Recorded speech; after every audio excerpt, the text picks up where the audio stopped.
Village women worked beside the river, discussing rumors about Prince Siegfried, a feared dragon slayer, while Lin listened quietly nearby. The village chief angrily cursed the prince, claiming he violated village women, as others watched silently, uneasy about his harsh accusations. He argued the prince still protected them, but a girl defended him, angering another villager, escalating tension within the community. Lin relaxed nearby, eating fruit, warning someone about dangers surrounding the prince, suggesting staying uninvolved despite growing conflicts and rumors spreading. Villagers suddenly grabbed Lin, overwhelming her physically, as she struggled in confusion, signaling a darker turn in the village's hidden intentions. Villagers surrounded Lin, mocking her reputation and questioning her past, while she remained calm as they discussed the prince's demands. Others teased Lin openly, sharing rumors about intimate experiences, while she listened quietly, observing their curiosity and lack of restraint. Lin held Robin's face, guiding her actions calmly, showing control over the situation as the woman followed without resistance. Nearby, others watched with mixed emotions, some curious, uneasy, as Lin's influence spread, changing attitudes and creating tension among villagers. Lin stood under the sky, addressing the village boldly, while distant voices objected, hinting conflict would erupt across the settlement. Stood alone, Lin smiling thoughtfully about the prince's strange desires, before quietly leaving the house, her intentions unclear to others nearby. Inside, she panicked, questioning why she was ignored, collapsing in distress, feeling excluded, despite meeting the prince's supposed requirements. She grew anxious, overthinking her situation, fearing isolation as the only untouched girl, while confusion about the prince's choices deepened further. Lin herself realized her influence, noting sudden changes in behavior, believing her presence had altered the entire village. Within one night, a close gaze revealed doubt, someone questioning Lin's earlier words, suggesting hidden motives behind her actions and the village's transformation. 3 women cornered Lin, questioning her version, with mocking expressions, closing in physically while she faced them under pressure silently.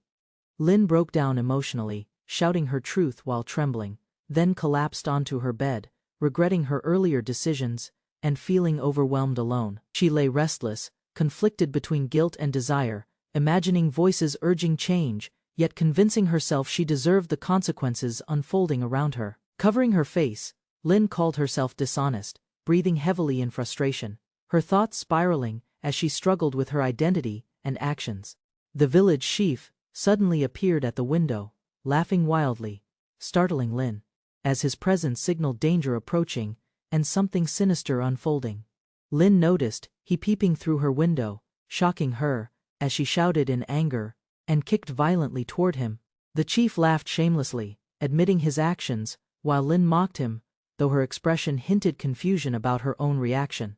Suddenly, villagers began gathering and running, panic spreading, while the chief warned urgently that something dangerous was happening within the village. A villager screamed for Lin to escape, describing chaos already unfolding, while Lin froze in shock, unable to immediately react. Outside, violent men stormed the village, attacking people. As Lin witnessed destruction, realizing the entire settlement had fallen into disaster. A violent raider found Lin inside her home, grinning aggressively as he stepped forward, while she turned, alarmed by his sudden presence. The raider attacked, revealing orders to assault the village. As Lin noticed a weapon nearby, realizing this attack was organized and brutal, he rushed toward her confidently, but Lin reacted quickly, gripping a blade, her expression shifting from fear to focused determination. The attacker mocked her weakness, stepping closer carelessly, believing she posed no threat, while Lin prepared silently for a decisive counterattack. Lin struck violently, slashing his face and sending him crashing away, finally revealing her strength as she fought back against the invader. The raider shouted aggressively from the ground, while Lin stared in shock, realizing the situation was far worse than expected. Outside, a leader ordered his men to attack everyone, carrying a captive woman, as chaos spread violently through the entire village. Lin stepped forward cautiously, questioning the attackers, while the leader noticed her presence, reacting with sudden interest and recognition. The leader grabbed Robin harshly, explaining they followed orders to destroy everything, while Lin recognized Robin among the victims. He laughed about Siegfried's reputation, while Robin pleaded weakly, warning that the prince would not forgive such actions. The leader dragged Robin through the ruined village, boasting no hero would save them. He declared the prince already dead, shocking Lin, as she stared in disbelief, struggling to process the sudden, devastating claim. The leader mocking Lin's reaction, interpreting her fear as acceptance, while tightening control over the captured and worsening tension. He explained the village's protector no longer existed, overlooking the destruction. As his calm voice reinforced hopelessness and the absence of rescue, Robin fought back desperately, biting her captor, causing pain, while Lin watched closely, realizing resistance was possible. Robin was thrown violently to the ground after resisting, injured and weak, urging Lin to escape while the raider shouted angrily. The raider realized Lin had escaped, as Lin lay nearby, the aftermath showing the village's complete devastation. Lin breathed heavily as she struck the tree violently. Unseen chaos continuing beyond the destroyed settlement. Ran into the forest, she overwhelmed with guilt, thinking about abandoning her friends, questioning her actions as she struggled to keep moving. Stopping alone among trees, Lin clenched her teeth, blaming herself completely, believing she was responsible for everything that had happened. Lin walked through the forest, wiping tears, when sunlight revealed something ahead, causing her to stop and stare in sudden surprise. A strange sword stood embedded in a tree stump, shining brightly, untouched and mysterious, positioned alone within the quiet forest clearing. Lin approached cautiously, realizing it could help her fight, reaching out slowly, questioning why such a weapon appeared before her now. Before she could react, a raider attacked from behind, striking her violently, interrupting her attempt to grab the sword and defend herself. More attackers rushed in, surrounding Lin as she fell wounded, while her eyes widened. Realizing escape was becoming impossible again, raiders surrounded Lin again, deciding her fate casually. They argued what to do with her next. Lin lay face down, trembling, realizing her escape failed, thinking about her actions, blaming herself as fear and regret overwhelmed her. Memories surfaced of her loneliness, lying to gain attention, recalling being alone without family, shaping her behavior.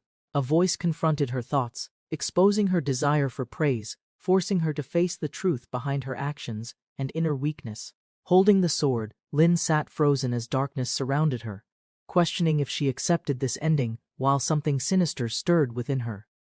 Raiders mocked Lin's condition, dismissing her as useless, while their leader spoke casually. Lin slowly rose, gripping the sword for support, her body trembling, yet forcing herself upright, despite injuries and overwhelming exhaustion. Facing them, Lin admitted her weakness, calling herself a liar. As the raiders watched, confused by her sudden change in attitude, she continued speaking honestly, revealing her insecurities and desire for attention, while the sword in her hand began reacting with strange energy. Lin refusing to become worse, as light formed around her, signaling a transformation driven by her newfound determination. A bright magical circle formed beneath Lin, energy erupting outward as she shouted, forcing herself to confront the raiders. A mysterious presence spoke into her mind, praising her courage, while Lin froze, sensing something unnatural entering her thoughts and body. The voice offered power, its influence spreading across the land as Lin's surroundings reacted.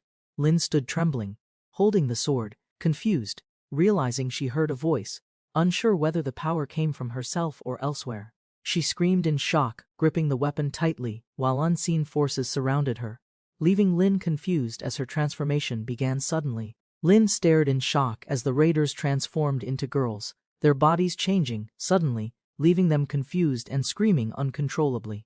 The transformed raiders panicked, touching themselves in disbelief, arguing loudly, unable to accept the change. Their leader blamed Lin angrily, shouting threats, despite confusion, trying to maintain control while the others struggled to understand their new bodies. They hesitated, questioning how to act, their thoughts clashing, as confusion replaced aggression, disrupting their previous violent intentions toward Lin. Despite chaos, some rushed toward Lin again, driven by lingering hostility, while she stood firm, her power clearly causing their sudden transformation.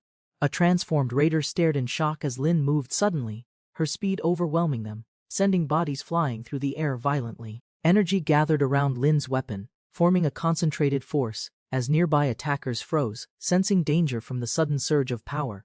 The energy erupted forward, striking one raider directly, distorting their body violently, as others watched in horror at the overwhelming attack. Lin followed with another strike, swinging her weapon rapidly, forcing nearby enemies back, their confidence breaking. She spun through the group, landing a decisive blow, knocking multiple enemies aside, asserting dominance. A massive burst of energy exploded from Lin, forming a radiant circle, overwhelming everything nearby as her power surged uncontrollably outward. Lin dropped to one knee, shocked, realizing her body moved independently, while enemies lay defeated around her, unable to resist her attack. She gripped the sword tightly, trembling, sensing strange energy flowing through her arm, struggling to understand the power she now wielded. One transformed raider reacted strangely, overwhelmed, while Lin noticed they were unharmed. Lin turned slightly, tears forming, admitting the pain she felt. As the strange power continued affecting her body and emotions intensely, stood upright, Lin gripping the sword tightly, her body steady despite exhaustion, as something within her continued shifting beyond her control. The raiders stared in shock, confused by Lin's glowing arm while distant tremors spread, signaling her power affecting the surroundings unexpectedly. A voice returned, claiming control, declaring all virgins belonged to Lin, as energy swirled violently around her and frightened enemies below. Dark shapes gathered behind Lin urging revenge, while she hesitated, shocked by the voice's demand, unsure whether to accept or resist it. 3 raiders confronted Lin, urging action as tension rose, their expressions intense while she hesitated. A strange power manifested around Lin, glowing energy forming as a voice commanded her to use a bestowed weapon. A skeletal entity appeared behind Lin, as she gripped the weapon, overwhelmed but driven toward confrontation with growing resolve. Lin shouted defiantly, resisting confusion, questioning the presence, while energy surged violently around her body, forcing her into an unfamiliar transformation. She raised the weapon upward, shouting fiercely, accepting the power, declaring resistance as her stance changed, ready to face overwhelming threats ahead. Lin experienced a strange change, noticing her body altered, while defeated bandits appeared transformed into women. Under the moonlight, Lin lay exhausted, questioning what happened, wondering if something important changed, while unfamiliar sensations lingered within her body. A mystical presence formed nearby, its shape shifting like a dragon. As Lin sat up, startled by the sudden supernatural manifestation, the entity revealed itself as a powerful figure, observing Lin with amusement, speaking calmly while radiating overwhelming confidence and unnatural authority. It approached closer, questioning her identity, while Lin stared back in shock, realizing she faced something beyond human understanding and control. The glowing figure revealed himself as Siegfried, declaring his identity as the Prince of Kingdom of Netherlands.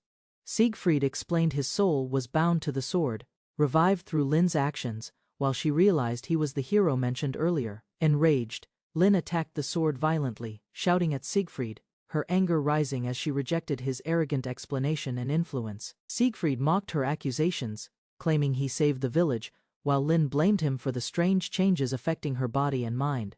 Lin confronted him directly, explaining his actions impacted everyone, including herself, as she stood tense, demanding answers from the powerful spirit. Lin threatened Siegfried angrily, blaming him for the village's downfall while he questioned her accusations, trying to understand what happened there. A group of armed raiders advanced together through the village, their presence overwhelming. Lin explained the attackers appeared suddenly, burning everything, while Siegfried listened closely, realizing the situation had escalated beyond his expectations. She demanded Siegfried act immediately, urging him to use his power, warning that delay would result in everyone in the village dying. Siegfried's expression darkened with anger, recalling his death and the attacker's actions. As his fury grew toward those responsible for the chaos, Siegfried unleashed immense power through Lin, commanding her body, as energy surged violently. Lin resisted verbally, shouting back at Siegfried, but remained in motion, her body responding to the overwhelming force guiding her actions forward. She launched forward, at extreme speed toward the raiders, her attack cutting through the distance instantly, as the enemies barely reacted. The raiders panicked, realizing danger too late, while Lin observed briefly, her focus sharpened as energy concentrated into a single devastating strike. Her attack struck the ground violently, creating a massive explosion wiping out multiple enemies instantly. After the explosion, bodies scattered across the ground, while Lin stared in shock, realizing the overwhelming destruction she had just caused. A glowing spear remained embedded in the ground, crackling with energy, as survivors looked on, stunned by the immense power displayed. Above, a winged figure appeared under the moonlight, descending slowly, radiating authority, suggesting another powerful entity had entered the battlefield. Lin looked upward, startled and confused, sensing danger from the newcomer, her expression tense as she tried to understand the situation. Hearing movement, Lin realized enemies were approaching again, turning quickly toward the forest, preparing herself for another confrontation ahead. Armored women surrounded the ruined village, standing over defeated enemies, while survivors gathered nearby. Shocked as order replaced the earlier chaos, a winged commander arrived confidently, leading troops, giving orders to secure the area and eliminate remaining threats, while maintaining strict discipline. Lin watched closely, surprised by the commander's presence, sensing overwhelming strength, realizing this newcomer possessed power beyond anything she had faced.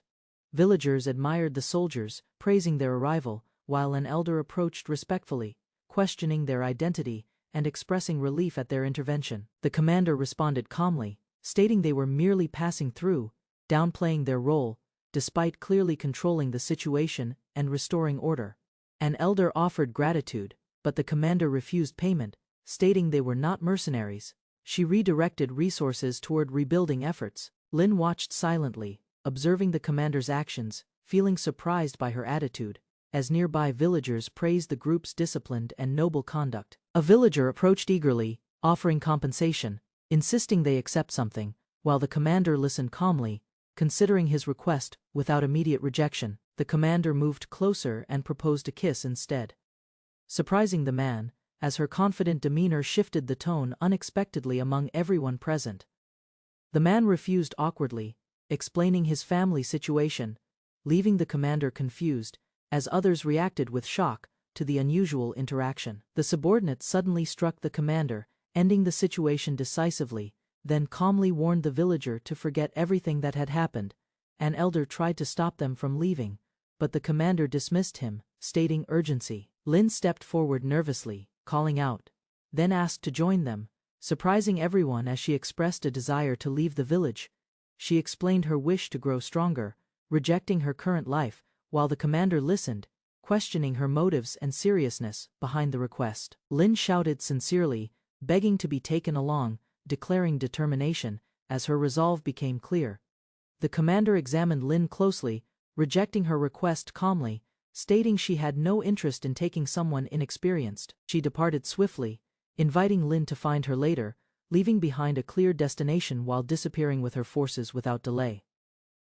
Lin listened to the condition carefully, realizing she must change herself, understanding the path forward required personal growth and determination alone. Time passed as the village rebuilt, daily life resumed, while Lin remained behind, watching others recover from the destruction surrounding them. Sitting alone, Lin feeling frustrated, yet motivated, deciding she would eventually follow the path shown to her. Lin examined the object left behind, recalling the commander's words, thinking about the Garden of Roses, and what it truly meant. Siegfried suddenly appeared beside Lin, teasing her thoughts, catching her off guard, as she reacted loudly to his unexpected presence nearby. He continued joking, assuming her feelings, while Lin denied it nervously, as they moved outside, their conversation shifting toward the mysterious woman. Siegfried revealed the commander's identity, naming her Brunhild, a powerful queen, while Lin reacted in shock at the revelation. They continued talking, Lin questioning herself, while Siegfried mocked the situation, showing little concern about the seriousness of her situation.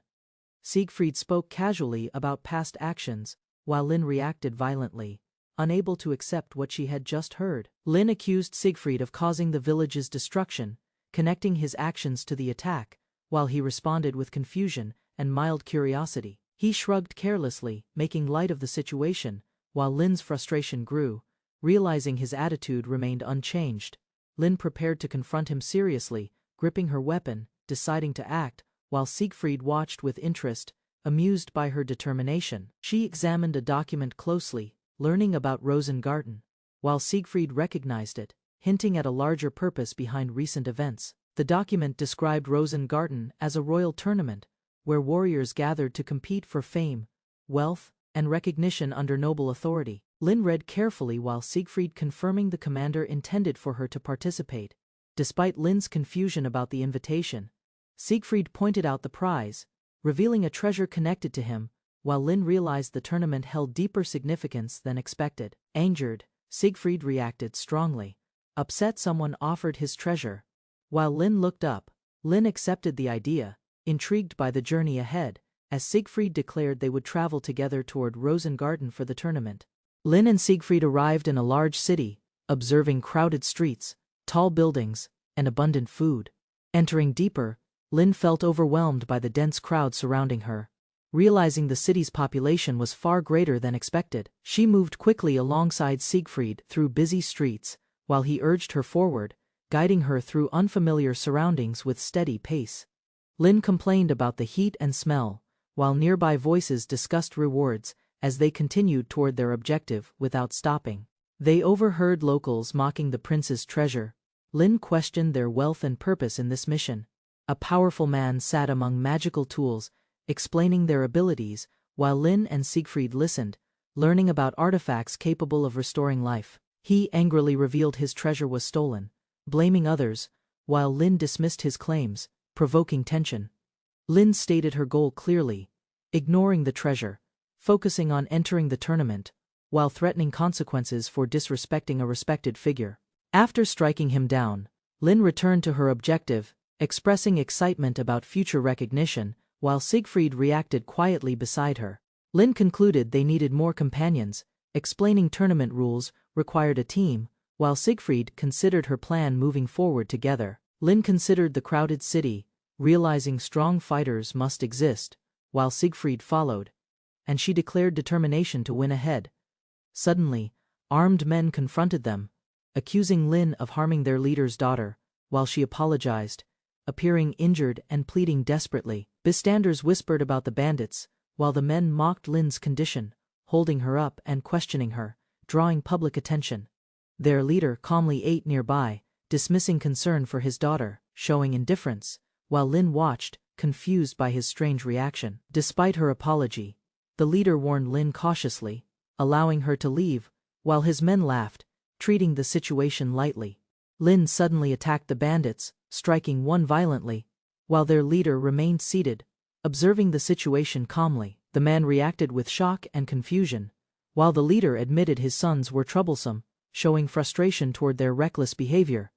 Bystanders refused to intervene, fearing the bandits, as Lin hesitated, hearing a weak plea for help from the injured victim.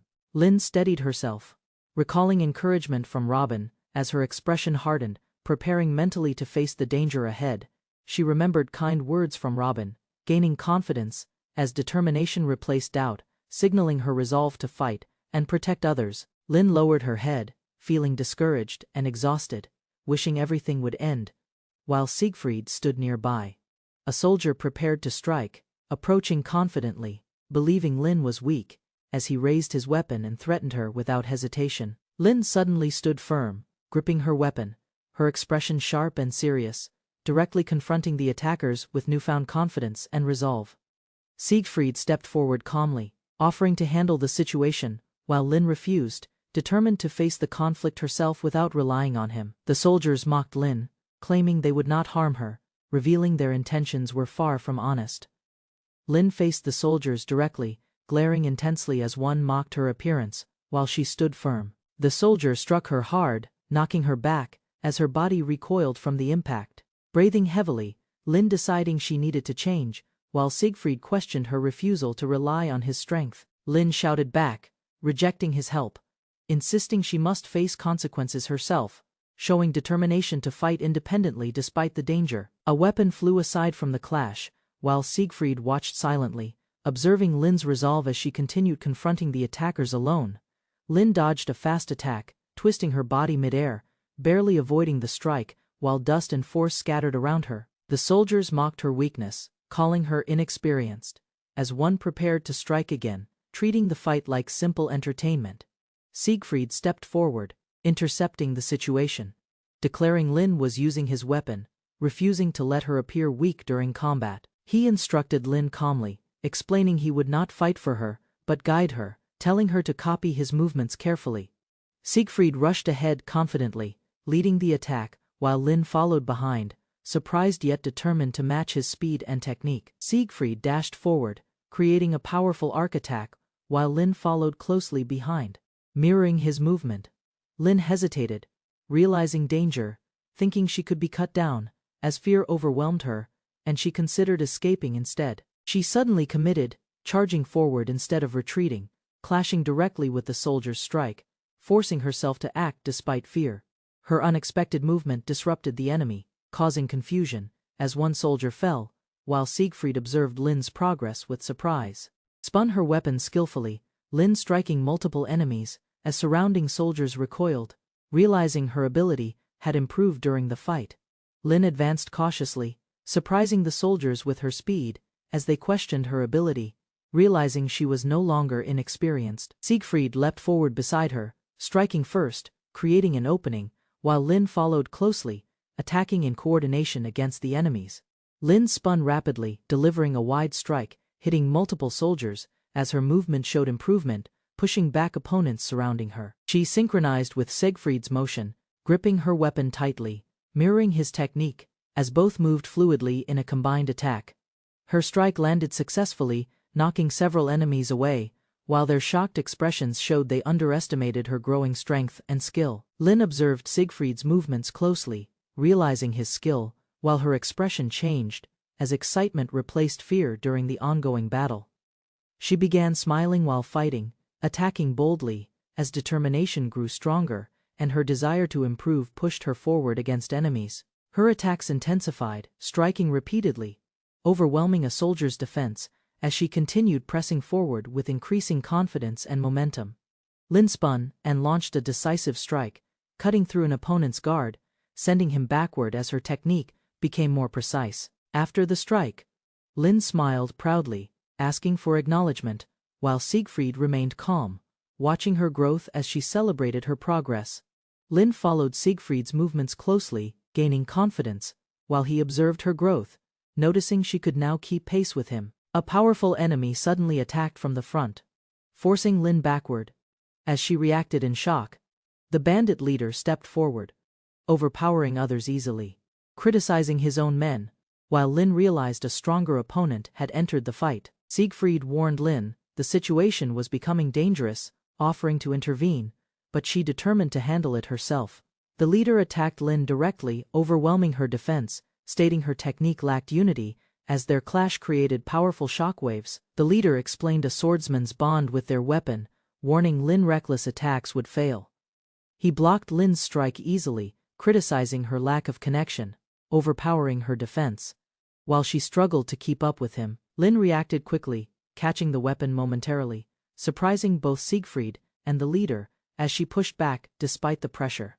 The leader countered immediately, striking Lin down, demonstrating his superior control and overwhelming strength in combat. Her weapon fell away, as the leader prepared another attack, warning that abandoning her bond meant defeat, leaving Lin exposed and vulnerable.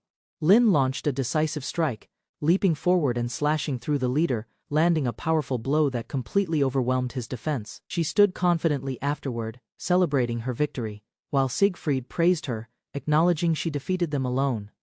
Lin reacted shyly to the praise, appearing flustered, as she began accepting her improvement, recognizing her own growing strength and ability. Siegfried regained composure, jokingly shifting focus, while Lin complained, as the tension eased slightly following the intense battle's conclusion. Lin checked on the fallen man, unsure if he survived, cautiously approaching, while the aftermath of the fight settled around them. Lin relieved he survived, but he suddenly grabbed her, shouting angrily, shocking her, and reversing the situation. The man emerged fiercely, praising her strength while attacking again, revealing twisted excitement, as Lin realized the fight was not finished. He blamed Lin aggressively, while she struggled to defend herself, overwhelmed by his sudden resurgence and erratic behavior. The man stepped back calmly, expressing his S&M play was ruined, while Lin watched confused, as his attitude shifted unexpectedly. He continued speaking oddly about humiliation, while onlookers reacted with confusion. And Lin stood stunned, unsure how to respond anymore. A villager pointed toward the scene, identifying the man as their prince, while Lin turned in confusion. The strange man loudly declared himself the prince, Dietrich von Bern, as his dramatic entrance shocked everyone present, including Lin and Siegfried. He continued ranting uncontrollably, expressing extreme thoughts, while Lin reacted with disgust, and Siegfried calmly observed the unusual individual's behavior. Prince Dietrich spoke strangely about the situation, dismissing Lin's actions, while his tone remained detached, creating confusion about his true intentions. Suddenly, something moved rapidly off-screen, catching Lin's attention, as her expression shifted to alarm, sensing a new unexpected threat approaching. Prince Dietrich suddenly restrained Lin from behind, holding her firmly while placing a blade near her, shocking her, and halting movement. He spoke calmly and confidently, asserting control over the situation, forcing Lin into responsibility. The townspeople panicked as the prince drew his blade. Among the crowd, a girl recognized a scent she hadn't sensed in years. Her heart stopped. The name Siegfried escaped her lips. Without warning, the prince seized her from behind. His strange words and twisted intentions revealed his obsession. She froze, confused, unsure of his motives. Still, she braced herself for danger. Regaining composure, she struck him without hesitation. Her resolve clear, she charged forward, sword ready. Whatever this prince wanted, she'd stop him. No more threats, no more games, only battle. As the prince unsheathed his sword, the crowd backed away in fear. Among them, a masked figure recognized a familiar scent. The name Siegfried echoed, stirring hidden memories within. Dietrich seized the girl, intrigued by her presence. He sensed strength and potential in both siblings, but before he could act further, she retaliated, breaking free with sharp determination. Reinforcements arrived. The girl's guardian merged with her, lending her power. Flames of combat surged as she advanced. Across the battlefield, Dietrich grinned, eager to meet her strength head-on. Crowds parted as the prince drew his blade.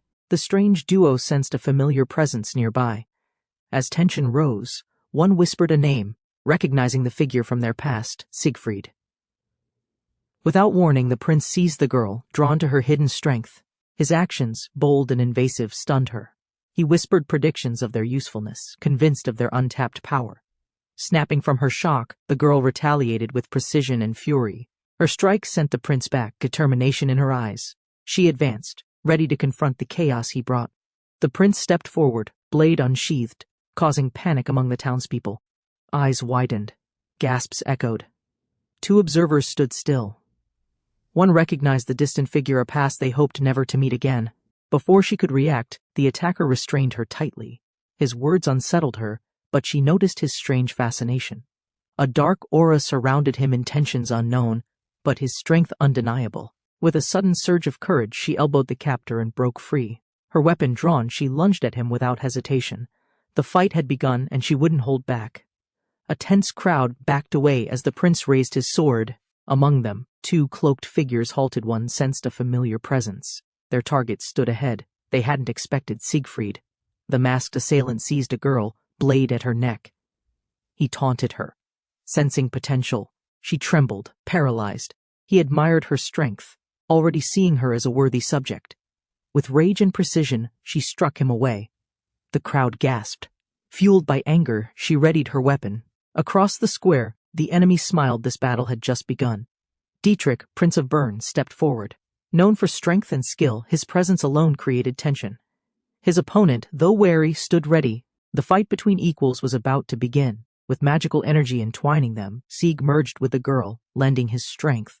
Her body now amplified, she charged, blade drawn. Dietrich smiled, sensing a challenge worthy of full strength. Steel clashed, and energy surged. Dietrich laughed wildly, delighted by resistance. His scissor-like weapon met her strikes head-on. Despite the danger, neither stepped back. The duel had just truly begun. As the bizarre confrontation escalated, Ekasax taunted mercilessly, throwing ridicule toward the girl's presence. Without hesitation, the armored man declared confidence, igniting a chaotic tension no one anticipated.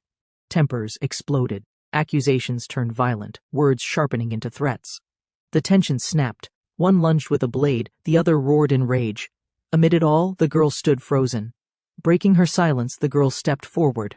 With calm fury, she interrupted their madness. The two fighters paused, startled. Her words would change the tide more than any weapon could. Enraged by their twisted behavior, the girl launched a brutal counterattack. Her hammer struck with overwhelming force, shattering their defenses. The metallic ring flew through the air, justice delivered without mercy. The hammer's impact sent the opponent crashing into ruins. Rubble buried his body, ending his rampage. The girl stood tall, panting, as silence returned to the broken battlefield. But the silence shattered. From the wreckage, the enemy rose again, transformed and unhinged. Power surged around him, madness in his eyes. The real battle, it seemed, had just begun. The girl attacked with sudden force, shattering the man's armor. Her fury echoed with each blow. As metal clashed, she called out their twisted actions, striking judgment with unrelenting precision. The building collapsed under the strike's impact. Debris flew. One enemy defeated, another watched, stunned, while the girl stood still, panting. The rubble settled, but a new danger emerged nearby. The enemy rose, his body changed and powered by madness. Crackling energy surged around him. Smiling wide, he prepared to continue the fight, undeterred by the destruction and chaos before. After receiving harsh insults, the man spiraled into confusion and desire. Staggered by the encounter, he crawled after her, convinced she might be the one to fulfill his craving. As she walked away, his pleas grew louder. Memories of past fantasies blurred with the present, but she stayed firm, reminding him with cold finality that rejection wasn't negotiable. With overwhelming fury, she struck him down violently, refusing his advances. The blow ended the moment and left him shattered, yet strangely content, collapsing in defeat with a smile. She stood tall, victorious and resolute. Beneath her, he lay motionless, overcome with awe. In his final thought, he crowned her in his mind not as foe, but queen. Dietrich, Prince of Bern, stood before the city gates, pledging loyalty to Lin. With conviction, he called her the queen he'd sought all his life, offering his service without hesitation. Lin rejected his strange devotion, disturbed by his behavior. Despite her refusal, Dietrich persisted, declaring he'd follow her to Rosengarten. He transformed into a mock steed, pleading to accompany her. Irritated, Lin struck him down, demanding he act like royalty. Dietrich explained a mysterious threat near Rosengarten. Reluctantly, she tolerated his presence, curious about the strange events he mentioned. Lin hesitated as the stranger introduced himself as Prince Dietrich of Bern. Declaring loyalty, he knelt, offering his service and a horse. Lin stood confused, unsure how to respond. Dietrich's antics continued, dressed as a horse, insisting Lin ride him. She refused, pushing forward. Undeterred, he followed closely, announcing his intent to join her mission into Rosengarten. Lin struck him in frustration, scolding him for abandoning royal duties. Despite her anger, Dietrich insisted his reasons were serious. Something strange awaited in Rosengarten, and he had to help. Lin turned away, but the stranger's bizarre reaction to her insults shocked everyone. Collapsing in twisted joy, he declared her his destiny, confusing onlookers and igniting a pursuit. The man's fantasies spiraled, overwhelmed by Lin's dominance. While he begged for more, Lin marched away. He reached out, desperate. But she warned him again, stern, focused, unwilling to relent. With fury, Lin silenced him with a crushing strike. His blissful face shattered stone as he landed, dazed. She walked off, uncaring, leaving behind a man humbled by rejection. Dietrich, Prince of Bern, solemnly declares loyalty to Lin, offering his strength. Lin is taken aback by his dedication. Despite the awkwardness, she understands his intentions are sincere. Dietrich insists on serving as Lin's steed. Lin refuses and walks off, but Dietrich follows, determined. She grows frustrated as he ignores her warnings about royal duty and responsibilities. Their argument escalates, ending with Lin hitting Dietrich. He shrugs it off, claiming urgent business nearby. Lin remains suspicious, but his mention of danger ahead makes her hesitate. Dietrich von Bern appeared with pride, declaring loyalty to Lin, claiming she was his destined queen. Lin, overwhelmed, questioned his intentions as he knelt, swearing servitude and offering an unexpected gift. Refusing to ride the self-proclaimed horse prince, Lin stormed ahead. Dietrich, ever persistent, begged to join her journey. Despite irritation, she couldn't shake him, his footsteps loud behind her resolve. Fed up with Dietrich's antics, Lin scolded him, demanding he fulfill his royal duties. He insisted on following, claiming urgent business near Rosengarten, though clearly driven more by obsession. Lin learns about dragon attacks on the road to Rosengarten. Skeptical at first, she joins a brash swordsman who claims to have slain one before. The journey begins uncertainly. While traveling, Lin is ambushed by armored men she once helped. Their intentions turn dark. A wagon appears in time, offering escape, but Lin starts suspecting the route is cursed. Two strange girls block the road. Their eerie demeanor chills everyone. When they sense Lin's connection to Siegfried, they attack. Lin is caught off guard, This wasn't just a detour but fate. As the sisters kissed, their combined power erupted. Lin, startled by the surge, watched in awe. The energy twisted violently, enveloping the area, signaling a dreadful transformation about to unfold. A colossal dragon emerged from the storm of light. Towering before them, Lin and the prince braced themselves, stunned. The mythical beast, once doubted, now breathed before them, alive. Facing the overwhelming beast, the group realized the rumors were true. Lin froze in disbelief, the others marveling. With a deafening roar, the dragon launched its attack, shaking the earth. The sisters' fusion released a surge of power, throwing shockwaves into the air. As the dust cleared, all eyes fell upon a figure whose strength bent the wind itself. A massive dragon descended, its roar shaking the skies. Lin and her allies stood stunned. The prince instinctively shielded her, knowing this was no ordinary threat, it was a living catastrophe. Siegfried recalled a brutal memory, his last clash with a dragon. Bloodied and near defeat, he fought through agony. The beast's power was unmatched, and the terror of that day returned. A monstrous dragon towered above them. Lin panicked while the prince stood frozen. Sieg sensed overwhelming danger. It was clear this creature wasn't one that mere humans could hope to defeat. As tension escalated, the prince and Lin pressed Sieg. He remained calm, recalling his past. He once faced a dragon alone. The memory burned in his eyes, forged in brutal struggle. The flashback returned vividly. That dragon had unmatched ferocity.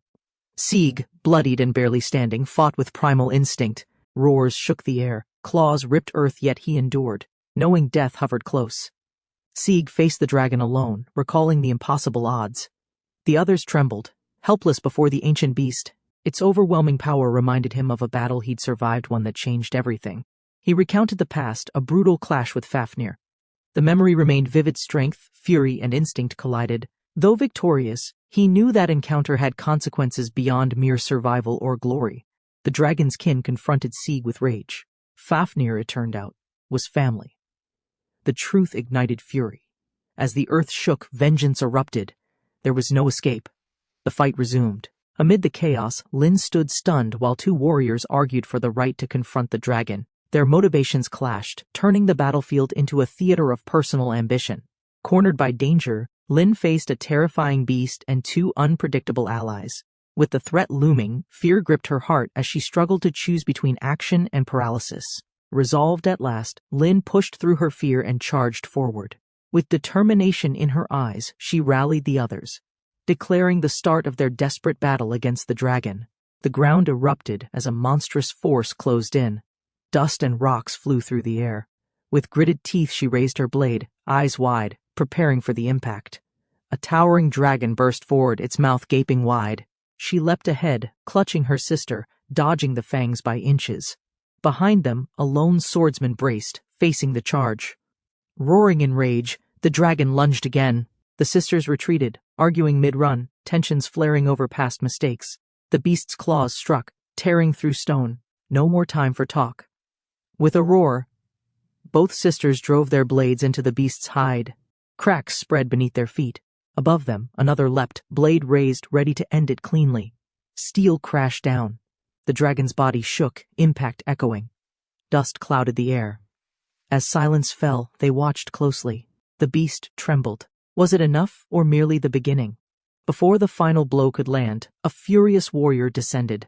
Claiming the dragon as her prey, she halted the strike, chastising them mid-battle, power flaring with a manic grin. With explosive strength, the prince slammed the dragon down, tearing through its scales. The ground shattered beneath them. Observers watched in stunned silence as he demanded retaliation, unbothered and grinning. Steam surged from the beast's wounds. It rose, now glowing dark, voice booming. The blow had done nothing. The sisters stared, horrified. This enemy had only now gotten serious. The dragon unleashed its breath. The prince fell back, letting the stunned warrior take the lead. Her eyes widened, now airborne. She gripped her weapon, ready or not for her moment. The dragon shot skyward, leaving a trail of surging flame. The battlefield below turned to smoke and wind. All eyes rose, tracking the furious beast preparing its next strike. Amid the storm, the swordsman landed, bare and unshaken. With mockery in his voice, he taunted the dragon's effort, laughing at its fire and boasting of untouchable resilience. The dragon returned, crashing down with violent force. The ground shattered around the duo, but they stood still, calm and alert. They realized one truth: this dragon was faster. Engulfed in flames, his body peeled and twisted. Yet he rose, smoldering and smiling. The fire hadn't broken him; instead, it awakened something. His resolve and obsession only burned hotter. Descending from the sky, he smashed into the dragon with a thunderous strike. The beast roared, earth splitting beneath it. Even wounded, he fought with the intensity of madness. Staggering but alive, he rejoined the sisters. With a manic grin, he declared his devotion, arms outstretched. He would shield them no matter how absurd, painful, or inappropriate the cost. She recoiled in horror at the prince's protection. Undeterred, he grinned wide, declaring the moment near. With madness in his eyes, he hurled himself upward, screaming toward an unseen fate. A deafening crack echoed. The dragon's body warped, reshaping with radiant energy. Black armor and luminous wings erupted from its flesh. The battlefield fell silent. The true form had awakened. The group froze. Power rippled from the transformed beast. The prince stepped forward, shielding the others. The dragon unleashed its core blast, an overwhelming force, pure and blinding. The clash began. Tension hung thick. The dragon loomed silently before them, unmoving, drooling. The prince and Lin braced for another attack, but nothing came. Its sudden stillness confused both sides equally. The beast collapsed, twitching. Confusion spread among the trio. Its body remained intact, but its will flickered. Sensing opportunity, the prince readied his blade. Instincts flaring, it was now or never. He launched upward, striking fast. But before he could land the final hit, the warrior shouted, furious. They collided midair, each claiming the right to finish the monster themselves. The prince's blade flashed. His rival's eyes widened too late. With unstoppable force, the prince cut through both air and resolve, determined to land the finishing blow on his own. Both warriors attacked at once. The dragon's body cracked under their dual strike. The ground trembled. Steel, shield, and muscle met scale and fate. The creature roared as its strength waned. The beast collapsed, stone and blood raining down. Its death shook the valley. The group turned, running from the wreckage, but nearby, two new foes stirred, fury in their eyes. With the battle paused, emotions burst. The sisters returned to human form. One cried, overwhelmed by guilt. The other forgave her, revealing the truth: a reflection had stopped her too. The realization struck twins. Their faces mirrored each other, stirring deep memories and strange affection. While others watched in shock, the sisters laughed gently, eyes soft, despite the dust and scars. Their reunion spiraled into chaos. Emotion turned to desire, and confusion spread. The rest froze, horrified. The battle paused, not by might but by something far stranger, sibling drama mid-war. Amid the dust and silence, absurdity returned. The twins embraced far too intimately. The rest watched in horror and confusion. A fist flew, morals cracked, sanity scattered in the breeze. By the fire, the tension cooled. The twins confessed the treasure of their people had been stolen. Winning the Rosengarten wasn't a game, it was their only mission. They grilled answers from Siegfried literally. Flames rose, accusations flew, laughter and chaos mingled with smoke. It ended not in victory or clarity, but in warmth, confusion, and very well done revenge. Laufen wept, burdened by failure and the stolen treasure. Ling trembled, desperate to return home. The warrior offered a deal: defeat their shared enemy, and their path to redemption would begin. The warrior proposed an alliance. With revenge and recovery aligned, they agreed. A single goal connected them: confront Siegfried, reclaim the treasure, and destroy the one who disgraced their people's honor. Their spirits reignited, the twins embraced the plan. They formed a team of three. The captive thief squirmed in vain, his fate sealed by vengeance, strategy, and reluctant camaraderie. With determination blazing, the trio marched toward Rosengarten Schlock. Their goal was set. Behind them, the wounded ally staggered, stunned, and forgotten, realizing too late he'd been left behind. The Rosengarten Schlacht opened its gates. Warriors poured in, drawn by glory. Bloodshed was expected, survival uncertain. Among the crowd, one man grinned, ready to test fate without fear. While tensions brewed, Lin and the twins explored the festive town. They laughed, played games, and forgot their mission, if only briefly. But shadows stirred nearby, watching their carefree steps. Disguises failed to hide rival intent. Words clashed, tempers flared. Ling snapped at provocation, her powers nearly bursting free. Her sister panicked, struggling to stop the confrontation from exploding further. Unwanted attention followed the group, disturbing their path. The girls sensed something off. Despite distractions and odd behavior, Lin led them toward the arena with uncanny precision, raising new suspicions. They arrived at the colossal arena. The man claimed the princess was his wife, shocking everyone. The ceremony began, tension rising. He grinned, expecting resistance, eager to strike soon. Lights blazed and music erupted. Idol singers took the stage, dazzling the arena. The crowd roared with excitement, unaware the real contest looming ahead would be no performance at all. R4p3d took the stage, lighting up the arena with song and flair. Cheers echoed. The show began, but confusion spread among some fighters unsure how singing fit their deadly contest. 2 foreign warriors arrived, unimpressed by the celebration. Disdain filled their steps. To them, a battlefield required blood, not music. With blades drawn, they disrupted the peace without hesitation. Taunts were met with silence, then steel. The challengers underestimated the locals. One swordsman lunged only to be blocked and outmatched. Battle sparked beneath the cheers, and the crowd turned tense. With twisted joy, Yamato Takeru revealed his kill, brutal and public. Holding the severed head, he vowed to spread Yamato's power. The arena had seen blood before, but not like this. Chaos erupted as a comrade rushed in fury. The crowd screamed. Rage overtook reason. But Yamato turned his back, dragging death with him, leaving justice and vengeance hanging unresolved. Just as tension peaked, a mysterious rider stormed in. Tires burned, flames roared. His presence disrupted everything. No one knew his intent, but the Rosengarten was no longer predictable. Yamato Takeru grinned maniacally. Clutching the severed head with pride, he declared his intent to make Yamato's strength known, igniting chaos among spectators with a single shocking display of violence. Gasps erupted as the crowd realized the murder was real. One warrior dashed forward, vengeance in his eyes. The arena, meant for glory, turned into a sudden stage of wrath. Just as violence erupted, a loud roar echoed.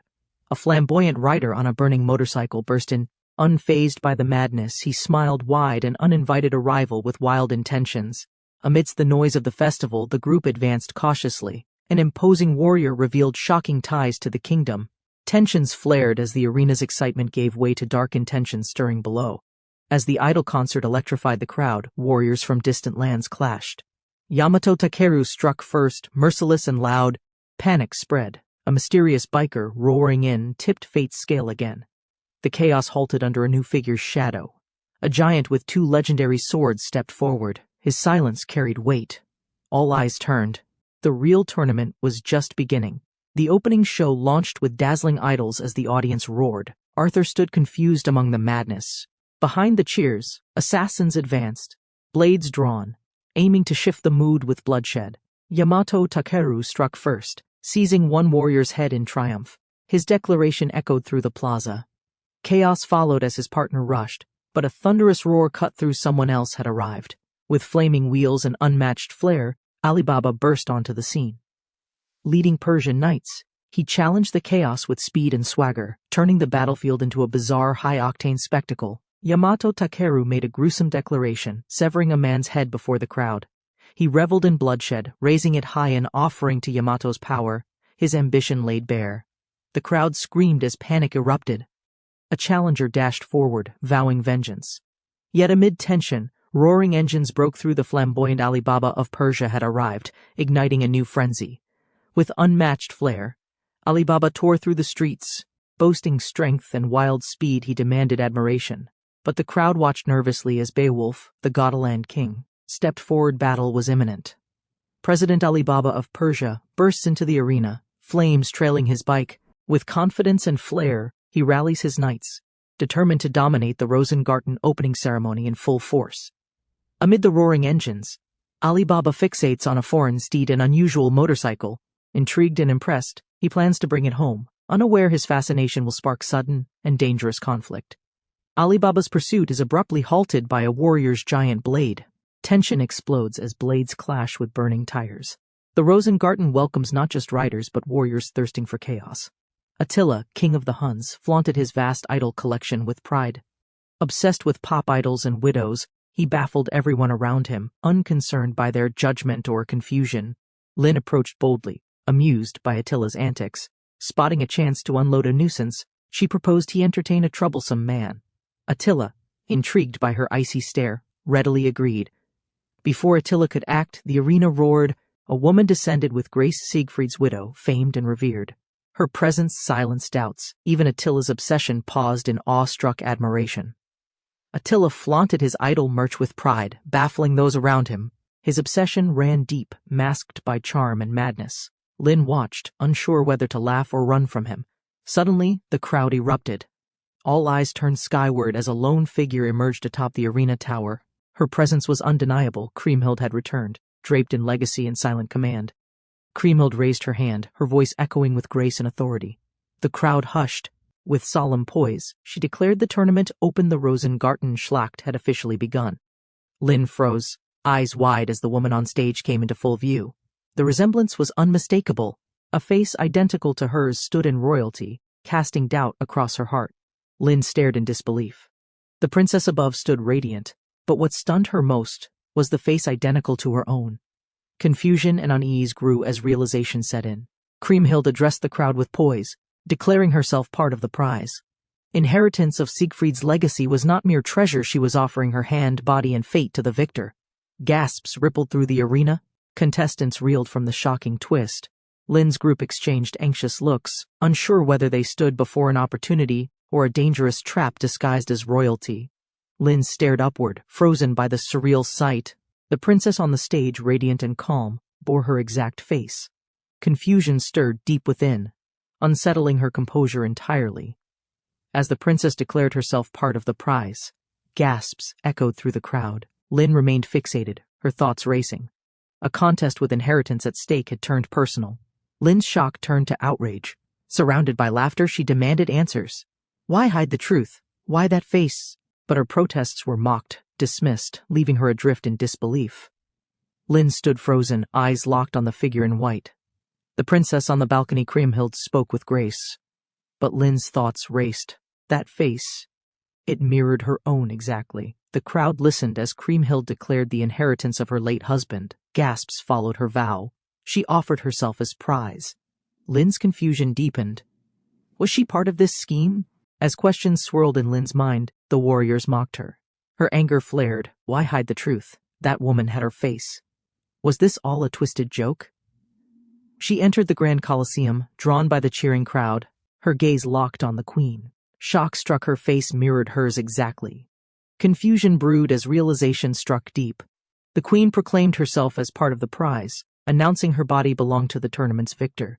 The crowd roared in disbelief. She watched, stunned, trying to understand everything. Questions boiled inside her. She confronted the man who brought her there, demanding answers. The group laughed hysterically, mocking her. Alone in truth, she questioned her role in all. Lin froze as the princess entered the arena. Shock washed over her. This stranger bore her exact face. The crowd roared, but her thoughts were louder. Something was wrong. Deeply wrong. The princess declared the prize, her body and inheritance. Lin stared, heart pounding. A murmur swept through the audience. She was more than royalty, she was an offering. And Lin resembled her. Vowing herself to the victor, the princess ignited chaos. Lin's mind reeled. The crowd erupted. What kind of inheritance was this? She needed answers, and only the princess held them. Lin demanded answers, frustrated by the uncanny resemblance between her and the nobleman's deceased wife. He responded coldly, remarking that even in death, his wife remained his. Others watched in disbelief. Her outburst became the subject of ridicule. The crowd burst into laughter, mocking her seriousness. Lin stood frozen, confused by their reaction, as if the world around her followed a different logic. Embarrassment turned to desperation. She questioned her own sanity while others continued to joke. Surrounded by mockery and contradictions, Lin began to wonder if she truly belonged in this strange reality. Lin finally meets Lady Brunhild, who welcomes her with warmth and strange affection. Bewildered by the invitation to disrobe, Lin panics and flees, stumbling through the palace in confusion. Running aimlessly, Lin follows the sound of crying. She discovers a room filled with bizarre adults acting like infants. Horrified, she realizes she's crossed into something she wasn't meant to see. Staring in disbelief, Lin watches grown men being babied by a dominant woman. Overwhelmed, she screams and flees the room, vowing never to return to that cursed hallway of madness. Lin watched in disbelief as the drunken warriors shared stories. Bonds were forged over spilled drinks and wild laughter, shifting tension into camaraderie. She sighed, knowing chaos wasn't over yet. Amidst the royal banquet's glittering splendor, Lin slipped away from her companions. Curiosity guided her, leaving them behind with warnings. She felt something off in the air more than food and music. As Lin vanished into the gardens, mischief stirred among the left-behind twins. Meanwhile, a girl observed from shadows, sensing magic veiling Lin's face. Something powerful and unknown loomed quietly nearby. Lin froze, staring at the man who mirrored her disguise. Confusion gripped her as thunder cracked above. In the city, her name stirred desire, delusion, and dangerous whispers in taverns. He stared at his reflection in disbelief, gripping the collar as if it might change something. The truth stared back, muscles, voice, form undeniable. The transformation had begun, and questions followed. Before answers came, the woman appeared. Her embrace was unnaturally gentle, her voice soothing. He froze as she whispered affirmations. Her presence dulled his fear, yet nothing about this felt safe. Her grip deepened, her words pulled him under. The warmth clouded his thoughts, dragging him into surrender. All strength faded. He floated weightlessly, caught between resistance and the illusion of comfort. Staring into the mirror, the character's breath caught his reflection, revealed the body of a man. Confusion swelled. He grabbed the other's collar, demanding answers neither understood or expected to hold. A mysterious woman embraced him, calling him her child. Her warmth dulled his resistance. Memories blurred. Floating weightless, he felt safe for the first time, but nothing felt truly real. Just as his guard dropped, something pierced his side. Pain burst through the illusion. Both turned, shocked. Light spiraled around them, and a binding magic circle began activating beneath their feet. Lin gasped as her body reverted. Sieg and allies arrived, casting the barrier-breaking sword. Confused, she knelt, breathless, her form restored. The palace trembled with unresolved energy and chaos. Sieg gripped the sword, confronting Lin gently. Her confusion deepened as he teased her. A moment of tension passed between them, drawing attention from a watching figure down the corridor. The woman approached, her gaze sharp. Recognition dawned between her and Sieg. Lin stood between them. Past and present collided, as secrets stirred beneath the surface of strained reunion. Lin woke up to a shocking change. His body had turned male. Confused and panicked, he searched the mirror, struggling to understand why he had transformed again without warning or cause. A mysterious woman embraced Lin, speaking gently, calling herself his mother. Though startled, Lin relaxed in her warmth, briefly forgetting his struggles. The surreal comfort stirred feelings he never knew he needed. Lost in the illusion, Lin drifted between memory and warmth. But just as he succumbed, a sudden burst shattered the trance. Magic crackled. His allies' intervention broke the spellbinding control. Lin stares at the mirror, shocked to see her male form return. Confusion swirls within her as she grips her chest, questioning the twisted magic that reversed her womanhood overnight. A mysterious woman embraces Lin, calling her a child in need of comfort. Overwhelmed, Lin sinks into the warmth. Uncertain but soothed until power suddenly surges and her true self returns. Reunited with allies, Lin grasps her sword again. Yet tension mounts as the woman's identity is revealed. Hagen, the one who killed her. Now alive, Lin prepares for a reckoning reborn. He remembered nothing of comfort, only chaos and disgust. The stranger's embrace felt warm, almost maternal. In a world of madness, even this fake solace stirred something buried deep inside. Her voice invited trust. She declared him her child, a bond he never knew he craved. But as warmth overwhelmed him, his senses blurred, and suspicion flickered beneath his awe. Reality struck like thunder. The illusion shattered as the sword's energy surged into his hands. A flash, her face changed. Shock overtook calm. No time for sentiment now. He attacked. Sieg arrived, sword in hand, but a barrier stopped them. Lin reappeared in her female form, confused. Her allies couldn't enter, but threw the sword, breaking the magical trap. Suddenly, a muscular man grabbed Lin's weapon, calling her pal. Hagen, confident and menacing, emerged behind her. Tension built as old wounds resurfaced. Lin froze. Recalling Hagen's betrayal and power, Hagen grinned as a tall woman approached. Lin's eyes widened. This was the one who killed Sieg. The woman, Army General Hagen, exuded menace. Sieg's past and vengeance now intertwined. Sieg stood protectively before her, recognizing the woman with the blade. His voice was calm but heavy. He identified her as his killer. The woman strode forward, past memories igniting. Hagen, the Kingdom of Burgundy's general, smiled knowingly. Shock rippled through the young girl. Sieg's skull twisted grotesquely, fury blazing. A clash of past identities and grim vengeance began to erupt. Their blades collided. Sparks burst through clenched rage and hidden desires. Hagen, poised and calm, provoked Sieg's obsession. While she deflected each strike, his twisted goal drove him relentlessly toward madness. Amid a clash of steel and rage, Rose countered the ambush with fierce precision. Her opponent's assault met bursts of light, breaking the air apart. Yet the battle only escalated. Driven by pain and pride, her foe lunged again, stronger, faster. Rose endured, then retaliated with a blinding strike, sending him through stained glass. Her power startled even allies and enemies alike.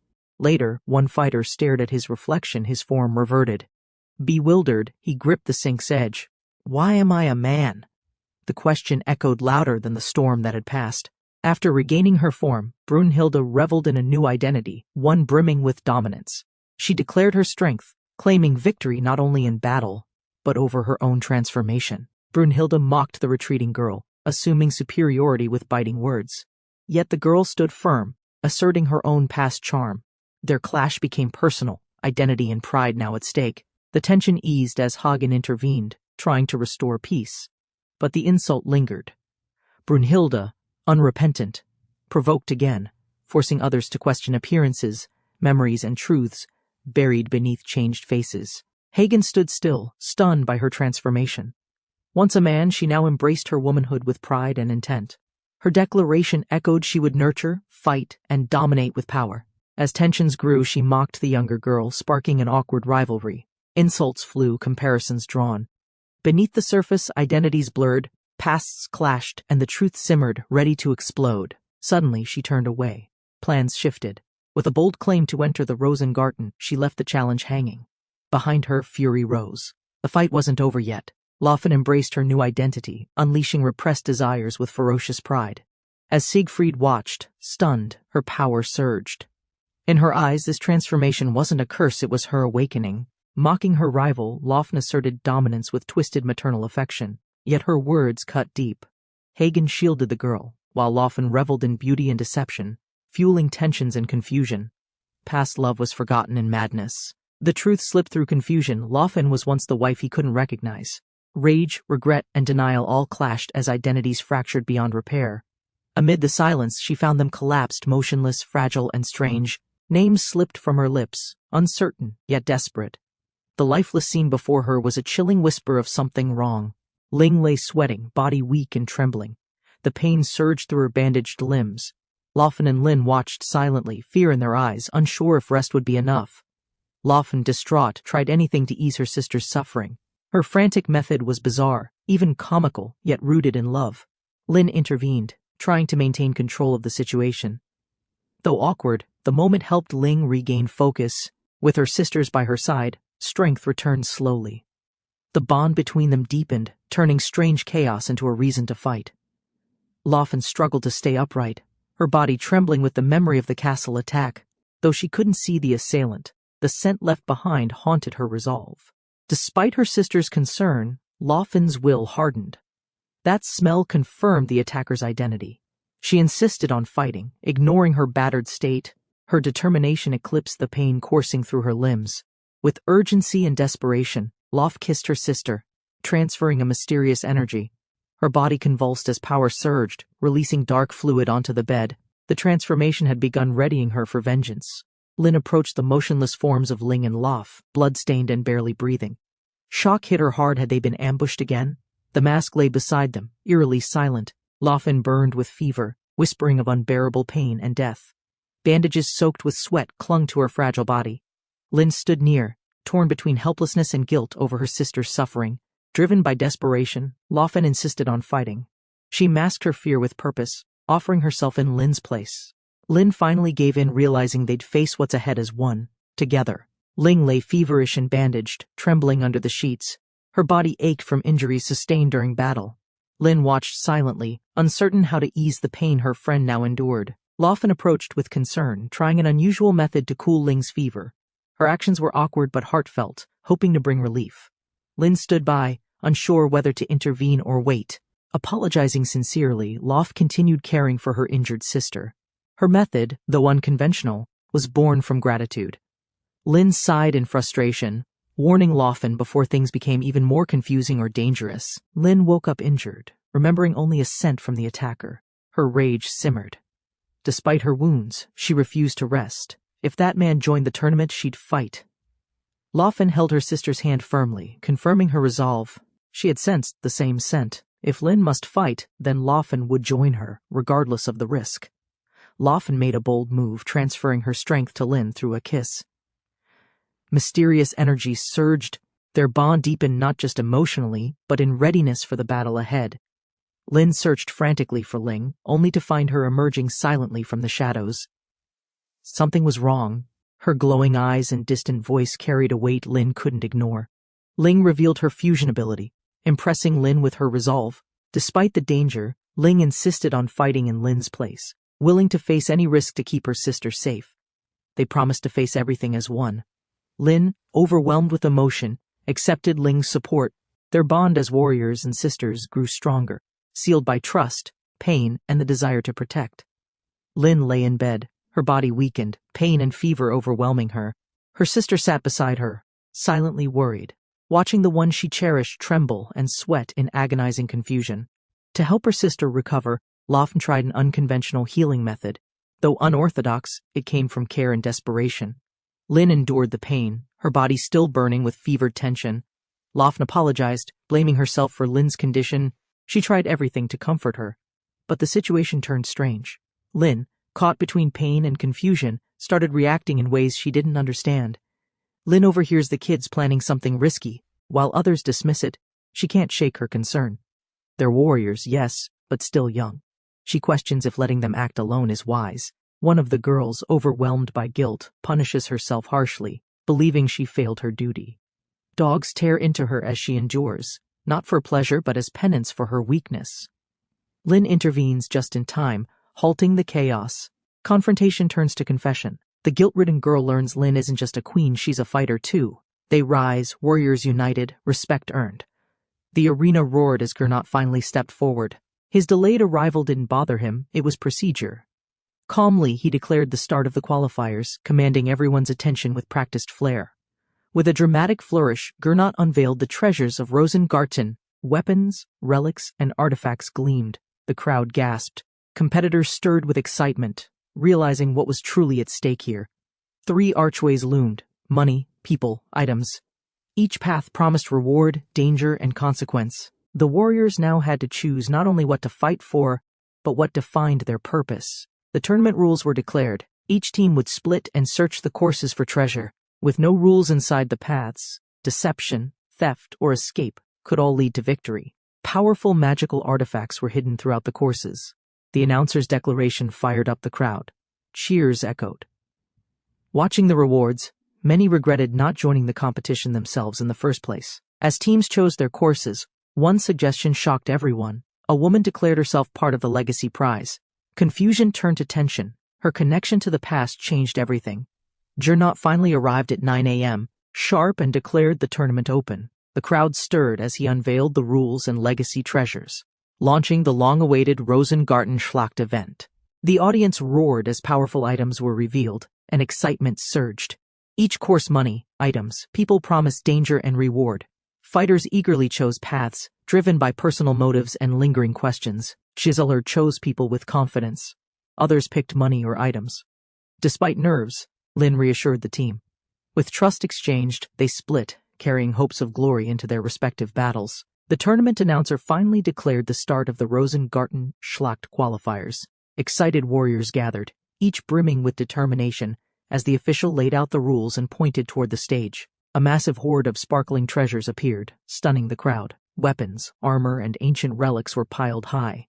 Cheers erupted while warriors stared in awe, understanding they would fight for glory. 3 paths opened: money, people, and items, each containing treasures tied to the legendary hero. Contestants must choose wisely, sending 1 member per course to secure a relic and prove their worth. All contestants choosing the people course gathered at a peculiar castle's gate. The flamboyant host monitored them remotely, praising his own strange design while assuring safety through his magical binoculars. Uneasy murmurs filled the crowd. Some mocked the toy-like castle while others voiced concern about the organizer. As tension grew, the announcer prepared to reveal details about the treasure inside. The gate opened with thunderous force. Participants rushed forward, eager to claim their prize. Among them, one man hinted at a hidden twist, urging his team to stay alert. The challenger stood before the towering castle, awaiting the trial's start. With magic binoculars, the host monitored from afar. Despite its playful design, the castle housed unpredictable danger and hidden rewards. Unease spread among participants. Doubts about the host's sanity and the course's safety grew. While some joked, others sensed trouble. Before answers came, the arena trembled. The real game began. A colossal fist slammed down, scattering warriors. A golem emerged, towering above all. The castle's secret was revealed. Princesses were the treasure. Only one could win her love and survive. As participants charged through the gate, a massive golem's fist crashed down, halting their advance. Panic erupted. Amid the chaos, Lin and the others braced for an unexpected colossal threat. The golem fully emerged, radiating power and size, leaving onlookers stunned. The announcer clarified it was once captured by him, not a giant. It now stood as the first trial. The announcer revealed the treasure was not gold but princesses sealed in the castle. Whoever reached them and won their love would be crowned victorious, fueling fierce resolve among contestants. She glanced at the fallen golem, stunned by her strength. Without hesitation, she dashed for the castle. Others scrambled behind, unsure whether to fear her or simply follow her lead. Before them stood a line of identical doors, each marked with uncertainty. A choice awaited: cooperate or compete. The rules demanded unity, but not everyone trusted their rivals enough to comply. Without waiting, one challenger destroyed a door with force, flames erupting. It was the right one. As smoke cleared, everyone surged forward, realizing brute strength might just open destiny's gate. The grand castle stood ready as competitors lined up below. A loud announcer introduced the event with flair, revealing he'd be watching from afar. Suspicion rose, but curiosity outweighed concern. Doubt filled the air as contestants questioned the bizarre setup. Whispers of oddities and worries surfaced. The gate trembled open, sparking a chaotic rush. One calm voice hinted at hidden danger. A massive stone hand struck, scattering fighters like insects. Panic followed as a towering golem emerged. The girl froze briefly, then faced the enemy head-on as others reeled from the ambush. A towering stone golem smashed the earth, scattering warriors like leaves. Amid the chaos, one girl stood firm. As dust rose, she alone faced the menace without a hint of fear. Ignoring warnings about a special flute, she unleashed a devastating punch. The golem shattered instantly, surprising the crowd. Even she looked puzzled, wondering if she'd gone too far by accident. With others stunned, she rushed ahead into the castle. Dozens followed. But inside, a greater challenge awaited: venomous dragons that couldn't be killed, only subdued without harm. The real trial began. Sieg stood frozen before the poisonous dragon. Realizing brute force would only trigger danger, she hesitated, remembering the guidance to neutralize it creatively. Everyone watched her, unsure what she'd attempt next. Without warning, Sieg rushed the dragon, attempting a strange strategy: non-lethal distraction. The crowd gasped in disbelief. The dragon's tense stance began to waver. Her teammates were stunned by her bizarre approach. Sieg's unorthodox tactic disoriented the beast, giving others a chance to move on. Laughter and mockery echoed from the sidelines. But she endured it, holding firm to protect the castle's lives. Helga slammed her book shut, frustration boiling. Nothing made sense at this academy. The training was chaos, the people insane. Still, she drank the tonic. The real test was beginning. A roar echoed as the Pan warrior launched from the tower, skillet ablaze. Helga dove to the side, nearly crushed. She didn't expect combat to arrive on two wheels. Unfazed, Helga sprang onto the spinning bike, eyes lit with challenge. The warrior shouted, but she grinned. Her trial wasn't written in books. It roared, flamed, and rolled beneath her feet. The Pan warrior unleashed a searing blast, sending Helga flying through stone and dust. Cracks split the ground. Her training was no game. She was being tested with real fire. Helga emerged coughing, licking grit from her lips. Around her, soldiers gathered. Her attacker muttered about explosives, unsatisfied. The climb ahead was long. She wasn't their only problem now. From above, the commander mocked the hesitation. He urged a united strike, but fear spread. Was she a threat, or just strong? Whispers of monster began to outweigh their orders. The soldiers hesitated, whispering about her deadly strength. Helga laughed, flattered. She admired the praise, unaware of the black spheres materializing. Something dark was forming, and her instincts screamed too late. A blast erupted behind her. She soared through the air, struck without warning. The commander grinned and signaled the attack. Dozens charged. Helga, mid-air, realized this was no game. Helga stumbled, panicked by her oath. A ghostly mentor echoed in her mind, no killing. Surrounded and trembling, she clenched her fist. Enough, she shouted. If not killing, then surviving with force. A massive ring-shaped blast tore through the ceiling. Dust rained down. The soldiers froze. Helga's raised fist steamed. No one expected restraint to look that destructive or that precise. She smiled awkwardly, proud of holding back. Behind her, the wall crumbled anyway. Soldiers scrambled as stone gave way. Her punch hadn't killed, but it hadn't exactly been gentle either. Helga panicked at the unintended chaos. Thinking her allies crushed, she fled in tears, mourning them mid-sprint. Meanwhile, the commander roared he was alive. But the tower was no longer safe. Helga dashed to the tower's top, breath catching. She knocked, then burst in cheerfully. Her voice echoed. The door flew open dramatically again. She winced.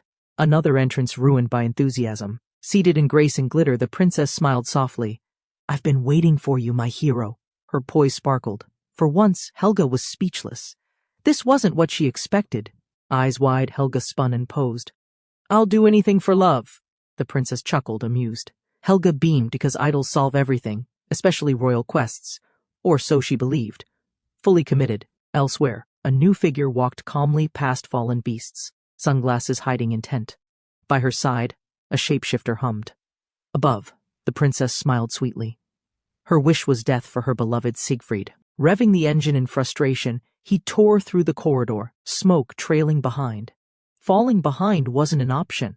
Gritting his teeth, he swore vengeance. That brat had pushed too far. Without slowing down, he blasted through the barricaded gate, roaring into the chamber. His arrival was anything but subtle. Yet the princess, unfazed, welcomed the chaos with a teasing smile. Kriemhild stood tall, her presence disarming. With a calm voice, she made her request. He blinked, stunned. Of all things, he hadn't prepared for charm cloaked in royal authority. Tensions flared as the pair raced through the halls. Accusations flew, blame piled up. Their delay was costly, but stubborn pride burned hotter than logic. Teamwork was clearly not their strength. Exhausted, they reached the chamber too late. Doors broken, the trail cold, despair set in. One collapsed, breathless. Failure loomed. Yet something stirred inside. Another door creaked open beyond the gloom. Inside the throne room, Kriemhild welcomed them, her voice calm, her presence overwhelming. She praised their perseverance, then repeated her request serious. Now, their messy path led here, to something greater. Elated, she cheered their arrival, proudly pointing out their target. Kriemhild watched silently. The mood felt off, but confidence blinded them. She claimed resemblance, oblivious to the tension in the air. The air dropped cold. His voice cut through the room sharp, demanding. The shapeshifter's smile faded. Kriemhild's back straightened. Her question had stirred something ancient. Recognition was not mutual. Kriemhild's wish echoed like a sentence. Eyes widened. She didn't flinch. She wanted Siegfried dead. Completely. Permanently. Footsteps approached from the shadows. Her stage was set. Her plan had begun. A silent squad emerged, weapons drawn, forming ranks before the throne. One questioned the girl's connection to Siegfried. Her shock grew. She had no idea what storm she'd walked into. Kriemhild spoke with solemn resolve. Killing the girl would free her husband's soul. Her love dangled like bait. Siegfried snapped, enraged. The girl grasped the truth. She was a target. Swords flew. Soldiers closed in. The girl flinched, cornered. Above, distant eyes watched through lenses. Plans were unfolding. Siegfried braced for battle. Somewhere, someone was counting on him to fail. From a distance, the truth unraveled. The princesses were illusions, twisted creations born of magic. Each treasure a past victim. The girl was bait. Her death had always been requested. The silence shattered. Warriors collapsed, stunned by a single figure's might. Even Kriemhild recoiled, her confidence shaken. The pan-wielder stood tall. The fake throne room was now in ruins. Kriemhild trembled. Her seconds of power had vanished.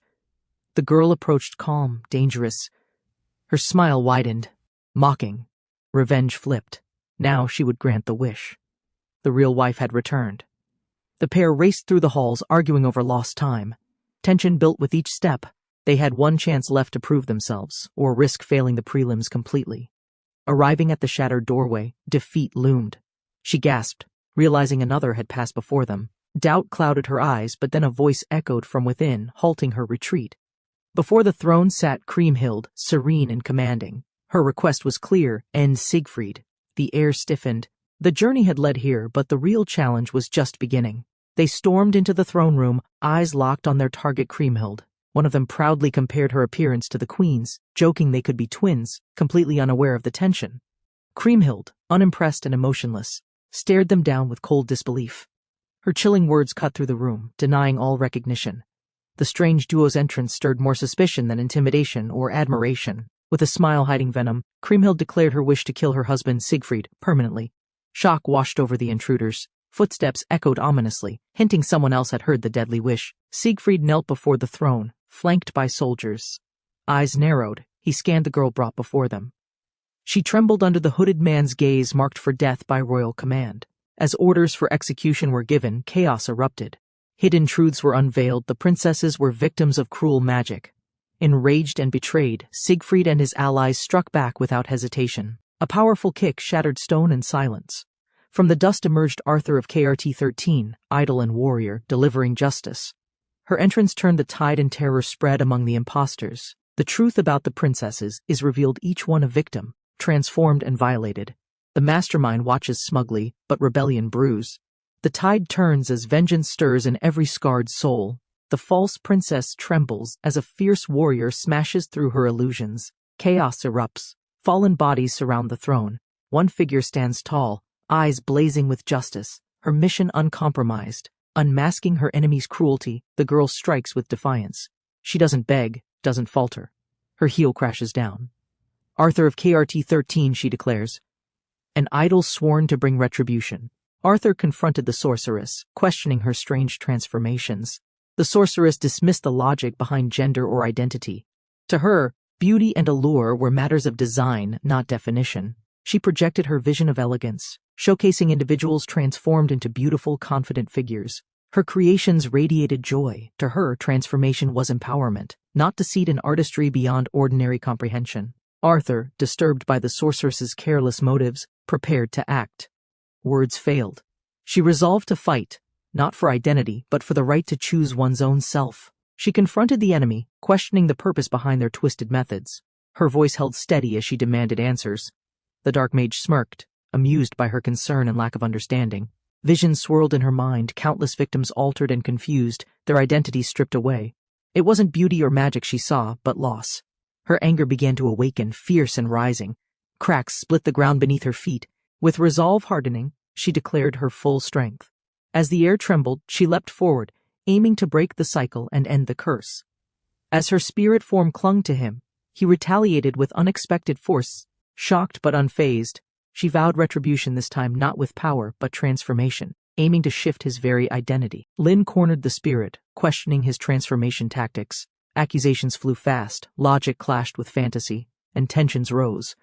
Her explanation of charm confused everyone, triggering a bizarre yet intense confrontation. The spirit's aggression forced Lin to retaliate. Energy cracked the ground, her form shifted, launching a swift attack. Contact was made, his eyes widened. Possession triggered. The host's body began to change. The possession failed. Lin fainted mid-transformation, crashing onto the enemy with unintended force. Panic followed as the impact hit a sensitive area. Apologies were made. Tension melted into absurdity and awkwardness. While trying to force transformation, the girl struck the spirit's body. Her bold move misfired, she fainted mid-act. The others watched, shocked, as awkwardness turned the mood into chaotic misunderstanding. Still shaken, they activated a bomb to turn the tables.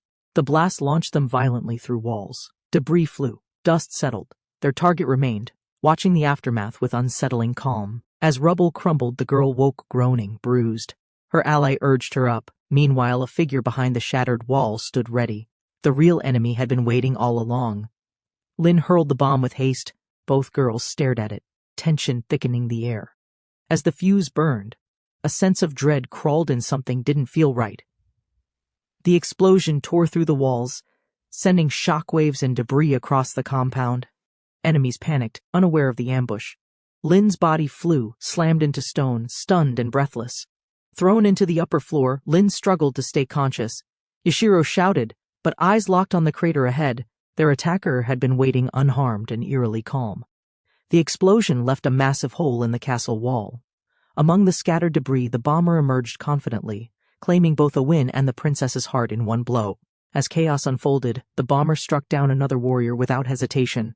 He mocked the fallen, eager to eliminate more threats before the finals. The others watched, confused and horrified. But before his next move, the girl lunged in rage, weapon raised mid-swing. Her attack caught him off guard, eyes widening as her strike closed in, swift and furious. As the enemy lunged with twisted glee, the girl struck first, swift and precise. Her spear pierced through him before his bomb could detonate. Shock flashed across his face mid-air. Sparks flew as debris scattered. Bruised but standing, the attacker raged, screaming in disbelief. She watched him unravel, her stance calm. Her survival mocked his failure to destroy her resolve. Smoke faded. The younger girl smiled weakly, fingers burned. Her protector remained close, shielding her earlier without hesitation. Bonds had grown quiet, unspoken. Their alliance, once fractured, was now solidified by fire. The fighter lunged forward, piercing the foe's defense with a sharp blow. Shock filled the enemy's eyes as they stumbled back, pain surging. The battle momentum had abruptly shifted. Bruised but still standing, the attacker roared in defiance. The ally emerged from the smoke, unharmed. The confrontation escalated, pride wounded more than flesh, but no one willing to retreat. Despite her burns, she stood with resolve. Questions lingered, trust tested, but motives became clear. Protecting others mattered more than winning. The team's bond deepened, though danger still loomed nearby. The enemy launched a deadly surprise as explosive-rigged motorcycle charged forward. Lucia stepped up, intercepting the threat mid-air. Rage burned in her eyes. She refused to lose anyone else today. The motorcycle detonated near the tower. The explosion shook the fortress, toppling stone and scattering fighters. Amid the smoke and screams, the mad bomber smiled. Confident he had destroyed everything, as rubble settled, he lit a cigarette, declaring Sieg dead and the princess his. His confidence swelled. Two enemies, one blast his twisted logic, painted this chaos as victory. The flamboyant fighter, believing Sieg defeated, boasts about securing the princess's affection. With twisted confidence, he lights a cigarette and smirks, unaware that the chaos he started isn't over yet. Suddenly, an explosion disrupts his celebration. His ruthless attack continues, targeting remaining rivals. But a determined girl counters, leaping forward with fierce strength, ready to turn the tables on him. She slams into him, cutting through his arrogance with power and precision. Shocked and enraged, he falls. Meanwhile, others begin to understand that this battle was never just about winning. The explosive attack lands with brutal force, shocking everyone. A fierce cry pierces the air as the warrior crumples. Another screams in agony, overwhelmed by what just occurred before her eyes. Despite the direct hit, the fighter rises, furious and barely covered. Tension escalates as her opponent mocks her resolve. Spectators observe in disbelief as both warriors prepare for another clash. Burnt and shaken, one girl steps forward. She questions why she was shielded from harm. Her comrade, composed, answers idols protect others, even in pain. A moment of quiet understanding follows. She sat quietly, her hands clenched. Mind resolute, knowing the finals approached, she requested the one thing she never had before: permission to wield Excalibur. Her heart trembled with urgency. Staring at her wound, she knew the enemy's strength surpassed hers. Yet as an idol, she had a duty. No more victims. She chose to fight him herself. In the arena, stunned spectators gawked at the determined challenger. One leader raged at defeat, another questioned the mysterious arrival. Whispers spread Merlin's pupil had finally stepped into the spotlight. Arthur Chin sat quietly, resolve burning. Though advised to rest, she demanded Excalibur. Her determination rose. This battle would need everything. Not just strength, but a symbol. She would not falter again. Examining her wound, Arthur Chin doubted herself. The enemy's power was real, deadly. Still, her mission as an idol meant no more innocents harmed. Her eyes sharpened. She chose to fight. Cheers erupted in the arena. Confusion followed. The losing team's leader, shocked, stared at the screen. From the shadows, a prodigy rose, Merlin's pupil, unnoticed until now, disrupting all predictions. Arthur Chin requested permission to wield Excalibur in the finals. Knowing her injuries wouldn't heal in time, she resolved to stop the menace herself, facing overwhelming odds with newfound resolve. The engineer Morgiana laughed off defeat, then began plans for a stronger machine. Meanwhile, doubts grew in the team as one member collapsed, claiming they couldn't win in this state. Driven by desperation, They joined forces, awakening unexpected strength. Yet even amid training, a greater threat loomed elsewhere, an unknown warrior whose power shook the mountains, waiting silently for his turn. Arthur stared ahead, wounded but unwavering. She requested permission to wield Excalibur, sensing the gravity of the finals. The producer hesitated, surprised. Blood dripped. Time was slipping away fast. Gasps echoed through the arena. A newcomer shocked everyone by defeating the M10 Trillions. Confusion spread. Eyes turned to the stands. Questions flew. Who was this prodigy Merlin trained? Beowulf stood alone, surrounded by the twitching bodies of monsters. His armor soaked with blood, he hadn't flinched once. The soldiers watching couldn't believe it, he had slain them all effortlessly. With monsters dead, Beowulf ordered the others to take the treasure. The others hesitated. They feared him, yet obeyed. Their eyes gleamed at the chest, forgetting the rules, forgetting the danger ahead. Beowulf reminded them the boss must fall while carrying the prize. Calmly, he suggested thinning the herd. The soldiers froze. Was this help? Or a trap? He simply turned and walked. The warriors stood in awe. Beowulf emerged from the mountain of slain beasts, unscathed and silent. His massive sword still dripped blood, yet his eyes held no triumph. Beowulf ordered them forward, commanding respect. He had crushed the monsters, but the real challenge lay ahead. Holding the treasure, one must defeat the final boss alone to win. Declaring himself reborn, Beowulf cast off all shame. With confidence, he rallied both allies and rivals. His bare courage led them forward toward a new clash where only strength would matter. Beowulf faced down the monstrous swarm alone, his blade carving through waves of beasts. Soldiers watched in awe as corpses piled behind him. Victory came swiftly, but silence followed him. With monsters slain, Beowulf urged allies and rivals to gather treasure. His call was bold, one of unity and manhood. Doubt turned to admiration as others began to follow him. He cast aside shame, even his garments, rallying men with pride. In distant woods, chaos stirred. Loth, fleeing a beast, tripped. Salvation arrived with a sword, slicing danger midair. The swordswoman stood over them, confident and unbothered.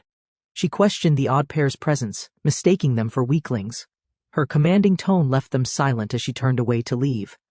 Loth removed her mask, revealing her true face. With an innocent smile, she thanked her savior. The swordswoman stared in confusion, shocked to hear herself called Big Brother. Her eyes widened. The word manly echoed in her mind. A rare compliment. Memories returned of forced dresses, fake smiles, and unwanted training. For once she felt seen, and strangely proud. Beowulf stood over the monstrous corpses, silent and imposing.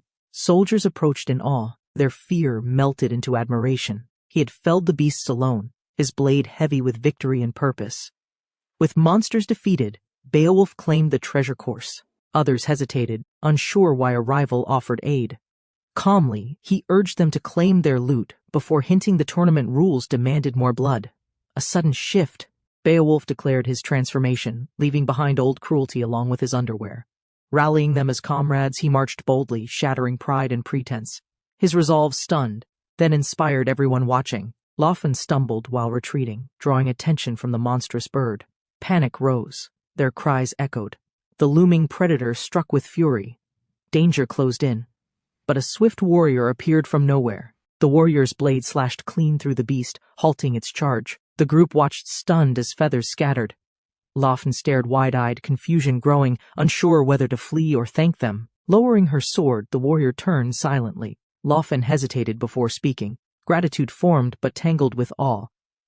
The warrior's sharp eyes locked onto them, guarded, curious, setting the tone for an unusual alliance. As the girl tightened her grip on the hilt, tension spiked. Her senses screamed danger. With a shout, she lunged at the horned figure, blade flashing to intercept the threat. The moment her sword struck, the enemy vanished like smoke. Confusion filled the clearing.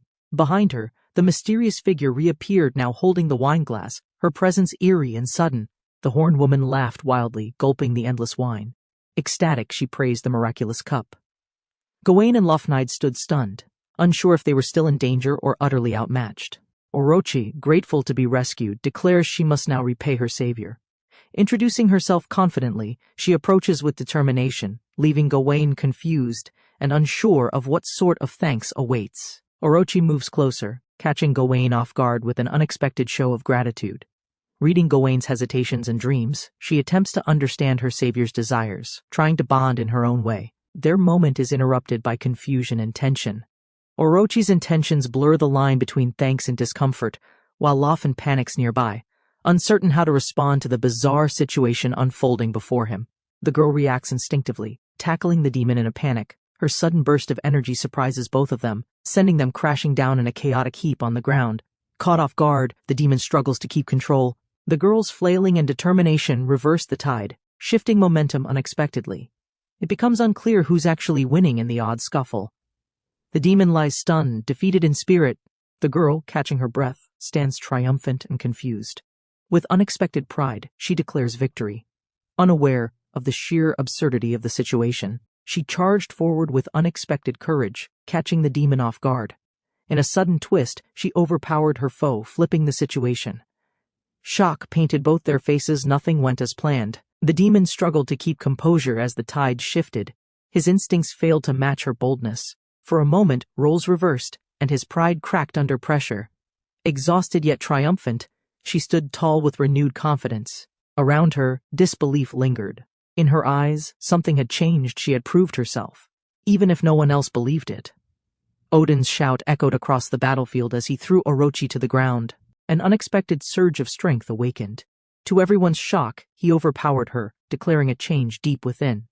Just as calm settled, a massive beast attacked. Odin, still holding Orochi, acted swiftly. He struck with precision, forcing the creature back. Everyone stood stunned. He had grown stronger through resolve alone.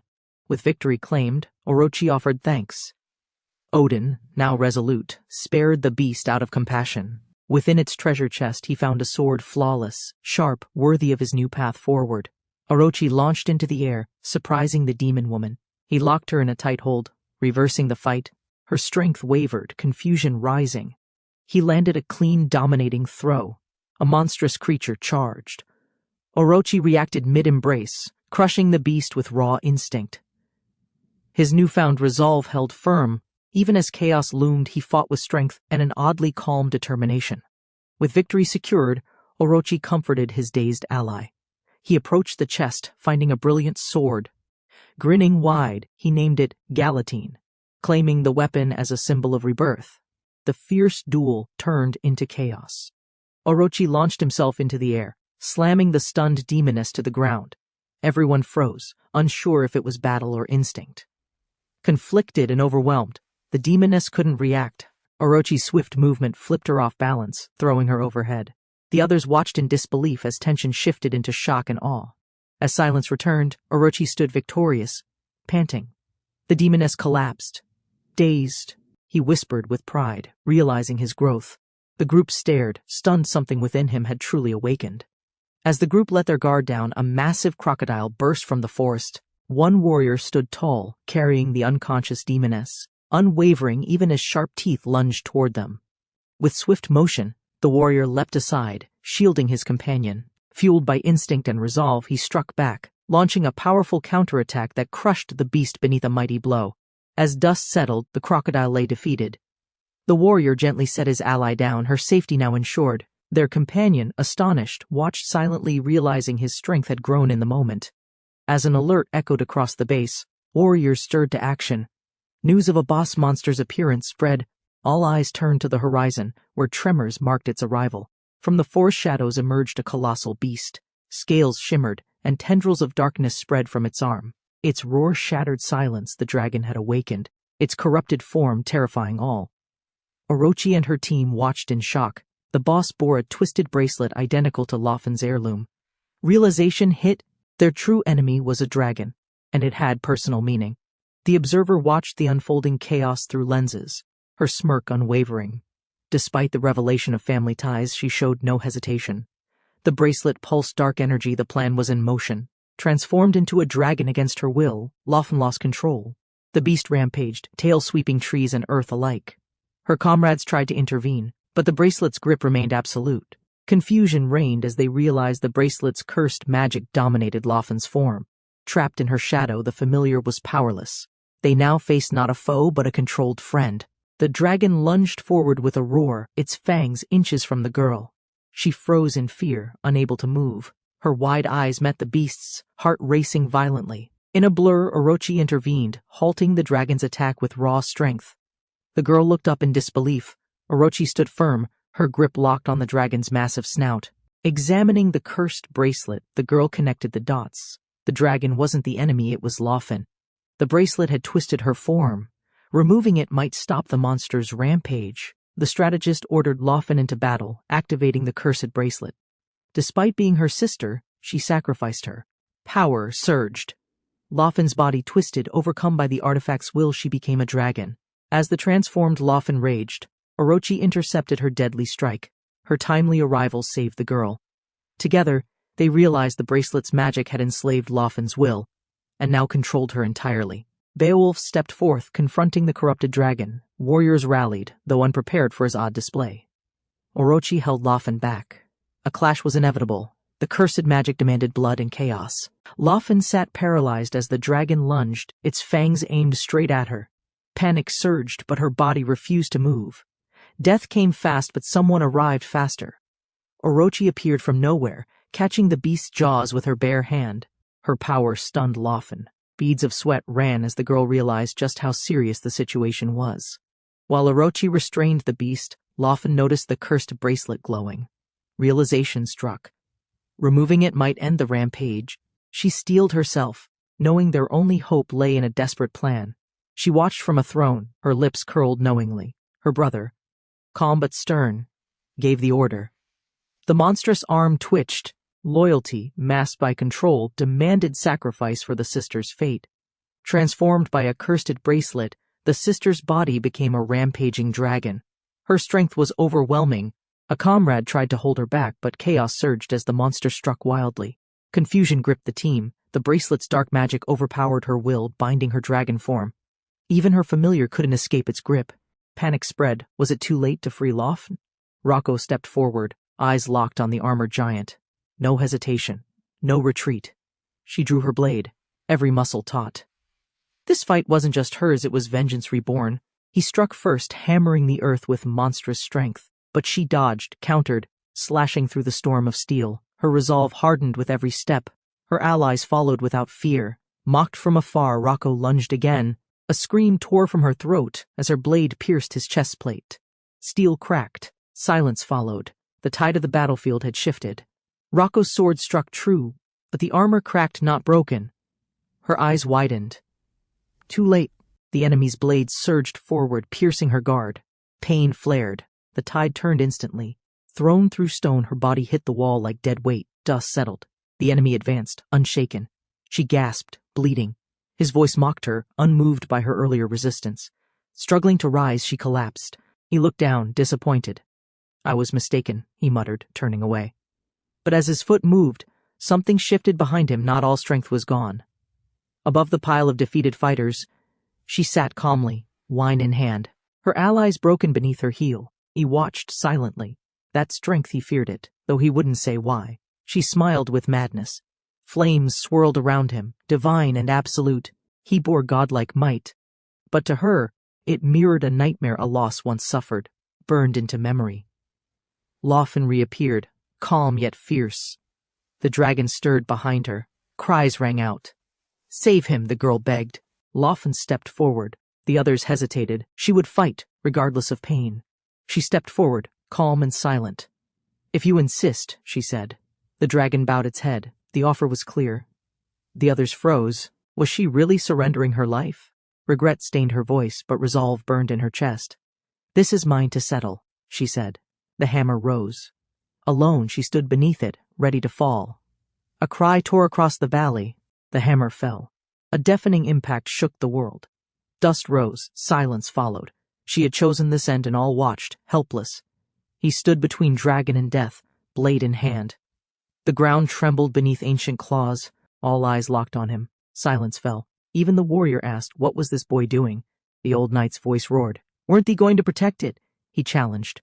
Words struck like hammers. Strength meant nothing without resolve. The dragon watched. The fallen girl barely breathed. His eyes burned with judgment. If thou art a man, then stand erect. The sun blazed overhead. Time paused. It wasn't just a challenge. It was a call to rise. He lay shattered on the stone, limbs motionless. Blood pooled quietly beneath him.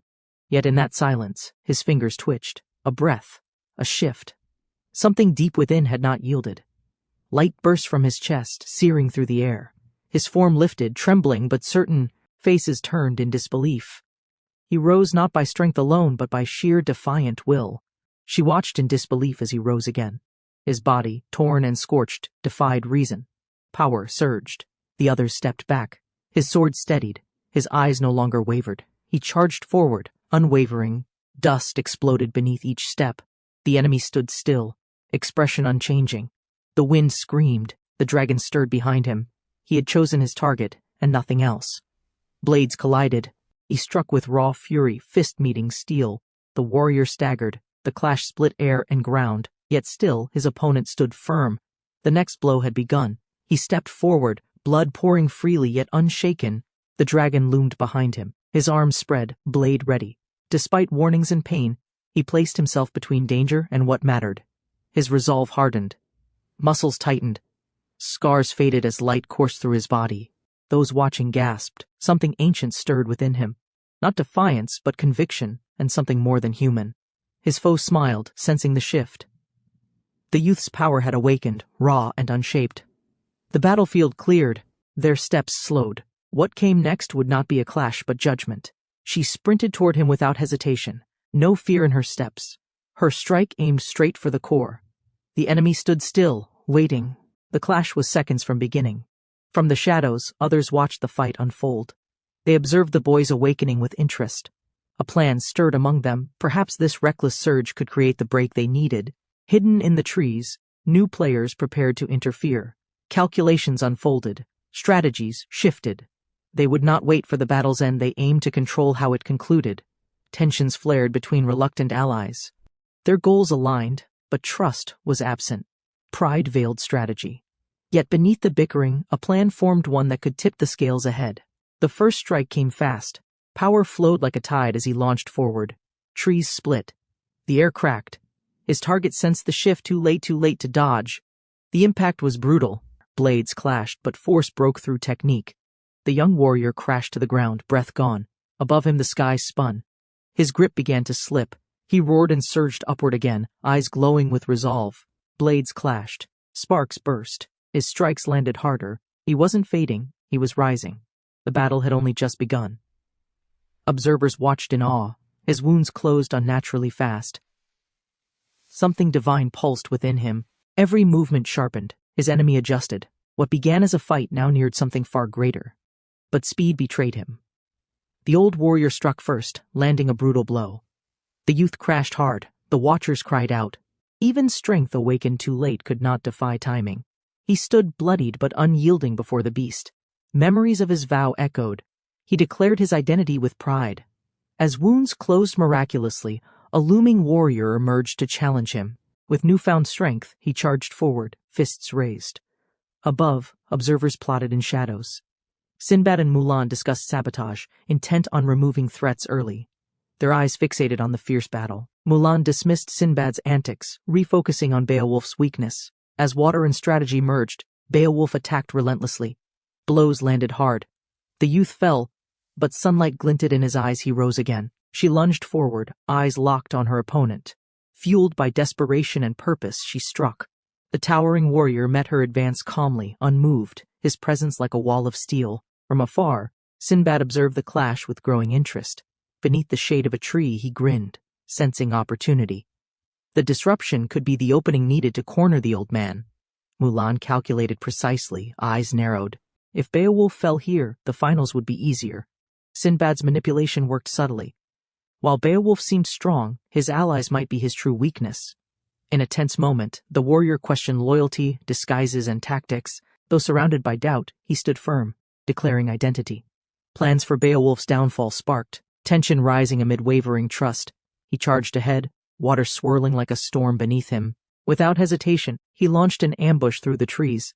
The forest echoed with fury as Beowulf's eyes locked forward. A brutal strike landed. The young warrior was thrown, gasping, bloodied but defiant. Beowulf's power overwhelmed, but fire still burned in the challenger's eyes, unwilling to surrender so easily. Drones descended, launching cords that wrapped the warrior in a precision trap. His muscles strained, but the strange bondage held firm. Shock overtook his expression. The machine's grip was unlike any foe. The controller hovered confidently, praising his own creation. Around him, the mechanical swarm danced. The warrior, bound yet proud, recognized the captor's skill. A contest of strength became one of wits. With a flourish, the controller surged forward, water bursting beneath his platform. His expression sharpened, no longer taunting, now serious. The warrior watched silently, bracing as the true battle was about to begin. As the ropes tightened, the warrior's arms failed him. The rock bird's bindings, swift and precise, restrained his limbs before he could resist. He collapsed, completely ensnared and stunned.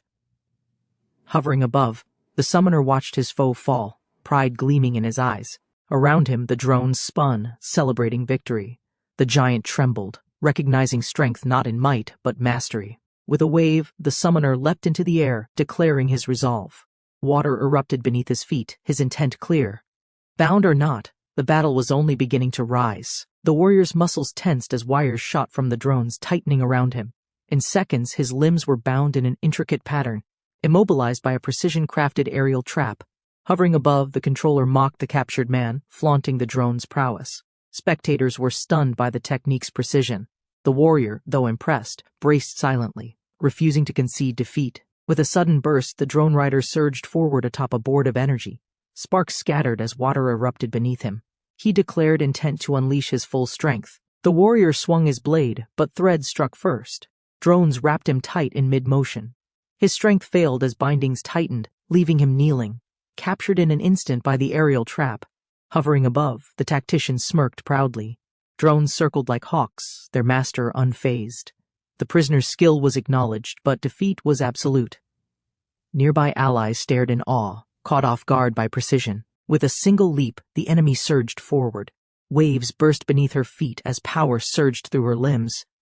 No longer toying, she prepared to strike with full, relentless strength.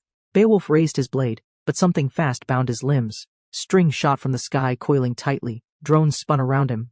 His strength clashed with precision, but his body collapsed. Bound in midair, Beowulf could only watch. The enemy smiled, hovering on a board above waves. A swarm of drones obeyed his command, circling like hawks in formation. With a sudden motion, the board rider descended. Water split beneath him. Eyes sharp, he embraced the thrill. His confidence burned. Now that Beowulf was captured, the real fight began.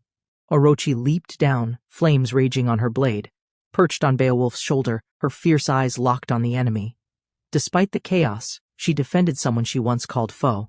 As the smoke cleared, a figure in red danced between trees. Her blade curved with elegant force, eyes sharp and fixed. With one slash, she launched a devastating technique. The attack carved deep through the forest, sending shockwaves toward the battlefield. Beowulf braced himself. Orochi's eyes widened, sensing a greater danger ahead. Someone else, something else was stepping into the fray. Beowulf stood tall, voice booming with pride and resolve. Declaring defeat, he withdrew with honor. From afar, the judge paused mid-sip, puzzled by the unexpected turn in the arena. Beowulf stood firm, declaring his withdrawal. Shock filled the air as his unexpected decision silenced both allies and rivals. He vowed allegiance to the dragon, pledging protection over further personal gain. Raising his shield, Beowulf proclaimed his new role. No one would reach the dragon without facing him first. His imposing presence made even hardened warriors hesitate to challenge his newfound cause. Despite Beowulf's stand, enemies still approached. The girl turned, blade ready, realizing the fight wasn't over. Determination returned to her eyes. She would protect what remained, no matter the cost. Beowulf steps back, stunning everyone with his sudden withdrawal. The warriors stare, confused. The dragon watches silently. A new resolve glimmers in Beowulf's eyes. He pledges to protect the dragon himself. His declaration echoes. Beowulf will now fight for the dragon. Enemies close in, but he stands firm, shield ready. The girl watches, shocked, as he positions himself between danger and allies. Surrounded by armored warriors, she braces for attack. Yet, instead of hostility, they rally behind Beowulf. Still, chaos brews. No clear enemy remains, and confusion marks the end of battle. Beowulf revealed a hidden artifact, its glow catching all by surprise. Without hesitation, he unleashed its power. A sudden wave erupted, striking him directly. His allies braced, shocked by the blast. The radiant force began healing wounds, calming nerves, and restoring strength. Even the intoxicated found clarity. Beowulf declared the relic's magic, and soon the fallen began to stir once more. The girl tended to a wounded soldier, relieved by his recovery. Beowulf, with quiet pride, acknowledged her spirit. Their battle had ended, but a bond now united them in honor. Beowulf stunned the crowd by surrendering mid-battle, declaring himself the dragon's protector. As astonished eyes turned, he stood firm, shielding the creature from further harm, ready to face any challenger. The soldiers rallied behind Beowulf, igniting renewed resistance. Yet confusion spread. Opponents were disqualified or unwilling to fight. Amidst the stalemate, the round ended abruptly, with all contenders unexpectedly disqualified. Beowulf revealed a healing treasure. Injuries vanished and spirits lifted. His peaceful gesture softened hearts. The girl, grateful, acknowledged their connection. Their brief encounter, born of combat, ended with mutual respect. The dragon stood vulnerable, yet proud. The man called Beowulf stepped forward, declaring himself its guardian. With resolve, he faced the astonished crowd, daring any challenger to cross his path. Warriors rallied behind Beowulf, shields raised, courage renewed. But disarray soon spread. Others walked away, doubting the purpose. The round ended in silence, and with no victor, disqualification fell like thunder. Beowulf revealed a hidden treasure radiating light. Wounds vanished, spirits lifted. Gratitude replaced fear. Peace settled. Smiling gently, he spoke farewell. The girl met his gaze, hearts changed by battle's bond. Beowulf rallied his men as reinforcements arrived, shields locked and blades drawn. The enemy's presence was undeniable. Tension rose fast. Defenders held ground, refusing to let anything breach their line. But their zeal faded quickly. Others abandoned the fight, returning to the arena or standing idle. The wounded lay scattered, spirits broken. Gernot realized no one had the will to continue. The battle concluded in shame. Disqualified and defeated, they stood surrounded by silence and wreckage. Above it all, judgment echoed. No victors here, only the unworthy left behind in disgrace. Beowulf's allies stood firm, shields raised against the enemy charge. Confused but alert, Lin spotted unfamiliar warriors. The opposing side roared with confidence. None of them planned to back down now. The tension fractured. While Beowulf demanded attention, others walked away. Warriors hesitated, unsure who to fight. Most were already injured or retreated. With silence lingering, Gernot realized morale had collapsed entirely. Disbelief swept over them. The round had ended. Judges declared disqualification. No one reached the objective. The shock hit hard. Lin stared in silence, realizing their battle had meant nothing. Beowulf revealed a mysterious treasure, silencing the crowd. In an instant, its power radiated outward, healing wounds, soothing pain. Both friend and foe felt their injuries vanish under the artifact's glow. With spirits lifted, Beowulf honored the warrior's courage and departed, but in the shadows adversaries plotted, claiming the people's course would fall. They underestimated who truly stood behind the title. From chaos rose determination. The dragon girl expelled stolen riches, restoring hope. Lin and her allies, revitalized and confident, marched forward, ready to conquer the next trial with renewed strength. Across the grand hall, a lone warrior stood before the queen. Their forces watched silently. The air shimmered with tension. The final seat had been filled. A new challenger arrived. Dietrich faced Queen Brunhild with calm resolve. He greeted her, acknowledging her unmatched record. Both aware of each other's reputations, they prepared. The clash between legends was about to begin. Hagen, the finance minister, sat nervously as the woman cornered him. Her persuasion was ruthless, offering compromise cloaked in threat. She had plans, and Hagen's reluctance wouldn't stop the games. Refusing to risk the queen, the woman activated her backup plan. Her insurance, a final warrior would soon arrive. Hagen grimaced. This opponent wasn't ordinary. A shift in power had begun. Defeated but not broken, the warrior humbled himself before his comrades. Though his strength failed, he inspired their resolve. Each vowed to grow, their manhood and honor driving them onward.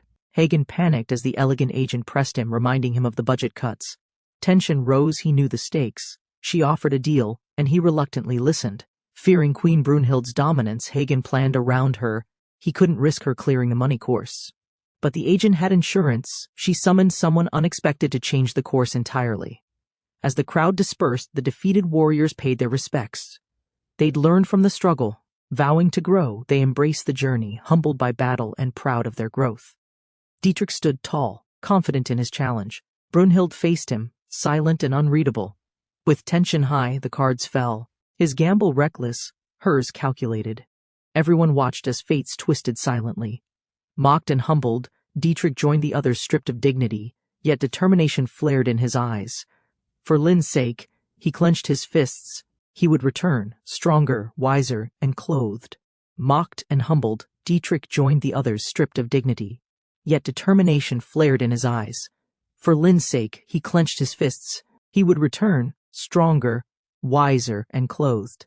Stripped of dignity and garments, the defeated sat in shame outside the casino.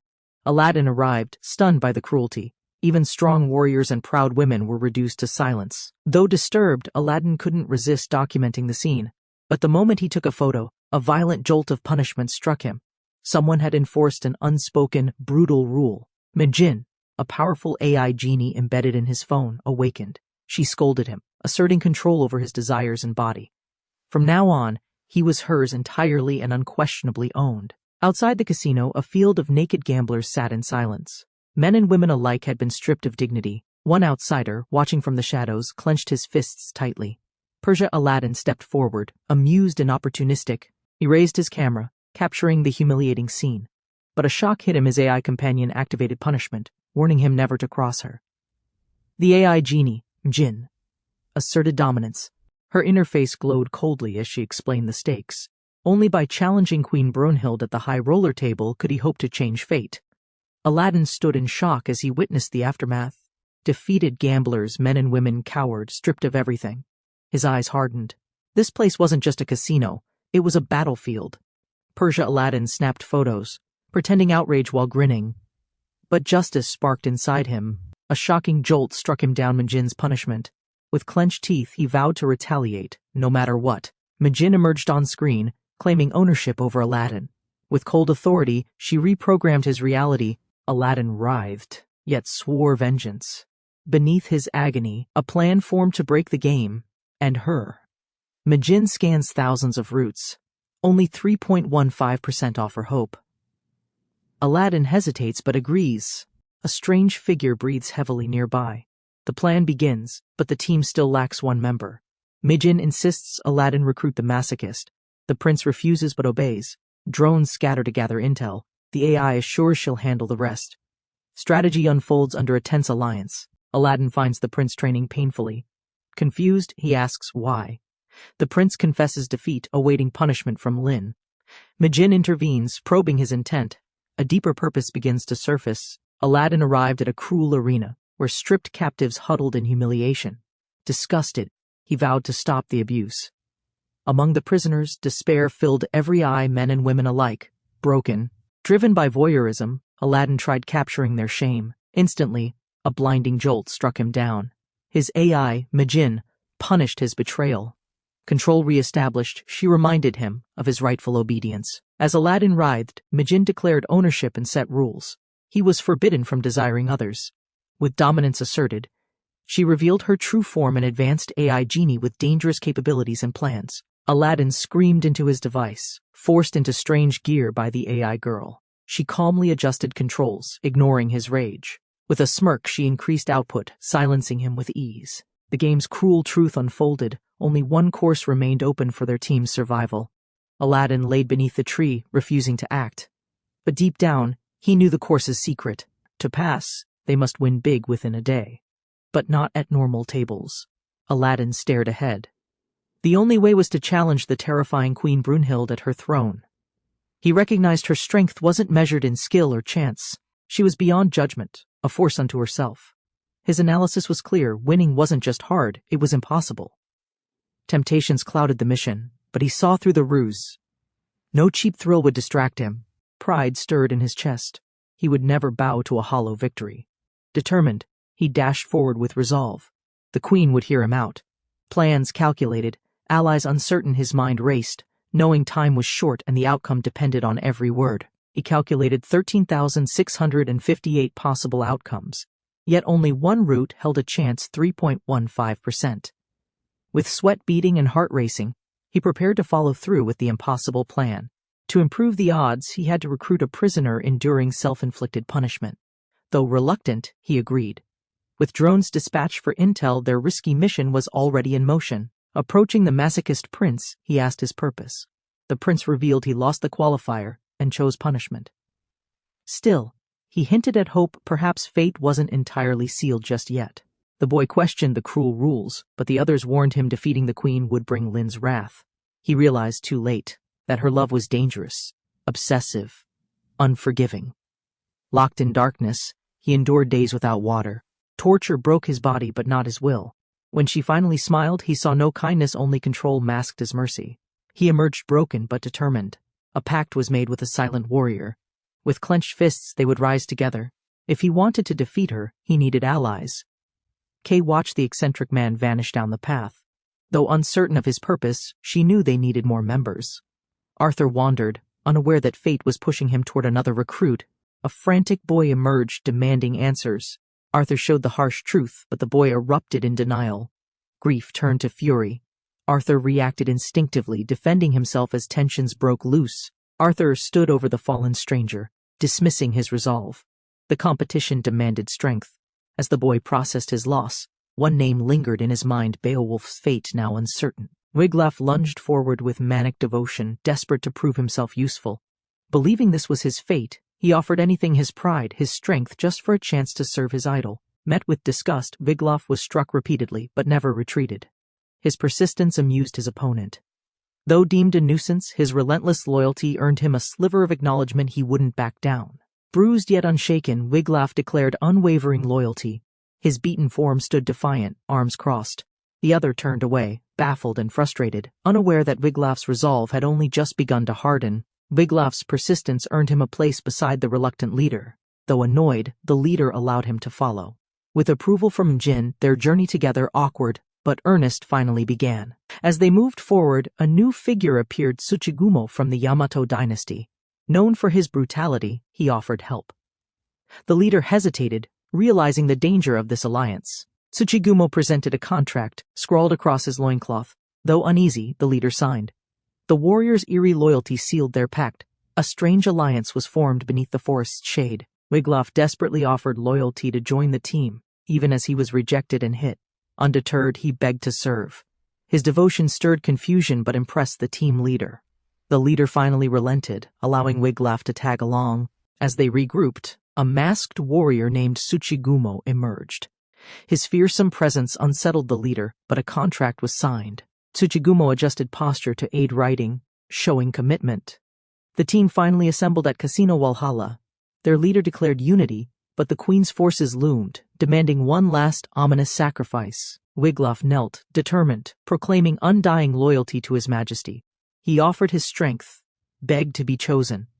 His desperation was unsettling, but his sincerity made the others pause, considering his request. With the team assembled, the mission continued. Wiglaf celebrated, clinging joyfully. The leader checked in with the team strategist. She had already predicted this. Everyone now moved toward the next challenge. Aladdin gathers the team outside Casino Walhalla, preparing them for the qualifiers. He explains the game's rules. Each must pass the Queen's test using only the initial payout chip. The chosen game is high and low, simple yet risky. They must correctly guess 10 hands in a row. Failure means elimination. The odds are brutal, but time is short. With calculated precision and a partner's precognition, one teammate believes success is inevitable. Confidence rises, but the Queen's quiet smile hints there's more to the game than just math. The group gathered before the grand entrance of Casino Walhalla. Their leader unveiled the qualifier strategy. The Queen, a fierce dealer, would oversee the challenge. Stakes were high, tension grew. Mijin chose the game high and low. Victory required 10 wins against the Queen. Confidence flickered. A member revealed future knowledge through precognition, calculating the odds, but warned of a flaw. The flaw was absolute victory always collapsed at the 10th round. Despite this, they prepared. Attila, who had nearly won before, was selected. Their hope: disrupt the Queen's mysterious, unbeatable ability. The team gathered in front of the casino, naked but determined. Their leader explained the challenge. With a deadly passing rate and a sharp-eyed dealer, their gamble had just begun. They chose the game high and low. Victory demanded 10 wins in a row. With foresight and calculation, the odds were charted. But one thing remained: the Queen always won eventually. Despite grim predictions, they placed their hopes on Attila. His steady rise, unmatched charisma, and uncanny fortune left everyone stunned. As the Queen faltered, their miracle victory felt within reach. The team braces for the final game. Pressure builds. If Attila loses, everything is lost. The princess prepares to play. Their counterplan begins. They must disrupt her absolute victory ability. The princess sits confidently, ready. Her presence alone distorts the atmosphere. The team stands menacingly behind Attila, their tension burning. As she draws, resistance begins. Their coordinated disruption starts to take shape. A strange spectacle unfolds. Feathers fall like snow. Time seems to slow. All eyes turn to the shimmering descent. A figure crashes through the air. The final outcome draws near. The group entered Casino Walhalla for the qualifiers. Stripped of everything but pride, they listened intently. The queen, with cold eyes, declared Aladdin's chip the start. The game would begin. Jin chose high and low as the game. The rules were simple but brutal. Guess the next card, higher or lower. Win 10 rounds straight. Failure meant losing everything. Pressure mounted. Probability calculations failed. Precognition warned of loss at the 10th match. No logical explanation. The queen's presence defied reason. But hope remained. A plan formed, and Duke Attila stepped forward. They analyzed every outcome, no matter the path. The queen always won. An unavoidable 10th loss was fated. Despite confusion, they trusted the data. Her mysterious power defied all probability. With Attila chosen as their best chance, the team rallied. They planned a bold interference strategy. Only Attila had come close before. Everyone else would disrupt the queen's strange ability. 9 victories built tension. The 10th would decide everything. But the queen calmly stepped forward. Their trick handsome illusions failed. She remained unfazed. The final card flipped slowly. It was a queen. Attila confidently won his 9th game, coolly seated with a smug smile. The princess observed tensely, while the defeated players stood behind, stripped of pride and clothes, helpless before Attila's streak. Despite overwhelming odds, the princess declared her card as low. The room gasped. Her choice puzzled everyone. Statistically wrong, strategically baffling. But she remained poised, unnerved by the others' confusion. Attila flipped his card. It was the ace. Her gamble had failed. His smirk widened. The princess had misjudged. With that move, Attila secured his 10th and final victory. The princess prepares for the final game, eyes sharp, voice steady. Her allies tense, aware everything depends on this moment. Victory or failure will be decided by her choice alone. She confidently takes the seat, declaring her intention. Opponents burn with silent fury, but her command is unshaken. As petals descend mysteriously, all eyes focus on the intense atmosphere unfolding. A sudden disruption crashes down. An unexpected figure explodes into view, wardrobe gone mid-flight. Chaos erupts. The princess remains composed, but her foes recoil in comedic horror, thrown off their resolve. Tsuchigumo's illusion failed as the queen remained unfazed. The team watched in horror, realizing their plan backfired. The queen, unamused, announced her turn calm, composed, and terrifyingly confident. With a calm smirk, the queen revealed a low card, overturning their expectations. Shock spread among them. Despite Morgiana's confident prediction, the game took a sudden, unpredictable turn. Attila unveiled his hidden card, revealing the true ace. The queen, admitting her loss, declared the result valid. With victory secured through cunning, the group advanced, their path hard-won. The strange man appeared again, his presence unsettling the entire arena. Warriors tensed. His grotesque pride stood tall as he mocked them, promising vengeance for their last encounter, eyes gleaming. The team swiftly reclaimed their weapons, determination surging through them. With renewed strength, they rallied behind their leader. Their objective was clear: survive, protect their chips, and reach the final gate. As tensions rose, one member changed outfits mid-battle, drawing ire and confusion. Amid chaos, the squad regrouped. Enemies charged. Focus returned. Their true trial was just beginning beyond that hall. Kay launched forward with brutal force, scattering enemies with her idol-enhanced strike. The others followed, pushing through confusion. Their momentum surged as escape neared, with the enemy caught completely unprepared. 2 warriors blocked the throne, unaware of the danger. The princess calmly responded, unimpressed by their threats. She hadn't moved not because she couldn't, but because they weren't worth her effort. With a flick of her wrist, the princess shattered the ground and sent both men flying. Her cards danced like blades. Their mission failed before it ever had a chance. The woman remained calm, watching her attacker strike. The man's swing shattered part of the floor, rage fueling his force. She responded with one kick, elegant yet brutally overwhelming. He staggered from the blow, pain and disbelief tightening his face. Regaining composure, he lunged again, aiming directly at her throne. The seat cracked under pressure, but she stayed unfazed. Her counterattack launched him across the chamber, crashing into pillars. Allies looked on, stunned by her power. Another fighter stepped forward, recognizing the name Lin, burdened by unspoken memories.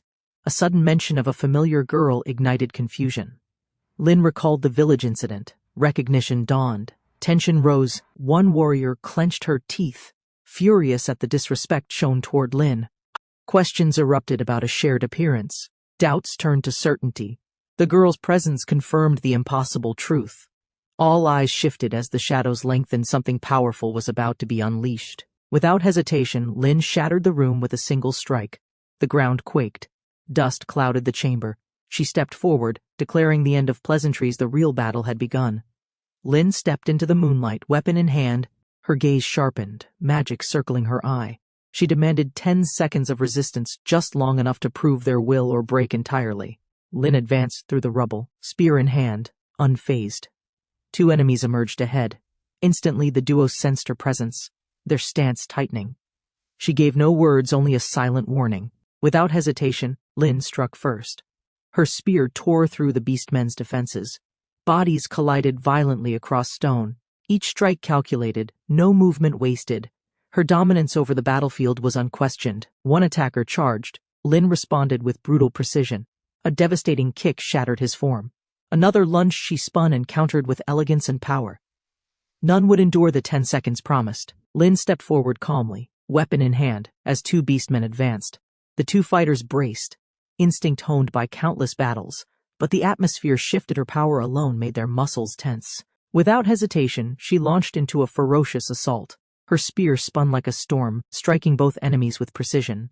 Blades and limbs clashed as stone cracked beneath their shifting stances. Debris exploded around them.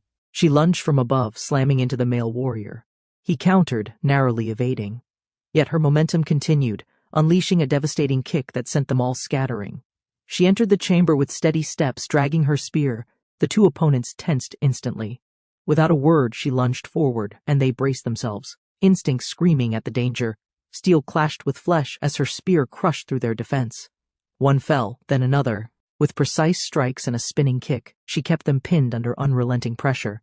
Electricity surged through her blade as she launched her finishing attack.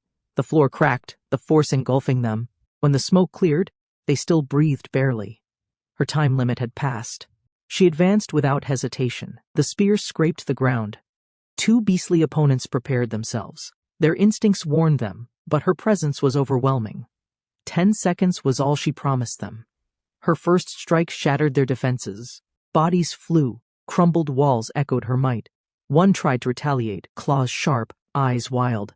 She countered midair, ruthless and precise, pushing them harder. She launched again, faster, fiercer. One was sent crashing, gasping for breath. The other barely dodged. Her glare burned with focus. She moved like lightning, relentless, demanding, testing their every limit. The woman in black approached with grace and precision. 2 warriors noticed her, readying themselves. But her steps carried lethal promise. She would not stop. She was the executioner. With a surge, she launched her spear, tearing through flesh and bone. The monstrous foes were overwhelmed. Her speed was blinding, and every strike landed with devastating, calculated force. One remained. She closed in, lifted him effortlessly. Her kick cracked ribs, her gaze unflinching. They had no chance. Her combat was art, beautiful, violent, and absolutely unforgiving. The giant sword shattered the wall, and the dark warrior charged forward. With eyes locked, the horned woman descended swiftly, catching him mid-motion. The impact signaled the beginning of battle. Steel clashed with fury. He gritted his teeth, deflecting the strike, but his enemy was relentless. The woman flanked them, ready to assist. He lunged, hand outstretched for the blade. A brutal flurry exploded as fists, blades, and bodies collided. Her kick landed with precision, sending the foe spiraling. In that chaos, the tide of the fight began to shift. Brunhild swung her colossal axe, sending shockwaves through the ground. Her enemies were overwhelmed, bodies hurled like ragdolls. With calm fury, she stood tall, declaring silent dominance over the bloodstained battlefield. The attack struck with blinding force, shattering walls and cracking stone. Dust and rubble clouded the room. Amidst the chaos, 2 broken figures slowly moved, barely surviving the titanic blow. As Brunhild watched, disappointed, the survivors stirred. She frowned. 10 seconds had passed. Frustrated, she blamed the limiters. With a bitter sigh, she prepared to unleash her true power unrestrained. She removed the limiters with trembling fingers, despite her earlier oath. Blinding energy burst forth, casting fear into her foes. Years of restraint shattered in that instant of fierce resolve. Eyes gleamed with unrestrained power. She surged forward, her form no longer bound. The challengers below stared in awe and dread, unprepared for the wrath now descending from above. He crashed to the floor, bruised and broken. The girls mocked his weakness. Despite the pain, he rose again, resolve burning he would not fall before proving himself worthy. Brunhild removed her limiters, lightning pulsing from her eyes. Her vision cleared, and with a crushing blow she shattered the floor, unleashing power long restrained. The battle had truly begun. Eyes glowing fiercely, Brunhild soared toward her enemies. Her monstrous aura overwhelmed the arena. The stunned warriors could only watch as she demanded to see their faces before delivering judgment. Beaten and bloodied, the man collapsed. The girls scoffed, unimpressed by his strength. Disappointed, they mocked his lineage. Yet beneath their sneers, a plan stirred within him he hadn't given up. Wiglaf, beaten and bloodied, begged for training, determined to serve the king. His fierce loyalty astounded the warriors. Against all odds, he stood tall, earning unexpected respect and acknowledgement. With overwhelming grace, the dancer unleashed devastating attacks, scattering enemies with rhythmic precision. Spider puppetry followed, entrapping opponents. Despite fatigue, her movements remained lethal. Their plan to regroup was already unfolding. Thread magic ensnared the team midair, binding them helplessly. Panic spread quickly, none could resist. Their bodies froze, tangled like prey. One by one they fell, caught in a web of control. The battered team launched their final plan. With chaos unfolding, Her Highness clutched the chips tightly. While confusion spread, she quietly withdrew, overwhelmed by the smoke and her faltering resolve. Within the haze, the queen sharpened her thoughts. No longer swayed by appearances, she vowed revenge. Rage replaced her doubts. As the smoke thinned, she prepared to strike mercilessly. But when the fog cleared, a surprise awaited. The men stood united, smiling. Their greeting was elegant, sincere. Her wrath paused. A strange welcome softened the battlefield's tension, if only briefly. Thrown across the sea, the queen crashed into Persian waters, dazed and breathless. She stumbled onto foreign ground, where a mysterious, glittering palace loomed. Confused warriors stared in awe, speechless. As she entered Club Walhalla, the queen was greeted by elegant strangers. Each man welcomed her with grace, allure, and offers of companionship. Her composure cracked beneath their overwhelming charm. One gentleman leaned in, confident and teasing. His words promised a sleepless night. Stunned but eager, the queen demanded 6 companions, unaware of the costly game she had just embraced. The woman stood confused as chaos unfolded around her. Plan H was declared, unleashing a wild counterattack. Allies scrambled, enemies staggered. Smoke veiled the battlefield, tension rising with every breath. Champagne flowed and laughter echoed. Surrounded by elegance and handsome strangers, she gave in. The night bloomed into a glittering haze, ending with cheers, smiles, and the hint of deception. The queen, reflecting on her misfortune, sat weeping over her drink. Her companions watched silently. As she lamented her fate, a drink was offered tonight. She was to forget everything painful. The party escalated into chaos. Amid drunken laughter and sudden rage, the queen launched into fury, attacking a rival. The men remained confident, knowing her wild behavior would ensure victory. Though their plan succeeded, celebration turned to silence. A blade pressed to a throat, vengeance hung in the air. Beneath the hospitality, debts and grudges simmered, waiting for repayment. She recounted her tale through tears, betrayed and married off. Her voice broke with longing for Isla. Around her, others drank and comforted, trying to lighten the atmosphere of regret. Fueled by frustration and alcohol, she snapped, unleashing fury on a rival. The room froze as the outburst echoed. Meanwhile, others discussed progress, their confidence growing with the queen's shift. The mood shifted again unexpectedly when she joined the toast, her joy undeniable. For the first time, her laughter filled the room. The others watched in awe, quietly conceding emotional defeat. Laughter echoed as chaos unfolded. Games, pranks, and wild antics consumed the room. Drinks flowed endlessly. Even the most stoic guards cracked smiles. That night, no one held back. By dawn, silence replaced the revelry. Bodies lay scattered in the wrecked casino, victims of their own festivity. Curtains swayed gently. The queen, still snoring, clung to an empty bottle. Groggy and bruised, they rose amid ruin. With aching limbs, they marveled at the mountain of chips earned. The qualifiers were secured, but their dignity was left somewhere under the tables. The queen drowned her sorrow in wine, surrounded by laughter and noise. Her resolve cracked. Bitterness surfaced. A kind stranger urged her to enjoy the night, and she reluctantly agreed. Fueled by liquor and pride, the queen snapped at her rival's antics. Chaos erupted. Amid the mayhem, her teammates seized the moment. The qualifiers passed unnoticed. Victory achieved through distraction. A blade to the throat reminded him kindness comes with consequences. She smiled coldly. A game of hearts was over, but debts lingered, hidden beneath the glittering hospitality and broken trust. Laughter echoed through Valhalla as the casino turned into a chaotic playground. Games, drinks, dares, and pranks erupted freely. By dawn, bodies collapsed spent, drunk, victorious. Silence replaced revelry's uproar. Morning light spilled over the wreckage. Survivors stirred, groaning. The women of Eastland had outlasted everyone. Pride mingled with pain. But amidst sore limbs, they realized they had won everything. With coins piled high and rings reclaimed, the team gathered. Their alliance ended, but respect lingered. They exchanged parting glances, aware next time they'd fight not as friends, but as rivals. The princess joined the table, eager to drink. Her laughter echoed across the room, lifting spirits. Her companions watched in awe, realizing her joy was rare since marrying into the kingdom. Their night escalated quickly. Hosts emerged with crates of chips, demanding entertainment. The team was startled, but intrigued. They were offered fortune in return for a performance worthy of legends.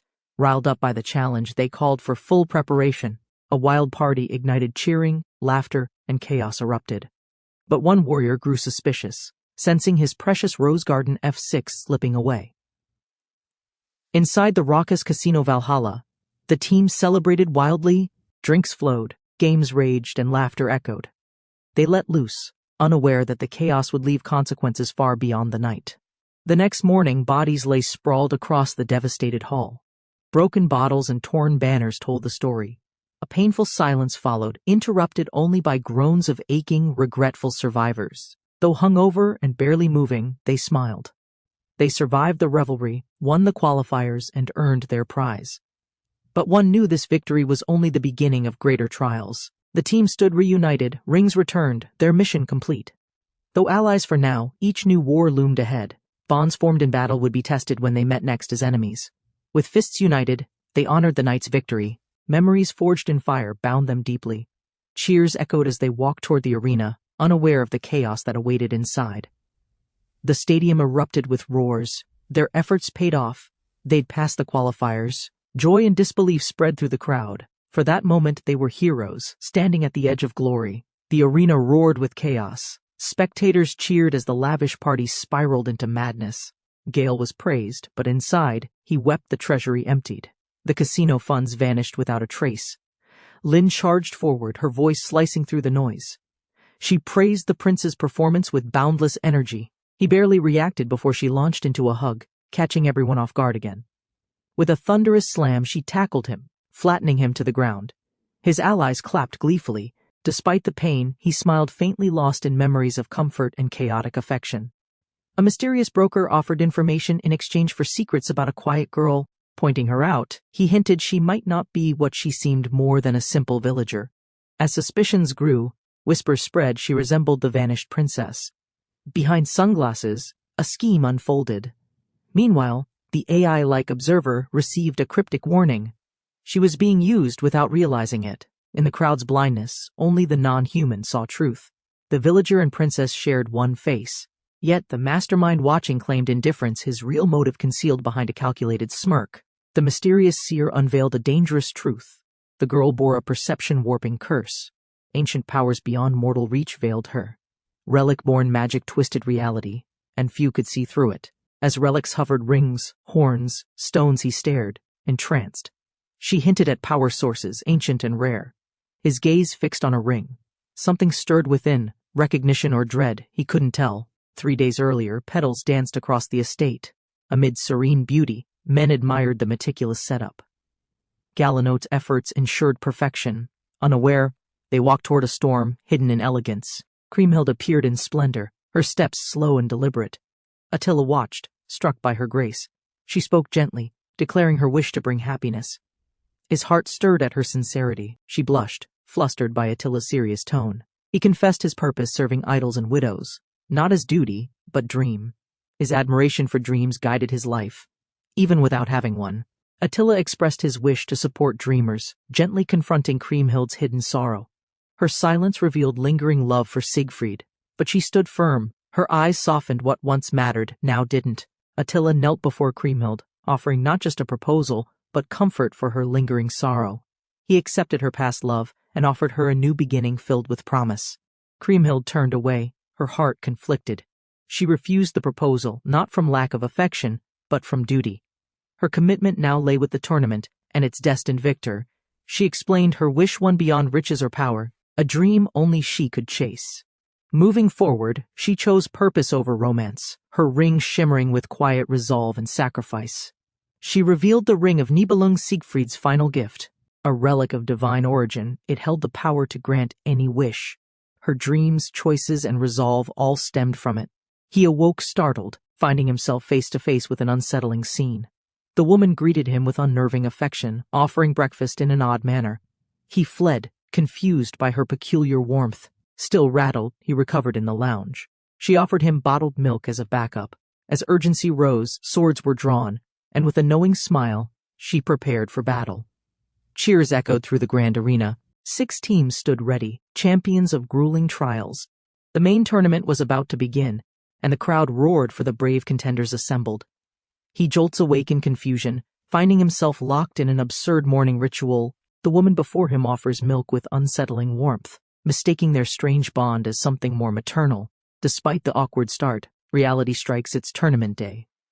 Urgency returns. Amid jokes and exhaustion, the contenders ready themselves. The swords are drawn, but their purpose is clear. The true battle begins. Crowds cheer as 6 elite teams enter the arena. 2 more will join them. The announcer beams. Tension builds. Among laughter and shock, the strongest warriors prepare for combat's brutal test. The crowd roared as the Burgundy team entered. Hagen led confidently, her aura commanding. Beside her, Brunhilde's presence stirred awe. Their appearance confirmed a secret many suspected she would compete. Recognition spread among the competitors. Brunhilde's name echoed in surprise. Hagen, unfazed, acknowledged Siegfried with respect. Observers noted Brunhilde's sealed vision, a bold tactic. The games now held deeper tension. Tension flared into insults. Hagen teased, provoking loud objections. Her boldness earned both disdain and disbelief. Laufen, silent, watched her sister's outburst. The crowd buzzed. Anticipation eclipsed embarrassment. The battle loomed. The arena roared alive. Sieg awoke dazed, startled by Helmina's usual chaos. Morning routines turned absurd. Still groggy, he barely avoided a strange breakfast ambush. The day was far from ordinary. As laughter faded, preparations resumed. Helmina handed Sieg a strange bottle, filled with questionable sincerity. Tension brewed, orders barked, weapons drawn. The tournament loomed. Everyone understood. The real challenge had begun. Crowds erupted. The finalists had gathered. 6 teams forged through fierce battles. Their names echoed in the arena. Victors of grueling trials, now standing at the threshold of the main event. Sieg awoke with a shock, greeted by Hagen's unsettling idea of breakfast. As he dodged her approach, confusion swirled through his half-awake body, realizing today wouldn't be ordinary. Still weary, Sieg processed yesterday's defeat, while Hagen offered him a bottle of freshly expressed milk. Urgency returned as the call to gather echoed. The main tournament was beginning now. Cheers erupted from the crowd as the 6 victorious teams were announced. Each fighter had endured grueling trials. Now, under roaring skies, they stood ready for the battles to come. The arena buzzed as champions arrived. Arthur greeted her peers, while Gawain relished the spectacle.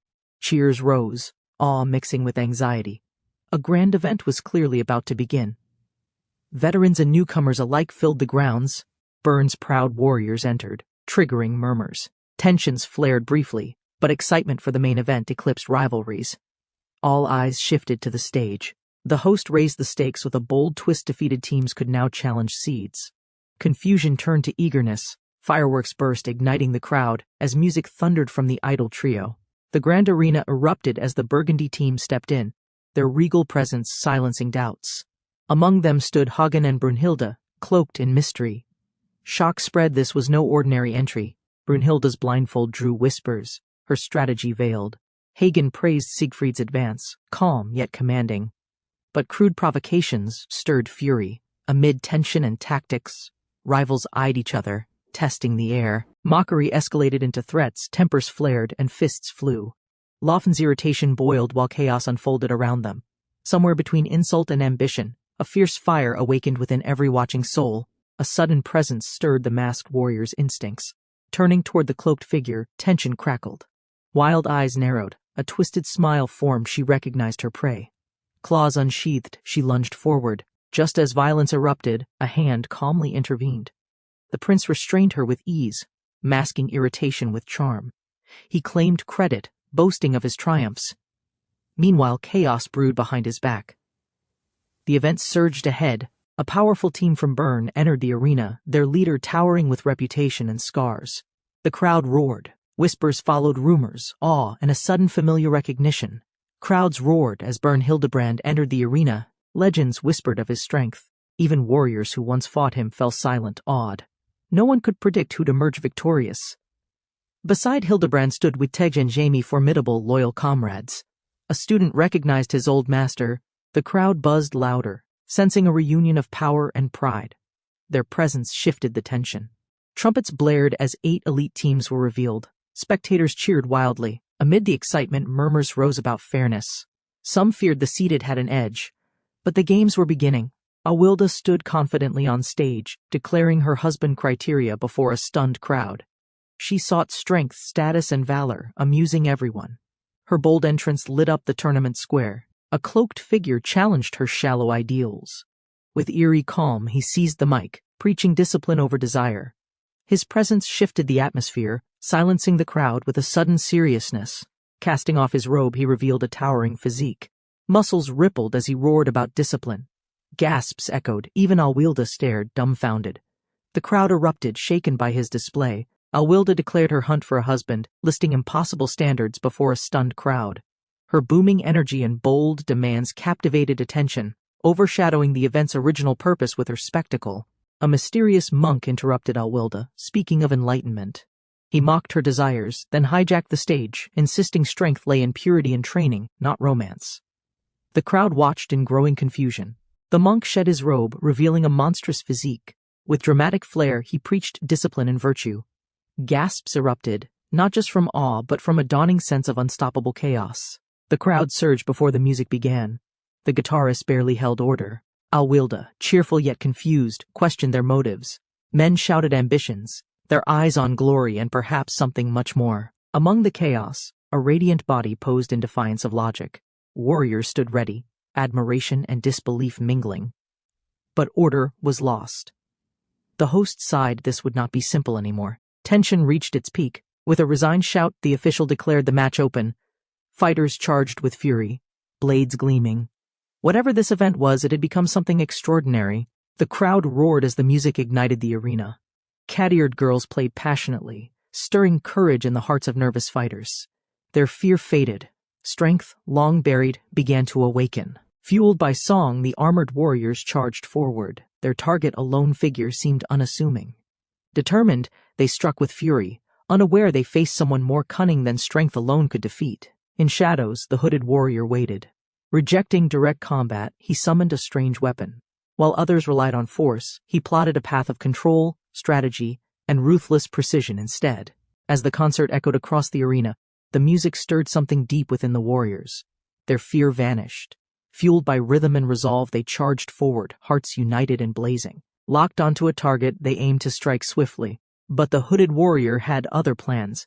He avoided direct conflict, unleashing a sudden, violent surprise from beneath the arena floor. Dark spikes erupted with explosive force, sending shockwaves across the battlefield. Spectators panicked, rubble scattered wildly. Amid the chaos, a lone figure smirked. Fafnir, now reborn, ready to play the villain. Spikes burst through stone and sky, tearing the battlefield apart. Warriors dodged the deadly barrage, shocked eyes widened. No one expected this kind of power. Chaos ignites, but the battle endures. Crystalline shards rain from above as the attack devastates the arena. The crowd panics, scattering in fear. Amidst it all, Fafnir stands unfazed, amused by the destruction she unleashed. Revealing her identity as Fafnir, she embraces chaos with pride. Onlookers react with disbelief. Her return rekindles old memories, old grudges this time. She's not here to be defeated again. Despite the chaos, the band's rhythm never wavered. Soldiers turned babies clung to innocence. She held them gently, mocking their struggle. Her calm presence twisted the battlefield into something more surreal. Just as she mocked the warriors, a guitarist launched from above. Her attack shattered the silence, landing with fury. The spellcaster turned, stunned, facing resistance wrapped in defiant melody. She unleashed powerful riffs like strikes, forcing the enemy backward. The accusation echoed. Strange magic had poisoned minds.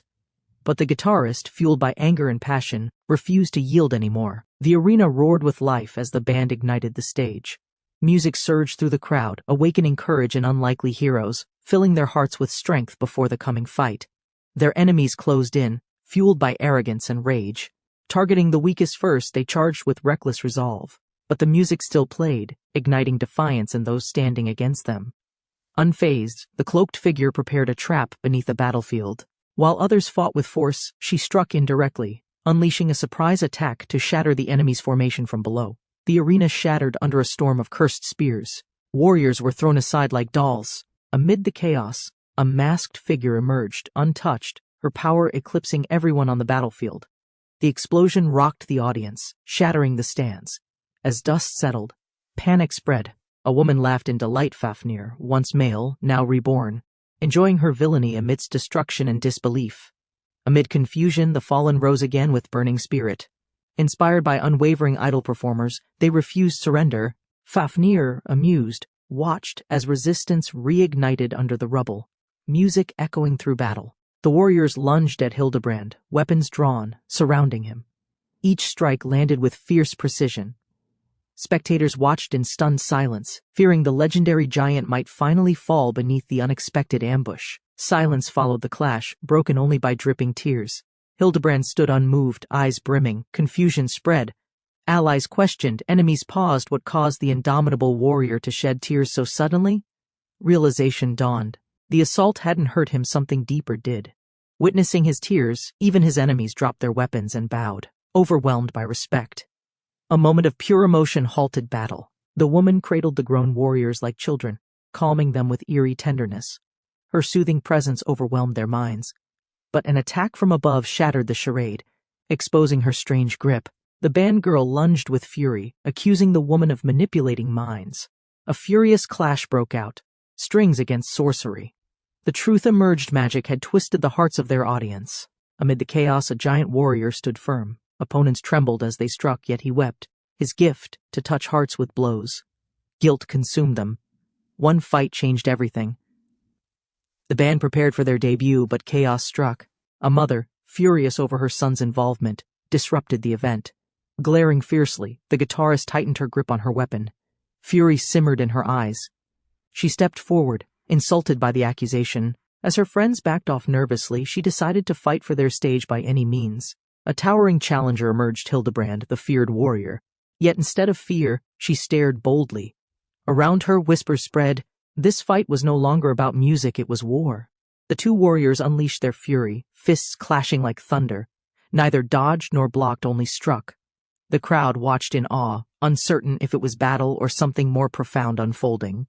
As their fists roared, visions of monks in meditation echoed through the combat. The bald fighter demanded his opponent's truth, seeing the battle as sacred dialogue beyond mere violence. The massive monk crushed down with a final blow, his opponent pinned and speechless. Amid broken stone, he extended an offer, not just of victory, but a place by his side. The warrior clashed with overwhelming force, muscles tensed, blades drawn. Bodhidharma's body absorbed each strike unmoved. A brutal truth sparked. This was no ordinary duel, but a test of conviction. Crushed beneath the weight of Bodhidharma's ultimate technique, the warrior's resolve remained. Dust cleared, silence fell. Yet, despite defeat, his spirit persisted. He had faced truth without turning away. Rising from rubble, bruised but unbroken, the warrior rejected submission. Though Bodhidharma offered discipleship, he declined. Not out of pride, but because his truth demanded a different path forward. Two mighty warriors clashed without restraint, their fists thundering like war drums. Spectators stood frozen, unable to grasp the raw, primal power that erupted. It was not a conversation, it was war. As the ground shattered, the master unleashed his ultimate move, crushing his opponent beneath immense force. Dust rose, awe spread, and silence fell. Amid the debris, respect began to bloom. Bruised but awakened, the student struck from clarity, not rage. The master, heart moved, staggered and fell. Enlightenment dawned not through dominance, but understanding. One stood tall, spirit unbroken, blade steady in hand.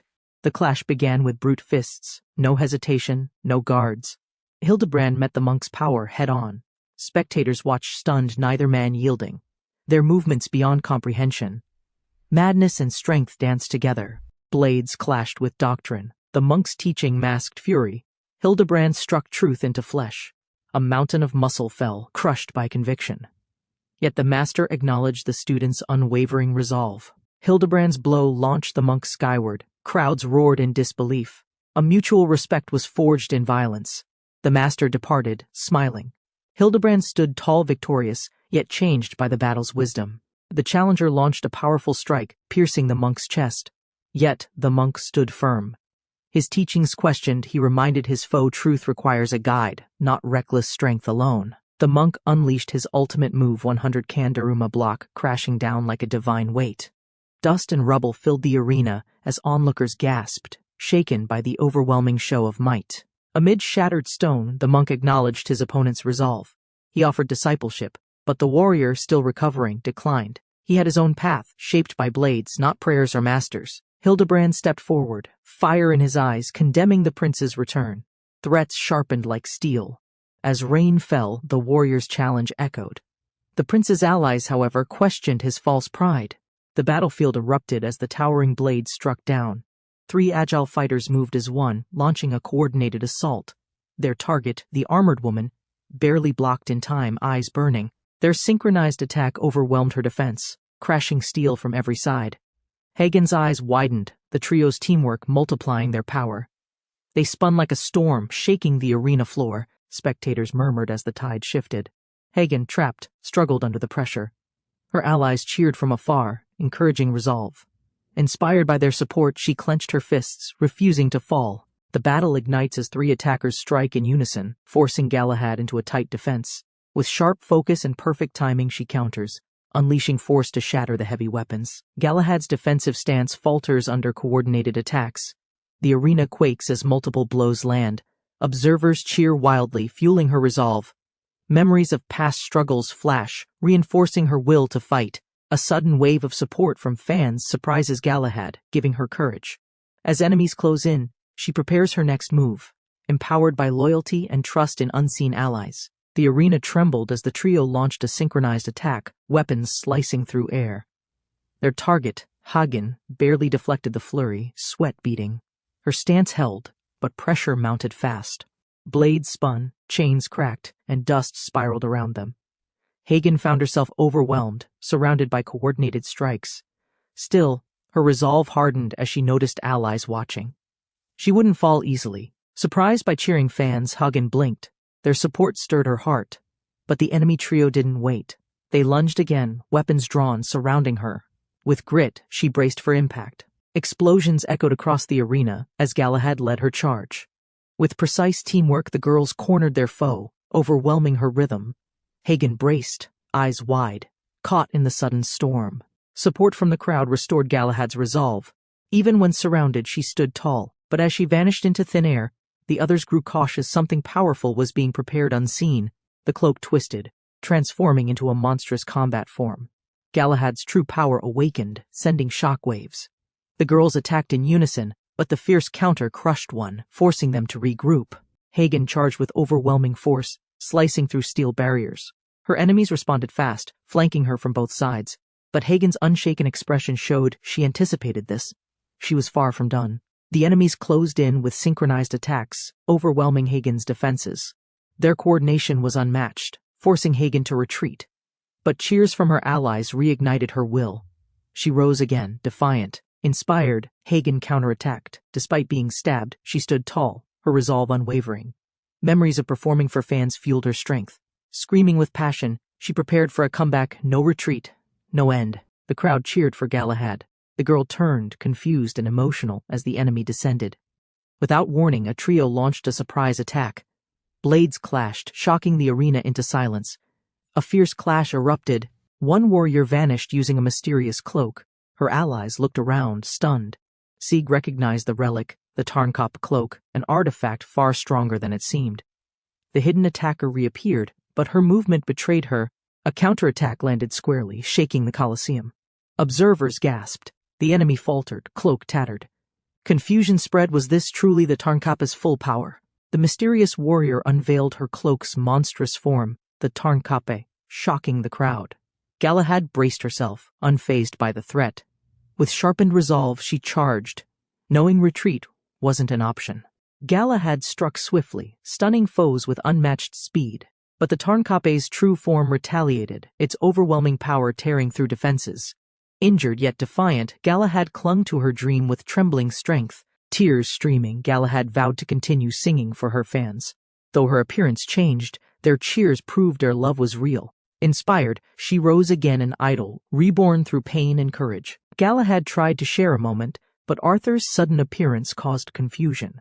The crowd's rules clashed with her actions, and chaos erupted as officials argued about her eligibility to fight. Arthur faced off against the masked threat, her blow interrupting tension. The enemy responded disturbingly, twisting logic into discomfort. Meanwhile, a strange power surged, intensifying awkward demands beyond the battlefield. Before the strange ritual could continue, a warrior crashed down with force. Her arrival silenced the madness. With blade in hand, she confronted the foe, revealing herself as Sieg's long-lost comrade. Arthur approached Galahad with excitement, unaware she had interrupted the match. Judges shouted objections, while Arthur remained cheerful. Confused, Galahad panicked as the floor cracked beneath Arthur, escalating the chaos instantly. Arthur tried apologizing, but the bizarre enemy, Mami, confronted them aggressively. Tension rose with unnatural requests, causing discomfort. Suddenly, a fierce warrior descended, launching a surprise attack, shifting momentum entirely. Sieg clashed fiercely with the intruder, Fafnir, triggering memories and anger. A violent reunion unfolded as rules were broken. Meanwhile, bombs descended from above, and chaos erupted as the sky darkened. Arthur interrupted the match, misunderstood the rules, and clashed with a strange opponent. The bizarre conflict escalated until a sudden intrusion changed everything. Sieg appeared and forcefully intervened before chaos erupted. As Fafnir and her sisters reunited in mid-battle, officials struggled to control the interference. Overhead, ominous drones arrived carrying explosives. A dire warning echoed, yet one of them acted just in time. A massive explosion shook the arena. Rebels mocked from above, launching their attack. Suddenly, defenders retaliated. With fierce resolve, enraged fighters leapt forward, vowing to protect their own and reclaim order. Orochi charged recklessly into battle, unaware of the quiet swordsman who now blocked her path. His blade, cloaked in blackened energy, cut through the air without hesitation or mercy. The dark slash ripped across the arena, forcing everyone to scatter. Dust and screams filled the air as chaos erupted. Allies and enemies alike dove for safety from the overwhelming force. Explosions tore the ground apart, disorienting the crowd. Amid the panic, fierce combatants collided once more, ignoring danger. High above, two women watched, frozen in shock as the battle raged on. Orochi charged across the arena, chaos erupting around him. But the calm swordsman stepped forward, unsheathing his blade. With a single slash, he commanded silence and carved a black wave. The massive dark slash tore across the battleground, forcing fighters to scatter. Panic gripped the crowd as the wave spread, disrupting every confrontation and pushing allies and enemies aside alike. From the wreckage, twin warriors surged forward. Their sudden appearance stunned the crowd. Amid collapsing rubble, King Beowulf stood tall, grinning, ready to fight beside an old ally once more. Fafnir blocked the attacker's path with a powerful stance. Rage flared in her opponent's eyes, fists clenched from past pain. A surprise strike caught her, slamming her against the stone. Just as Fafnir reeled, another force intervened. Explosives rained from above. Chaos exploded in the arena. Organizers screamed in protest, but it was too late. The crowd erupted, unsure who to blame. Amid rubble and panic, a mysterious figure strode in, blade dripping. A dark slash ripped through the earth, scattering fighters. Spectators screamed. Something more terrifying had just begun to unfold. The arena erupted as a barrage of explosives tore into the stage, flinging dust and stones skyward. The warriors shielded themselves while chaos surged. Above, a smug figure watched gleefully. Before they could retaliate, a girl descended with rage in her eyes. She charged, shouting threats, fists ready to strike. The ground trembled as her powerful step shattered the battlefield. King Gunther addressed the shaken crowd, urging calm with a confident smile. His voice, soft yet firm, pacified the arena. Participants hesitated, unsure whether to obey or challenge his command. Despite orders, fighters stormed the arena, ignoring the chaos. Officials shouted in panic, overwhelmed. Meanwhile, nobles and outsiders quietly observed, intrigued by the sudden disorder and the king's unusual charisma. Exceptions emerged among the chaos fighters frozen moments ago, now stirred. A strange warrior knelt before the king, apologizing. Gunther smiled, addressing her casually, his authority turning tension into reluctant submission. King Gunther stood center stage, commanding silence. The crowd watched in awe. His voice calmed unrest. Beneath the surface, unease stirred. Order reigned, but rebellion still quietly simmered beneath decorum. Chaos erupted again as fighters disobeyed commands. Officials shouted, struggling to restore control. The crowd grew louder, divided in support. Strange laughter rose, manipulation disguised as admiration. The king's charm twisted minds. Authority returned, declaring the match over. Spectators cheered for the new rules. Hidden truths were teased, masked in smiles. Repairs began, but questions lingered. The hidden rule loomed, unspoken yet powerful. The king's announcement brought silence. Tension dissolved as the crowd obeyed, yet unease lingered among contestants. Some questioned their orders, others resisted. Hidden motives stirred beneath the surface of control. As the disobedient fighters rushed in, chaos ignited again. Officials yelled, nobles watched, amused. The king's authority twisted minds. A few obeyed blindly, while others, wary, noticed something unnatural unfolding. One warrior sensed the manipulation as instincts flared. Another regained movement, suspicion sharp in her eyes. Plans shifted.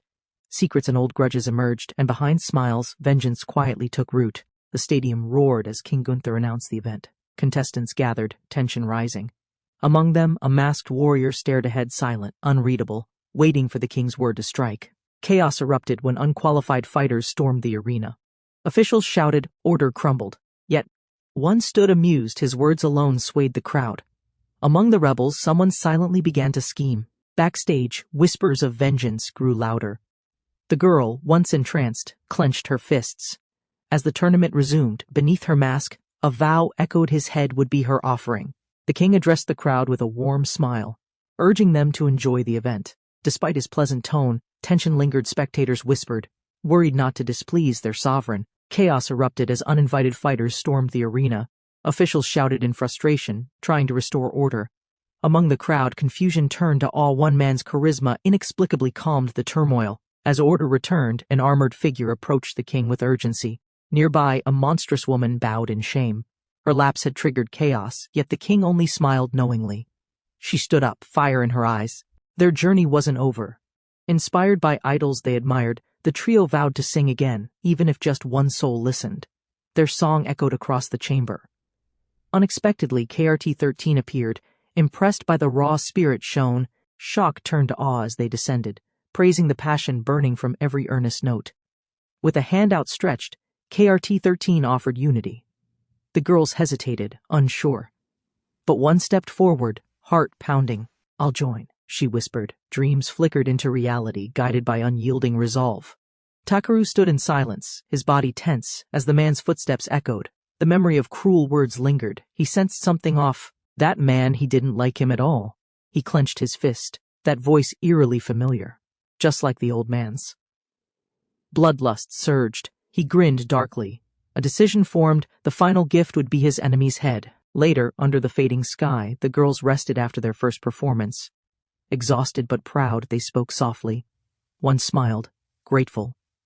Meeting KRT-13 had changed something deep inside her. A thunderous crowd roared as the idol trio KRT dazzled the stage. Amidst the lights and cheers, Galahad stood mesmerized, eyes wide, heart pounding with admiration and a budding dream. Inspired, Galahad timidly confessed her desire to become like them. Her father, Lancelot, grinned knowingly. She panicked, doubting herself. But he promised her the grandest production she could ever imagine. Lancelot's passion ignited. Claiming deep knowledge from years of watching KRT, he declared training would begin immediately. Galahad and her team nodded, determined. Their first street performance was about to begin. Determined to rise from obscurity, the Demon Idol group renews their resolve. Despite setbacks, they choose to sing again. Their passion ignites hope and surprises even those who doubted their potential. Their courage and sincerity move the legendary idol group, KRT. Unexpectedly, KRT appears and offers them a chance to join forces, recognizing their strength and spirit despite humble beginnings and hardships. As an outstretched hand offers unity, Lancelot, producer of another idol group, intervenes. With protective authority, he asserts their worth and challenges KRT's intentions, demanding respect for the group he's been raising himself. Lin stood proudly among her allies, unaware that her boldness stirred mixed feelings. A powerful warrior spoke of raw desire as the source of strength, igniting unease and dark ambition. The knight knelt before Lin, swearing fealty with disturbing devotion. His loyalty twisted into obsession. Fueled by warped passion, he declared a shocking plan, leaving the team stunned and silent. Despite the tension, Lin rallied her group with infectious energy. Each member, driven by personal motives, responded with fiery resolve. Together, they prepared to face whatever madness awaited them next. The matchups were revealed. Fate had selected Team C against Team H. Tension stirred the arena while platforms beneath the teams began to rise, drawing everyone's eyes toward the sky. Both teams ascended on massive platforms, soaring above the arena. Their figures towered over the crowd. The fighters stood ready, weapons in hand, prepared to clash for honor and survival. With grim stares and unwavering resolve, the warriors locked eyes. The command rang out, the crowd roared, the battle began, marking the first clash in this brutal, fateful tournament. As the arena echoed with anticipation, Wiglaf volunteered to lead. Despite injuries from preliminaries, his resolve blazed. The king observed in silence, uncertain yet intrigued by the boy's unwavering determination. Wiglaf advanced, confident before his king. His foes observed sharply, impressed but eager. A masked warrior emerged from Team H. Tension spiked. Observers whispered this would be no ordinary clash. Tsuchigumo stepped forward, honoring tradition. Both warriors acknowledged past debt, yet promised no restraint. As they faced off, sparks of energy surged. The battlefield's enchantment activated. The real match began. The dome rose, encasing the arena in a radiant shield. Officials announced the rules while the crowd buzzed. Wiglaf and Tsuchigumo stepped forward, eyes locked, ready to open the round. The signal was given. Tsuchigumo lunged with ferocious speed. Wiglaf barely reacted before a sharp strike landed. The clash had begun violently, shocking the audience with unexpected force and agility. Wiglaf reeled from the blows as Tsuchigumo unleashed rapid strikes, leaving afterimages. Spectators gasped in awe. Observers recorded the moment, realizing Tsuchigumo's speed and power outclassed expectations completely. Wiglaf proudly volunteered to fight first, despite his lingering injuries. With unwavering resolve, he stepped into the arena, determined not to fail under his king's watchful gaze. Tsuchigumo accepted the challenge, calm and focused. As the barrier sealed them inside, the duel commenced. Without warning, Tsuchigumo's first blow landed hard, catching Wiglaf completely off guard. Though pummeled repeatedly, Wiglaf refused to surrender. In a burst of grit and madness, he tackled Tsuchigumo, clutching him tightly. But the strange feel of Tsuchigumo's body left him stunned. Wiglaf clung tightly to Tsuchigumo, believing he'd won through sheer will. The crowd gasped. But Tsuchigumo's body began to feel unnatural, soft, unreal. Like something completely out of place. To Wiglaf's horror, the truth unraveled. The real Tsuchigumo vanished, replaced by a body pillow. His grip tightened involuntarily, confused and embarrassed, realizing he had embraced a decoy mid-battle. Tsuchigumo calmly observed, explaining his trick. Overpowering Wiglaf wasn't possible through force alone. Instead, his body swap genjutsu used misdirection. A soft pillow now held Wiglaf in a disarmed sleep. At the king's command, warriors assembled in the arena. Amid cheers, Wiglaf stepped forward, eager to prove his worth. Though wounded from before, his pride demanded he lead once more. Wiglaf stood tall despite concerned whispers. His foe appeared cloaked, calm, and confident.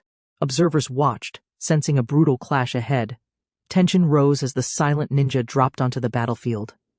Tsuchigumo, named by his comrade, advanced steadily. Wiglaf acknowledged his strength, promising not to hold back. Despite mutual respect, both readied for battle, knowing only one would walk away victorious. A protective barrier sealed the arena, isolating the fighters from spectators. Officials stood watch above, explaining its strength. Confusion and tension rose among the audience as combatants prepared for a brutal contest. At the command to begin, the fighter shed his cloak, advancing. His opponent struck first, delivering a fierce spinning kick. The impact launched him back violently, surprising everyone with its sheer power. Tsuchigumo's relentless strikes blurred before the crowd's eyes. He overwhelmed the challenger with rapid movements and blows. Despite the onslaught, murmurs spread. His opponent still stood, eyes wild, willpower unbroken and rising. Wiglaf took a brutal blow but launched a counterattack, catching everyone off guard. Despite staggering injuries, he stood firm, eyes locked with Tsuchigumo, unwilling to fall without one final strike. Fueled by sheer will, Wiglaf defied exhaustion. Tsuchigumo unleashed a fierce flurry, yet Wiglaf endured. Onlookers watched, stunned by his spirit. His fists, bruised and bloodied, never stopped moving forward. With a desperate surge, Wiglaf tackled Tsuchigumo. He clung tightly, refusing release. Something felt strange. Tsuchigumo's form was not normal. Confused, Wiglaf realized too late he'd embraced something other than flesh. Wiglaf approached his imposing mentor with awe, mistakenly grasping something sacred. Embarrassed, he apologized. The king, unfazed, welcomed the gesture warmly, urging Wiglaf to accept the honor bestowed without hesitation. Caught in a strange illusion, Wiglaf embraced what felt like warmth and strength. Slowly, his consciousness faded. Behind the trick, Tsuchigumo revealed her tactics, incapacitating the strong, without force or battle. Declared unable to continue, Wiglaf lost the match. Tsuchigumo claimed victory with sly confidence. The crowd buzzed. Meanwhile, Unferth panicked. Realizing his team's chances now depended on an uncertain outcome, the sacred sword Hrunting, known for its legendary power to pierce, stood unmatched among holy weapons. Yet its history remained obscure, its secrets buried in myth, leaving warriors astonished and awed. Unferth wielded the weapon with uncanny precision. Despite its odd appearance, the crowd recognized his skill. Even seasoned fighters were shocked at the technique's effectiveness, perfectly striking his opponent with near-surgical accuracy. Unferth revealed his odd training origins, unsettling the audience. Observers debated his strength, while analysts recorded data. Momentum had shifted. Now Beowulf's team was seen as the favorite for victory. A legendary sword named Hrunting was forged with a singular purpose to pierce through any defense. Though its origins are mostly forgotten, it stands as the prime archetype among holy weapons. Unferth brandishes the ancient sword in a surprising form, stirring both awe and disbelief. Spectators marvel at his unmatched precision, his mastery honed through countless battles, astonishing even the most seasoned fighters. Despite the unconventional approach, the arena roars in excitement. Data is gathered, reputations shift, and Unferth's victory reshapes expectations.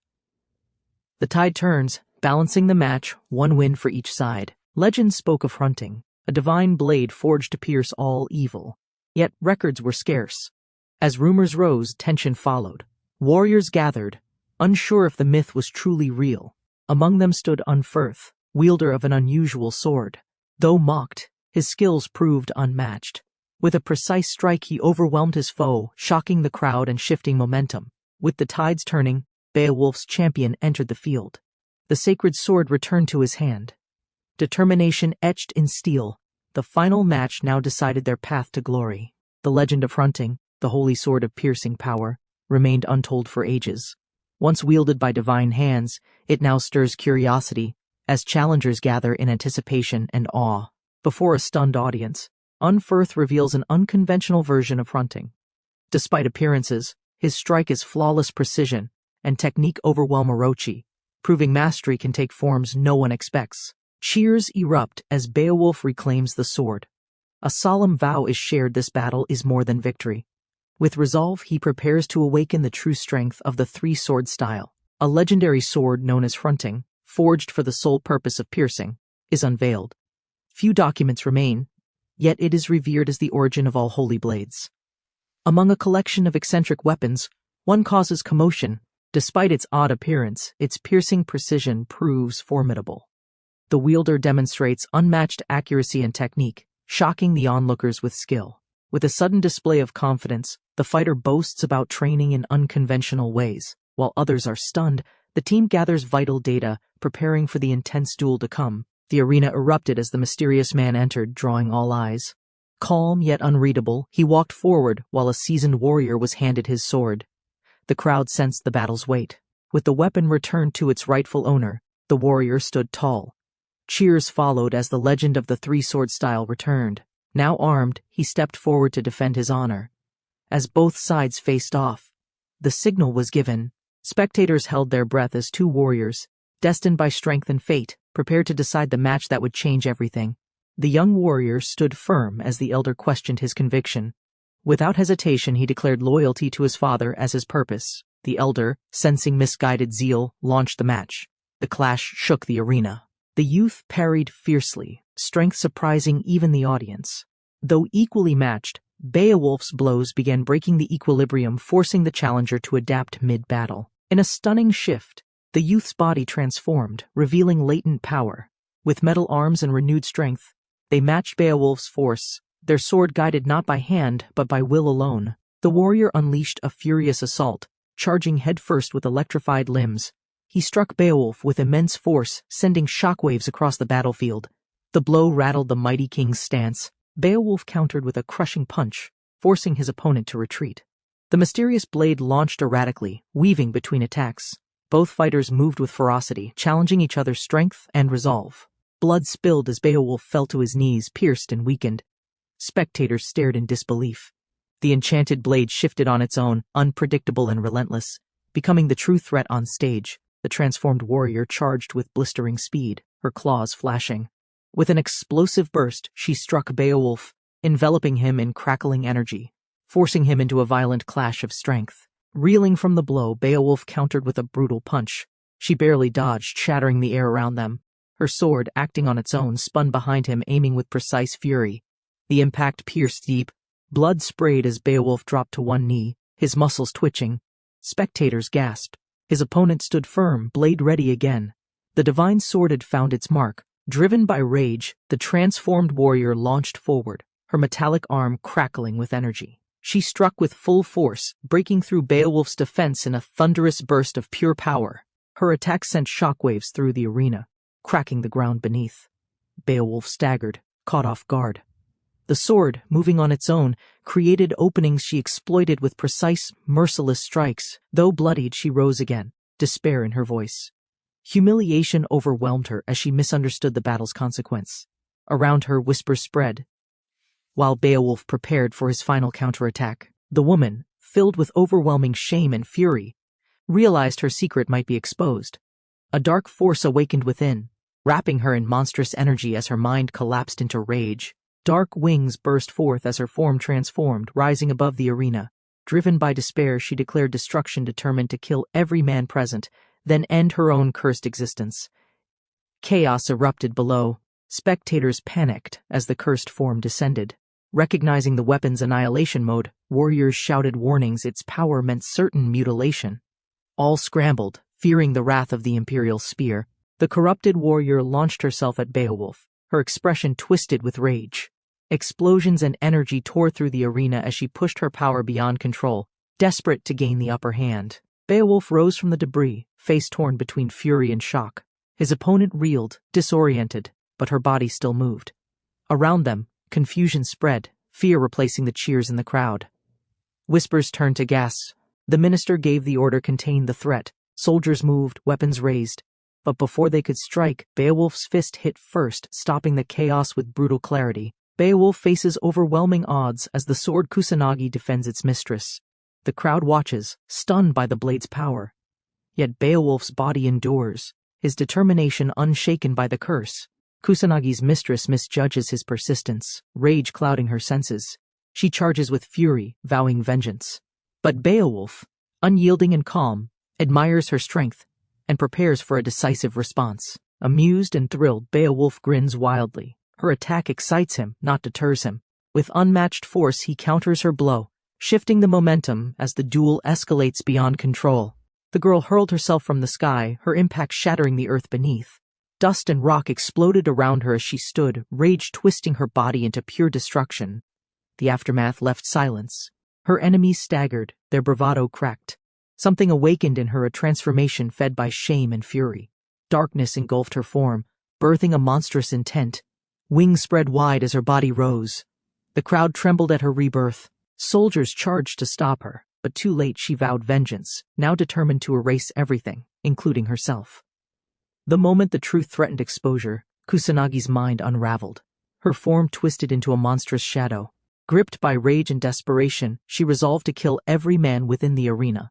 dark wings burst forth as Kusanagi soared above the crowd.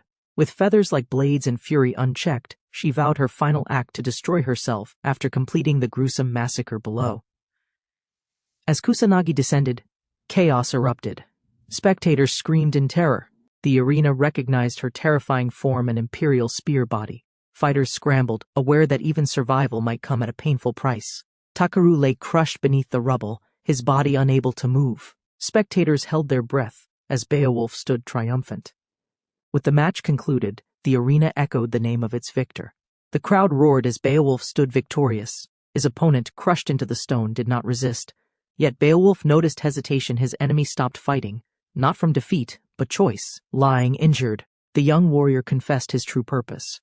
He came to honor his master's name, but Beowulf's strength and recognition reminded him of someone dearly familiar. With a faint smile, the defeated warrior drifted into unconsciousness. Beowulf watched silently, but as the dust settled, a new figure appeared, calm, imposing, and shifting the air completely. The audience erupted as Beowulf stood victorious, his name echoing through the arena. Yet beneath the cheers, he questioned Takaru's final motion, sensing something deeper behind his sudden surrender. Lying wounded, Takaru admitted his purpose, honoring his mentor's legacy. But in facing Beowulf, he momentarily forgot his goal, caught instead in the weight of personal recognition from a worthy opponent. With a faint smile, Takaru drifted into unconsciousness. Beowulf turned, acknowledging the quiet shift in atmosphere. From the crowd, Orochi stepped forward, and something about her presence changed everything. Beowulf stood victorious as the crowd roared his name. Takaru lay still, his strength spent. Beowulf's gaze lingered, questioning the choice his opponent made in that final, silent moment. Takaru, weakened but smiling, spoke of his true reason for fighting. Recognition from someone like Beowulf clouded his goal. Beowulf, surprised, acknowledged the warrior's resolve as the battle concluded. Though the fight ended, its impact lingered. Beowulf left a message of challenge. As the crowd watched, a new presence emerged. Orochi. The air shifted. A new threat approached. Beowulf's victory sent shock across the arena. Takaru lay broken, his resolve shattered in the final moment. The crowd erupted, yet silence lingered between warrior and fallen challenger. As Beowulf stood, Takaru's thoughts drifted to his master. Recognition from Beowulf made him hesitate. For a brief moment, his purpose faded, replaced by a deep, unexpected contentment. Takaru smiled faintly, barely conscious. Beowulf knelt beside him, impressed. A new figure approached Orochi. The tension shifted. Something about her presence felt unnatural. The next conflict was already forming. Beowulf stood victorious, the crowd roaring in awe. His final strike landed clean, yet hesitation haunted him. The opponent seemed ready to die. Beowulf stared, unsure why he'd stopped. Lying defeated, the man reflected on his purpose. He came to honor his mentor, yet found himself moved by Beowulf's strength. For a moment his mission lost meaning. He smiled faintly, unconscious but alive. Beowulf watched silently, then turned. "Let's fight again," he muttered to the companion. As the arena shifted, something new stirred in the air. Ling volunteers for the first match, stepping forward with quiet resolve. Though small in stature, her determination stands tall. The crowd watches, intrigued by her confidence and unreadable calm. Her opponent, flamboyant and smug, mocks her appearance but readies to fight. Meanwhile, Lin tries to intervene, fearing the worst. Concern spreads, but Ling doesn't waver, eyes locked forward. The battle begins. He taunts, but Ling remains unfazed. With sharp wit, she retorts. As the announcer declares the match's start, she shifts her stance, ready to unleash her true strength. A cloaked figure collapses before two towering spiders. Their leader steps forward, boasting confidence. Behind him, eerie figures watch silently, while he warns the intruders not to misjudge their strength. Coins scatter from a spider's abdomen, shocking the officials. The minister realizes the toll was already paid. Reports were accurate, this was a trap. Yet, a calculated negotiation unfolds before force. Faced with unexpected diplomacy, the minister yields. A woman's unsettling presence pushes him to prioritize treasure over pride. Holding the injured, she secures safe passage. Tension fades, but distrust simmers silently. Ling comforted her weeping opponent with unexpected tenderness. Despite their clash, she reassured him with kind words. Spectators, stunned by the scene, struggled to grasp this sudden shift in emotion. Ling rushed to greet her brother, who returned home defeated from another day of being ignored. Her smile, warm and genuine, pierced his gloom.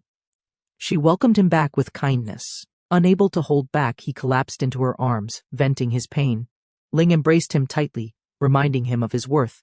Despite everything, she still believed in all he was. Reassured, he smiled again as she praised his unique gift. Her voice gave him strength. With renewed confidence, he introduced himself aloud, ready to face the world once more. Linghide raised her hand, declaring victory with unexpected confidence. The crowd looked on in confusion. Her opponent froze in place, unable to respond, as though his body had ignored his will. The match ended abruptly. Jaime, calm and smug, claimed the win through strange means. Spectators questioned Linghide's sudden surrender, unaware of Jaime's hidden ability that manipulated foes before they realized it. Though victorious, Jaime was met with threats and scorn from his team. Linghide apologized for her loss. Lin took the blame, stepping forward with resolve to reclaim the team's momentum.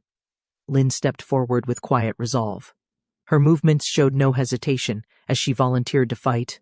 Others watched silently, trusting her with the final match, knowing her resolve burned deeply. Her opponent emerged, Webtoon, the undefeated swordsman. Covered in armor and silence, his presence alone crushed lesser spirits, but Lin met his gaze with steady breath, eyes sharpened with quiet determination. Facing Webtoon, Lin stood her ground. Her mind focused on Ling, the battles before, and what was at stake. No matter the foe, she would fight until victory was earned. Lin steps forward with fierce determination, her body tense and focused. As the others watch, she takes the final match into her hands. Her opponent stands silently, cloaked in mystery. Her foe, Webtoon, announces a forfeit, but not without reason. His eyes lock on the spirit behind Lin. He seeks not the girl, but the dormant force hidden within her. The air crackles as the hero's spirit awakens behind Lin. Webtoon charges. She stands firm, blade drawn, vowing to protect everyone. The second round begins, fate suspended in the clash. Lin steps into the arena bearing her team's hopes, entrusted with the final fight. She sharpens her focus. The undefeated swordsman, Webtoon, awaits, his presence alone enough to intimidate. Webtoon declares forfeiture, surprising Lin, but he seeks a greater challenge, the entity residing in her sword. His decision cloaks deeper motives, forcing Lin into a duel she cannot avoid. The clash begins, fierce and swift. Lin gives her all, but Webtoon's calm and technique overwhelm her. His sword lands true, and Lin collapses. Shock and panic ripple through the arena. Ling returned home exhausted. As he opened the door, his younger sister greeted him cheerfully, unaware of the emotional weight he carried. Her smile softened him, a rare comfort after work. Frustrated and overwhelmed, Ling collapsed into his sister's arms, venting about his struggles. While others ignored him, she reminded him of his worth, lifting his spirits with genuine belief in him. Learning of his special gift, Ling smiled with newfound hope. His bond with animals and perhaps something greater offered purpose. For the first time, he considered a future shaped by that power. Siegfried struck with terrifying speed, pushing Lin into retreat. But she roared back, her laughter wild and eyes burning. Each swing clashed fiercely, the ground shattering beneath their violent exchange. With a thunderous blow, Lin's kick shattered Webtoon's stance. The crowd gasped, stunned by her raw strength. Webtoon stood silently, snow crunching as he advanced. Undeterred by her sudden power, cheers erupted as Lin turned the tide with sheer force. Observers watched, shocked. But Lin's strange power surged, fed by emotion. Her strength ignited, promising this battle was far from over. The armored fighter calmly forfeits the round, claiming it would disrupt their captain's intent. The girl, surprised by the gesture, questions his motive. He seeks not her defeat, but the presence she conceals. As the mysterious force behind the girl materializes, the knight's interest sharpens. He challenges the being within the blade, disregarding the girl's strength. He declares he will yield only after victory. The duel resumes with fierce resolve. The dark entity's power engulfs the girl as she steps forward, determined. With the second round called, both warriors launch into combat with everything on the line. The arena roared as Lin launched her surprise assault. With terrifying force, she grappled the transformed swordsman, mocking her with laughter. Spectators mistook the intensity for mastery. Watching in stunned amazement, Lin reveled in the chaos, proudly dominating her opponent. But as she boasted, the swordsman's eyes grew colder. She began rising, unshaken. Lin, unaware, prepared a final act of humiliation. Without warning, the swordsman countered, delivering a brutal blow. Lin stumbled, shocked. The crowd gasped as roles reversed in an instant. The atmosphere shifted, no longer play, but an impending reckoning. The battle raged under a cheering crowd. Lin laughed wildly, pinning the swordsman with relentless strength. Though humiliated, the warrior endured. Spectators misread the brutality for refined martial skill. As the fight continued, mockery echoed louder.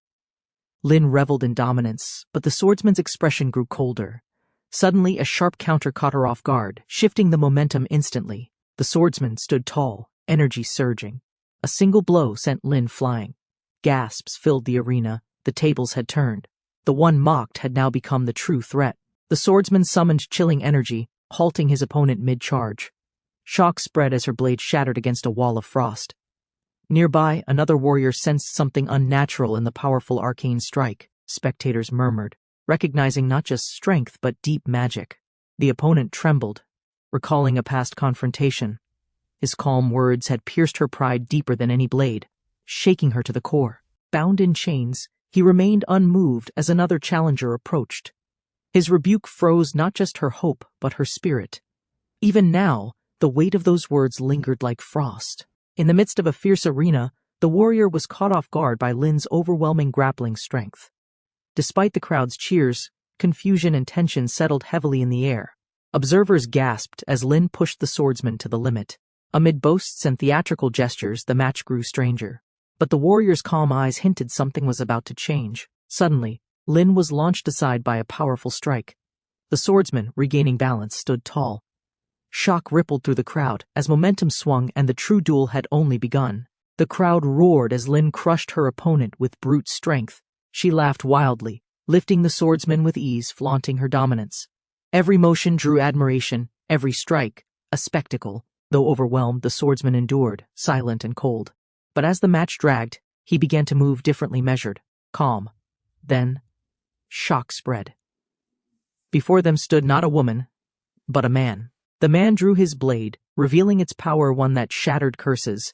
His taunts were colder than ice, but Lin, frozen in fury, struck back with all her pride and rage. Lin stood defiant, but his cruel words cut deeper than any blade. With frozen breath, he dismissed her strength and spirit, leaving only silence behind, her body chilled, her will tested. The victor turned, declaring the match over, but as his back faced her, Lin's frozen resolve shattered, rage erupting from beneath the ice, her grip tightening around her blade once more.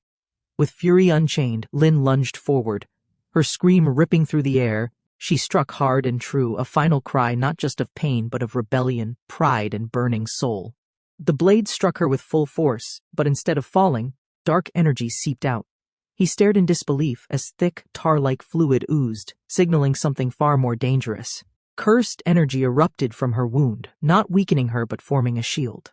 His sacred sword recoiled. What he saw in her eyes wasn't pain, but something ancient and awakened. With no hesitation, she launched into the air and came crashing down like a meteor. Her wrath shattered the battlefield. What began as defense had become a crushing counterstrike. The arena fell silent. Lin stood over the shattered ground, breathing heavy. Her opponent lay buried, defeated. Cheers erupted. She had won. Not just the fight, but the right to rise. Lin stood victorious over her fallen foe, her rage unshaken. She grabbed her next target by the shoulder, her glare unwavering. The others stepped back, uneasy at her intensity. The crowd's jeers didn't faze her. Lin hurled a stone high into the air, silencing their mockery. Beneath her rage, something stirred memories of a power she didn't understand. Wittich rose, shaken. His blade had struck true, yet she stood. He recalled the moment, her eye, that mark. It wasn't strength, it was a curse that defied his weapon. Lin's unexpected victory stirs admiration and disbelief. As her companions celebrate, a stylish swordsman steps up. Declaring loyalty, he prepares to fight next, determined to avoid embarrassing his proclaimed master. The flamboyant swordsman enters the ring with dramatic flair, only to find himself dwarfed by his opponent, a hulking warrior with intimidating presence. His confident demeanor falters at the sight. Before the match begins, the event halts. A royal figure commands attention, claiming to unveil important news. Rumors swirl in the crowd. The final battle may be a cover for politics. Lin drives her weapon into Wadiji with full force, striking his face. Blood splashes. Her breath hitches as the moment freezes. The impact should have ended it, but something feels wrong.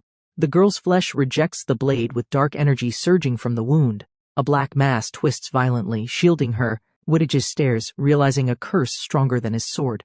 Before he can react, she counters with raw force. The ground shatters under Wittige's body. Lin stands over him, victorious. Cheers erupt. The judges declare her the undeniable winner. Lin stood victorious, her opponent buried in rubble. The crowd erupted in shock and awe.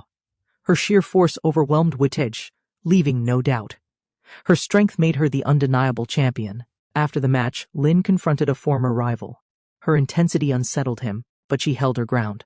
Spectators whispered, some mocking. A deeper truth behind her power began to emerge.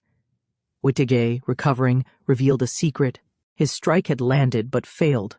A mysterious curse protected Lin, resisting even legendary blades. Realization dawned. She wasn't just strong, something dark and ancient surrounded her. Lin overpowered the berserker, slamming him into the arena floor. Her dominance silenced the crowd. Approaching Wittige, she imposed her authority, victory justifying her conviction. The others watched, visibly shaken. The crowd reeled as Lin flung a rock with immense force, misunderstood as something indecent. Her strength frightened many, but her composure hinted at something darker emerging from within. Wittige regained consciousness, haunted by the battle. He'd struck her, yet something resisted his blade, a curse, undispelled. Behind her strength, he saw not just power, but something deeply unnatural. Lin's servant steps into the arena, eager to prove himself. With exaggerated confidence, he strikes a pose, unaware of the overwhelming power his opponent, his former teacher, wields without effort or mercy. The arena host halts the final round, unveiling a grand magical display. The crowd turns, startled, as Bern's new ruler, Urmrik, unexpectedly broadcasts a flashy speech from a distant kingdom. Urmrik declares his rule and announces a shocking execution event. The arena watches in disbelief as Dietrich, once honored, is condemned. The final battle resumes, now shadowed by political betrayal. Urmrik celebrates his rise, declaring a new era for Bern. The nobles cheer wildly, but his crudeness at the throne ignites silent rage in Hildebrand, who clenches his fist in disgust. The audience watches, stunned by the scene. Whispers fill the air, judgment, disgust, and disappointment. Meanwhile, Hildebrand silently leaves the arena, having delivered justice, though the true storm brews within the people. Battered, the condemned prince drags himself through the shadows. But instead of shame, he feels twisted delight, relishing the hatred. His descent deepens, feeding off scorn like a madman's final hymn. The crowd held its breath as the tournament's final round was announced. From the shadows emerged Hildebrand, a legendary warrior, silent and grim. His opponent waited, unaware of the storm coming. Tension exploded as spectators questioned the unfolding scene. A young prince watched, confused, as Hildebrand unsheathed his sword. The teacher's calm broke. He realized something far deeper was at play here. With unrelenting force, Hildebrand struck down his foe, ending the battle in a flash. Bloodied and victorious, he stood silent. The crowd recoiled in shock, unsure whether to cheer or fear. The barrier shattered as the arena trembled, unleashing a sudden shockwave. The platform burst forward, launching two figures straight into danger. Spectators gasped as chaos erupted without warning or control. Hildebrand struck with unmatched strength, his blade cleaving the air and flinging enemies aside. One by one, the attackers were repelled. His stance held firm, unshaken by their surprise assault. Bruised but relentless, Hildebrand countered the ambush with raw power. Memories of past battles surged. Spectators cheered or watched tensely. Opponents reeled back, realizing this warrior had only grown stronger. The protective dome shattered under immense force, shocking the arena. Debris rained as the audience gasped. From the explosion emerged a platform carrying two figures, thrown off balance by the blast. Hildebrand launched forward without hesitation, his strength now overwhelming. The enemies had no time to react before being sent flying. His precise strike turned the tide, scattering the attackers instantly. The crowd watched in awe as Hildebrand's power surged. His opponent crumbled under the weight of the blow. Spectators muttered in disbelief. He was far stronger than any had imagined. The protective dome shattered under immense pressure, debris raining down as Hildebrand's entrance disrupted the ceremony. Panic spread as the platform collapsed, sending the women hurtling through broken shards and chaos. Without hesitation, Hildebrand unleashed a powerful strike, launching the enemy squad across the arena. Their bodies twisted in midair from the sheer force, overwhelmed by his raw and unmatched strength. Cracks spread beneath his feet as Hildebrand advanced, pinning the enemy against broken stone. Spectators gasped, stunned by his dominance. Compared to before, his power had grown terrifyingly beyond recognition. The arena shook as the barrier shattered. From the debris, the enemy platform launched into chaos. Two figures lost balance as the impact sent shards flying and the ground cracked beneath. Hildebrand charged with monstrous strength, striking down multiple foes in one brutal swing. They flew back violently. Observers watched, stunned. His raw power silenced the crowd, proving he was no longer the same. A devastating kick drove his opponent into the floor, cracking stone. The once arrogant foe lay broken. The onlookers trembled as Hildebrand advanced, his rage unstoppable, vengeance burning through every crushing step. The arena trembled as the barrier shattered. A mysterious force surged through the battlefield. Spectators watched in shock as the platform rose. Two warriors stood prepared, unaware of what awaited. Without warning, the brute swung his blade. The strike cleaved the air, flinging bodies like dolls. Chaos exploded in an instant, and the enemy line collapsed under unrelenting power. Hildebrand crouched among rubble, overwhelmed. Observers gasped at his transformation. Strength had returned to him greater than before, but even that power was tested by a fierce, unyielding adversary closing in. He tore through the air, his power now unmatched. Flesh and cloth shredded as his strength awakened. The foe struck hard, but his body no longer crumbled under the weight. The ground shook with his charge. Dust rose, but he stood unharmed. Their attacks failed. He walked forward with intent, towering above the wounded enemy who once mocked him. Without hesitation, he crushed him into the earth. Spectators watched in awe and fear. Blood flew. Strength dominated. Their voices trembled. In this battlefield, mercy had no place to remain. Memories of his youth returned. A boy, determined and kind, once held a servant with care. He recalled those teachings. Pain must be known to guide others without cruelty. The prince remembered his teacher's words. True kings must understand the people's pain. Determined, he subjected himself to trials, enduring daily torment, believing pain might reveal a path to empathy. Despite loyal friends supporting his rise, unease grew. How could he rule wisely without grasping why people still suffered? Amid laughter and cheer, his doubts about kingship only deepened further. Seeking meaning, he journeyed far, hoping something inhuman could hurt him. Instead, he met a woman unlike any other, merciless, dominant, and powerful. In her, he found both pain and purpose. The prince endured brutal humiliation, collapsing under the blows. A woman's presence silenced the room. With calculated steps, she declared him beneath her no longer royal, merely livestock undeserving of sympathy. Despite the torment, the prince laughed madly, embracing his suffering as truth. His teacher watched in disbelief. The prince insisted it was enlightenment. True pain finally felt, making him feel alive. Rising from shame, the prince confessed he still lacked answers. He begged to follow the woman's path, seeking meaning in agony. The teacher, moved, acknowledged the prince's twisted yet sincere conviction. The disciple knelt, overwhelmed by clarity, but the teacher's wrath struck hard. Debris flew as trust shattered. Rage boiled, not from betrayal but disappointment. What the disciple worshipped he couldn't explain. A surreal form emerged, eyes, mouths, writhing matter.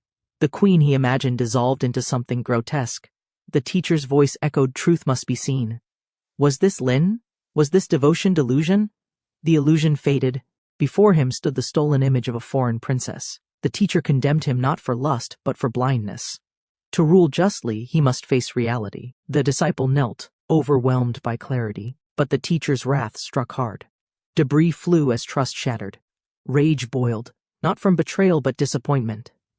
What the disciple worshipped he couldn't explain. A surreal form emerged, eyes, mouths, writhing matter. The queen he imagined dissolved into something grotesque. The teacher's voice echoed, truth must be seen. Was this Lin? Was this devotion delusion? The illusion faded.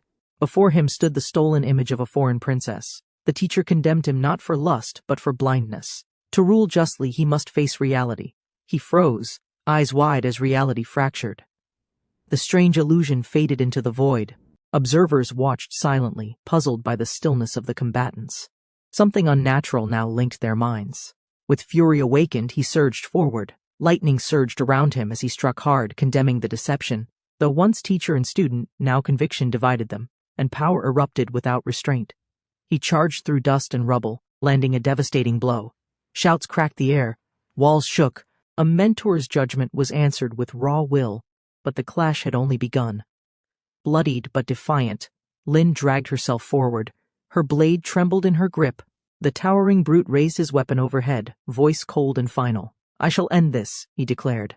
With no time left, Lin lunged upward, stabbing into his chest. Gasps echoed. Warm blood spilled. The enemy paused, stunned. Something worked. She collapsed again, drained, whispering, "It has something." Enraged, the brute roared and backhanded Lin across the rubble. Her body spun, crashing hard. He sneered cruelly. "Lin-sama is unattractive." But she rose, jaw tight. It wasn't over. Lin took the full blow again, spine bending, bones screaming. Yet something inside her refused collapse. Tears surged. Roaring, blade in hand, she screamed not for survival but for purpose. Despite wounds, she advanced. Her strikes were wild, relentless. Others watched, stunned. No titles, no lies, Lin stood raw. In this arena of monsters, her resolve was the most human. Pinned yet unyielding, Lin's heart burned louder than cheers. One voice rose, questioning judgment by appearance. Those who only see the surface, the boy realized, miss the strength beneath. He remembered the boy's plea, eyes bright, voice clear. "How can I make them happy?" The answer echoed gently, "Understand suffering." Only then could a king truly reach hearts. The words returned, see beyond faces, past false praise. The boy had once thanked him with joy. Now, bruised and beaten, that lesson stood before him alive in Lin. The giant knelt, his voice low, firm, and state that he surrendered. He saw now Lin's strength was not just of body, but of heart. Her throne was built through pain endured. The tournament neared its final phase, but beneath the arena, a warrior begged on his knees. Pride shattered, he pleaded for redemption. Two comrades stood silent, judgment heavy in air. Sword drawn, Wittiges stared down without mercy. The kneeling man trembled, not from fear but guilt. Another vouched for his sincerity, yet Wittiges' silence signaled no forgiveness. The blade's weight lingered. Steel found flesh. Gasps followed. Wittige turned away, the fallen man stunned by betrayal. "No curse controls me," Wittige confirmed coldly. Loyalty broken, he chose truth over bonds once sacred. Wittige studied Lin's cursed face, realizing its strange power mirrored Kriemhild's. The others, blind to truth, debated her identity. Yet the sword remained silent, unable to pierce what the eye denied. Realization bloomed. Lin's beauty was hidden, distorted by divine force. To one servant, this truth only deepened his devotion, madness masked as worship. Tortured by reverence, he embraced blissful ignorance. The curse resisted even Mimung's judgment. Wittige suspected something ancient at play. Lin's resemblance to Kriemhild wasn't chance. A divine relic, perhaps one capable of warping fate, love, and perception itself. The truth unraveled. Kriemhild once wore the ring of Nibelung. Wittige recalled legends, a wish, a face, a curse. If Lin bore its result, then what darkness had the ring obeyed? A thunderous impact shattered thought. The tournament resumed in chaos. Amid confusion, the cursed past collided with the present. All theories, all suspicions, were silenced by a sudden clash of power. She lay broken, unmoving, her body beneath the judge's spear. Above, a shadow loomed majestic and merciless. The battle had begun again, but this time something ancient stirred with its fall. From the crater's heart, awe spread across the arena. Kay's sister screamed in fear. Morg stood smiling, power coursing within. Above, the air crackled. Something divine had pierced the battlefield. High above, the golden staff hovered, an orbital weapon of impossible origin. Kay lay motionless below. Panic seized the crowd. His sister cried out, heartbreaking, desperate to defy fate's cruelty. Kay's unmoving body chilled the air. His sister, trembling, remembered their bond, his dreams, her admiration. Her voice, raw with grief, begged him to rise and reveal the idol within. Bruised and trembling, Kay forced himself up. His sister's cry echoed in his ears. Pain swallowed him whole, but rage burned brighter. Even Arthur's cruelty couldn't keep him down. Warned of death, he chose truth instead. His battered voice whispered resolve. Rock bird mode activated. Explosives armed. Kay would show them his core, even if it meant obliteration with it. The ground shattered in a roaring blaze. Shock tore through the spectators. One comrade cursed him softly. Why waste your life? But Kay had decided he'd rather die than hide. The blast expanded into the heavens. Spectators froze, breath caught. Morg's smug calm faded into shock. From the center, power spiraled upward, uncontrolled, divine. The world held still, waiting for aftermath. Light engulfed the arena, dancing wildly. Kay's sister beamed, eyes sparkling. That's the real him, she whispered. Joy flooded her face, long buried, now reborn in that blazing storm of truth. Transformed, Kay stood in full, unrestrained form, flames roaring, identity bare. You're cruel, Arthur, he muttered, voice echoing through the blaze. Still he stood tall, his true self, for all to see. Transformed fully, Kay stood small but radiant. Power coiled beneath soft features, a form more graceful than feared.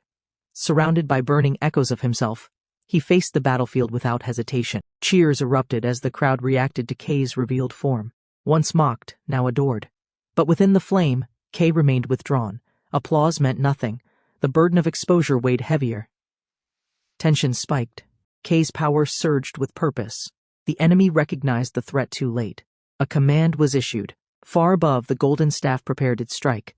The countdown had begun. The sky cracked open. Energy rained down in pillars. Kay turned upward, unfazed. The city trembled beneath the impact. A new force had awakened, one that would not be stopped. The audience recoiled from the blast. Kay stood unshaken, energy coursing through the void. Debris floated around him. Across the field, his enemy watched in disbelief, unsettled by the impossible. Golden Staff's energy collapsed inward. Instead of destruction, it was absorbed. Kay's new form stabilized. With a burst of strength, he advanced. His fist struck first, faster than thought. The drone assault shattered. Rockbird crumpled under a single blow. Explosions roared skyward. The opponent staggered, now cornered. They invoked Plan K, desperate to counter Kay's overwhelming, relentless advance. Crushed and overpowered, Sinbad fell to his knees. The arena hushed. His surrender came swift. There was no longer a contest. Kay's strength had surpassed weaponry, tactics, and even expectation. Kay stood tall as the verdict echoed. The crowd erupted in awe. Former rivals pledged unity. New allies emerged. For many watching, this was the moment everything changed forever. The audience roared louder than ever. Cheers shook the stadium. Kay had become more than a fighter, an icon. The once hidden self now stood embraced by a world finally ready. Kay stood quietly as the crowd's love overwhelmed him. Conflicted thoughts stirred. Had he stolen admiration meant for Arthur? Insecurity crept in. Yet before he could withdraw, a familiar voice approached. Arthur's charge broke through Kay's hesitation. A sister's praise, raw and genuine, pulled him back. Her admiration overwhelmed his guilt. For a moment, fear gave way to something brighter, acceptance. Far above, unseen watchers observed the spectacle. One laughed, another sulked. Favor had shifted. Kay's rise wasn't just a performance, it was a sign. Even the gods had taken notice. As Kay took the stage, cheers erupted, shifting all eyes toward her. She stood calm in the flames, hiding deep hesitation. Her transformation drew awe, but also her own regrets. Unleashing immense power, Kay repelled the Golden Staff's assault. Her strength absorbed its energy entirely, stunning the crowd. One decisive blow shattered Rockbird. With awe and fear, Sinbad surrendered immediately. Victorious, Kay turned away as fans roared her name. But doubt lingered in her heart, her strength misunderstood. Arthur's embrace reminded her, being admired didn't mean losing herself entirely. As the crowd erupts, Kay reveals her transformed form under glaring lights. Her power radiates wildly, stunning fans and foes alike. She stands silent, hiding sorrow behind a mask of fire. The atmosphere thickens. Kay blames the enemy for igniting this fury. Her opponent, alarmed, activates a satellite weapon. It fires from above, but Kay remains calm, her resolve burning stronger than steel. A colossal energy beam crashes into the arena, warping the sky itself. Kay looks up, recognizing the power. The crowd recoils. A second force awakens. The battle is far from over. Kay released a surge of overwhelming power, forcing the crowd into silence. Even the confident Sinbad stood in awe. The arena cracked as her energy spiked, altering the atmosphere completely. The Golden Staff's energy was absorbed into Kay. Sinbad's counterattack failed, her punch connected, launching him backward. Sinbad hit the ground, stunned and breathless, as the crowd watched her relentless assault. Sinbad's mighty beast was destroyed in one hit, the spectators gasped. Knowing he couldn't win, he surrendered. Kay stood victorious, flames still burning. The crowd erupted, chanting her name with pride. Sinbad knelt, admitting defeat as the arena watched in disbelief. Kay stood firm, her fire aura untouched.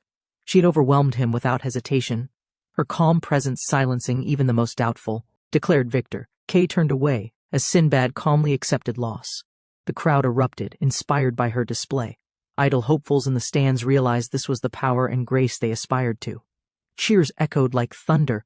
Fans roared K's name, shaking the Coliseum walls. Banners flew, light sticks waved, and devotion swelled.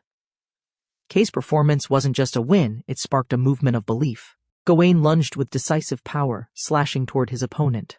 Aladdin stood calm, summoning an immense vortex. Shock filled the crowd as energy collided, swallowing the battlefield in a roaring white flash. The stadium trembled as dust settled. Onlookers gasped at the crater left behind. Gawain's body lay shattered in the rubble, unconscious. His sword fallen witness to his crushing defeat. As silence fell, the referee declared Aladdin victorious. His new battlesuit gleamed with power jacket, Arabian Nights. The crowd stared in awe. Gawain's challenge had ended in total loss. As the final match was declared, Arthur stepped forward, filled with confidence and pride. Cheers erupted from the crowd, her allies urging her to fight for Gawain and win honorably. Suddenly, chaos burst through the audience. A speeding vehicle tore across the stands, scattering spectators. Its rider, masked and intense, launched into the arena with explosive force, catching Arthur's attention. The mysterious rider dismounted, standing proudly beside her blazing machine. She had prepared long for this moment. Observers noted the machine's upgrade. This was not the same opponent from qualifiers anymore. Arthur raised her hand confidently as the arena roared. Chosen as captain, she vowed to win the final match. The crowd's cheers echoed, calling for justice and vengeance for Gawain. Suddenly, the crowd scattered as a jet-powered carpet stormed in. Its rider, the confident and calm president, confronted Arthur with unmatched speed and power, crashing down like thunder into the arena. With her upgraded vehicle, the president prepared for battle. Her resolve was clear, her strength obvious. Around her, murmurs rose. The jacket was stronger, the stakes higher. Victory was her only goal. The crowd roared as Arthur stepped forward, filled with pride and resolve. Cheers echoed from every corner. Her promise was clear: win the final match and avenge her fallen teammates' loss. A sudden blast shattered expectations. Her opponent arrived with ferocity, riding a roaring mechanical beast. Arthur braced herself, stunned by the force. The fight was no longer just for glory. Fueled by vengeance and adrenaline, the challenger unveiled a stronger suit. Rumors spread fast it wasn't used in qualifiers. The stadium held its breath as the decisive battle was about to begin. The final battle was announced as Arthur stepped forward, confident and radiant. Fans cheered, believing in her victory. But from the shadows, her opponent arrived swiftly on a flying machine. The duel began with chaos. Arthur tried activating her latest gear, but it failed.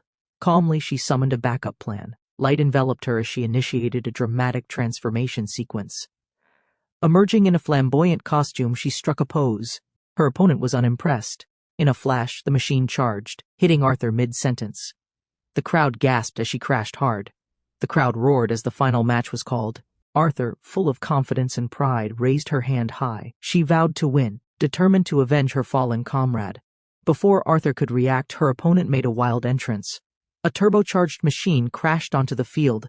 With eerie calm, the rider smiled, unleashing a devastating shockwave toward Arthur's side. Revving her carpet engine, the president declared this was the moment she'd prepared for. Onlookers noticed this version was far stronger. A gift jacket, once helpful, now exacted a harsh toll. Arthur, still adjusting to his transformed body, faced a confusing barrage of critique and admiration. Her opponent praised her appearance yet scolded her attitude, demanding she act cuter to match. Pressed into awkward poses, Arthur endured the relentless enthusiasm. But something shifted. Her resistance turned into raw force, immovable, overwhelming. Her opponent realized too late. Beneath charm, Arthur's strength had not waned. With a single display of power, Arthur reversed the tide. Gawain watched, stunned. The cute costume had masked an unyielding force. Even in defeat, Arthur's warning echoed: never underestimate strange appearances. The crowd roared as the battle dome sealed shut, anticipation crackling in the air. Inside, the fierce woman smirked, activating her V8.3 mode. Determined, she launched forward without hesitation. But the system halted. V8.3 needed a code. Frustrated, she paused, then casually commanded a transformation. Her partner, Alibaba, responded. In a flash, she began preparing her kamikaze dress-up sequence. With a swirl of light, her outfit changed dramatically. The summoned helper spun magic through the air, dressing her in a flashy form. The crowd stared, captivated by the transformation's power. Looming over Arthur, the warrior's voice trembled with restrained emotion. Her strength had been misunderstood. Those strange clothes, that feminine form, they didn't define her. Her fists would speak instead.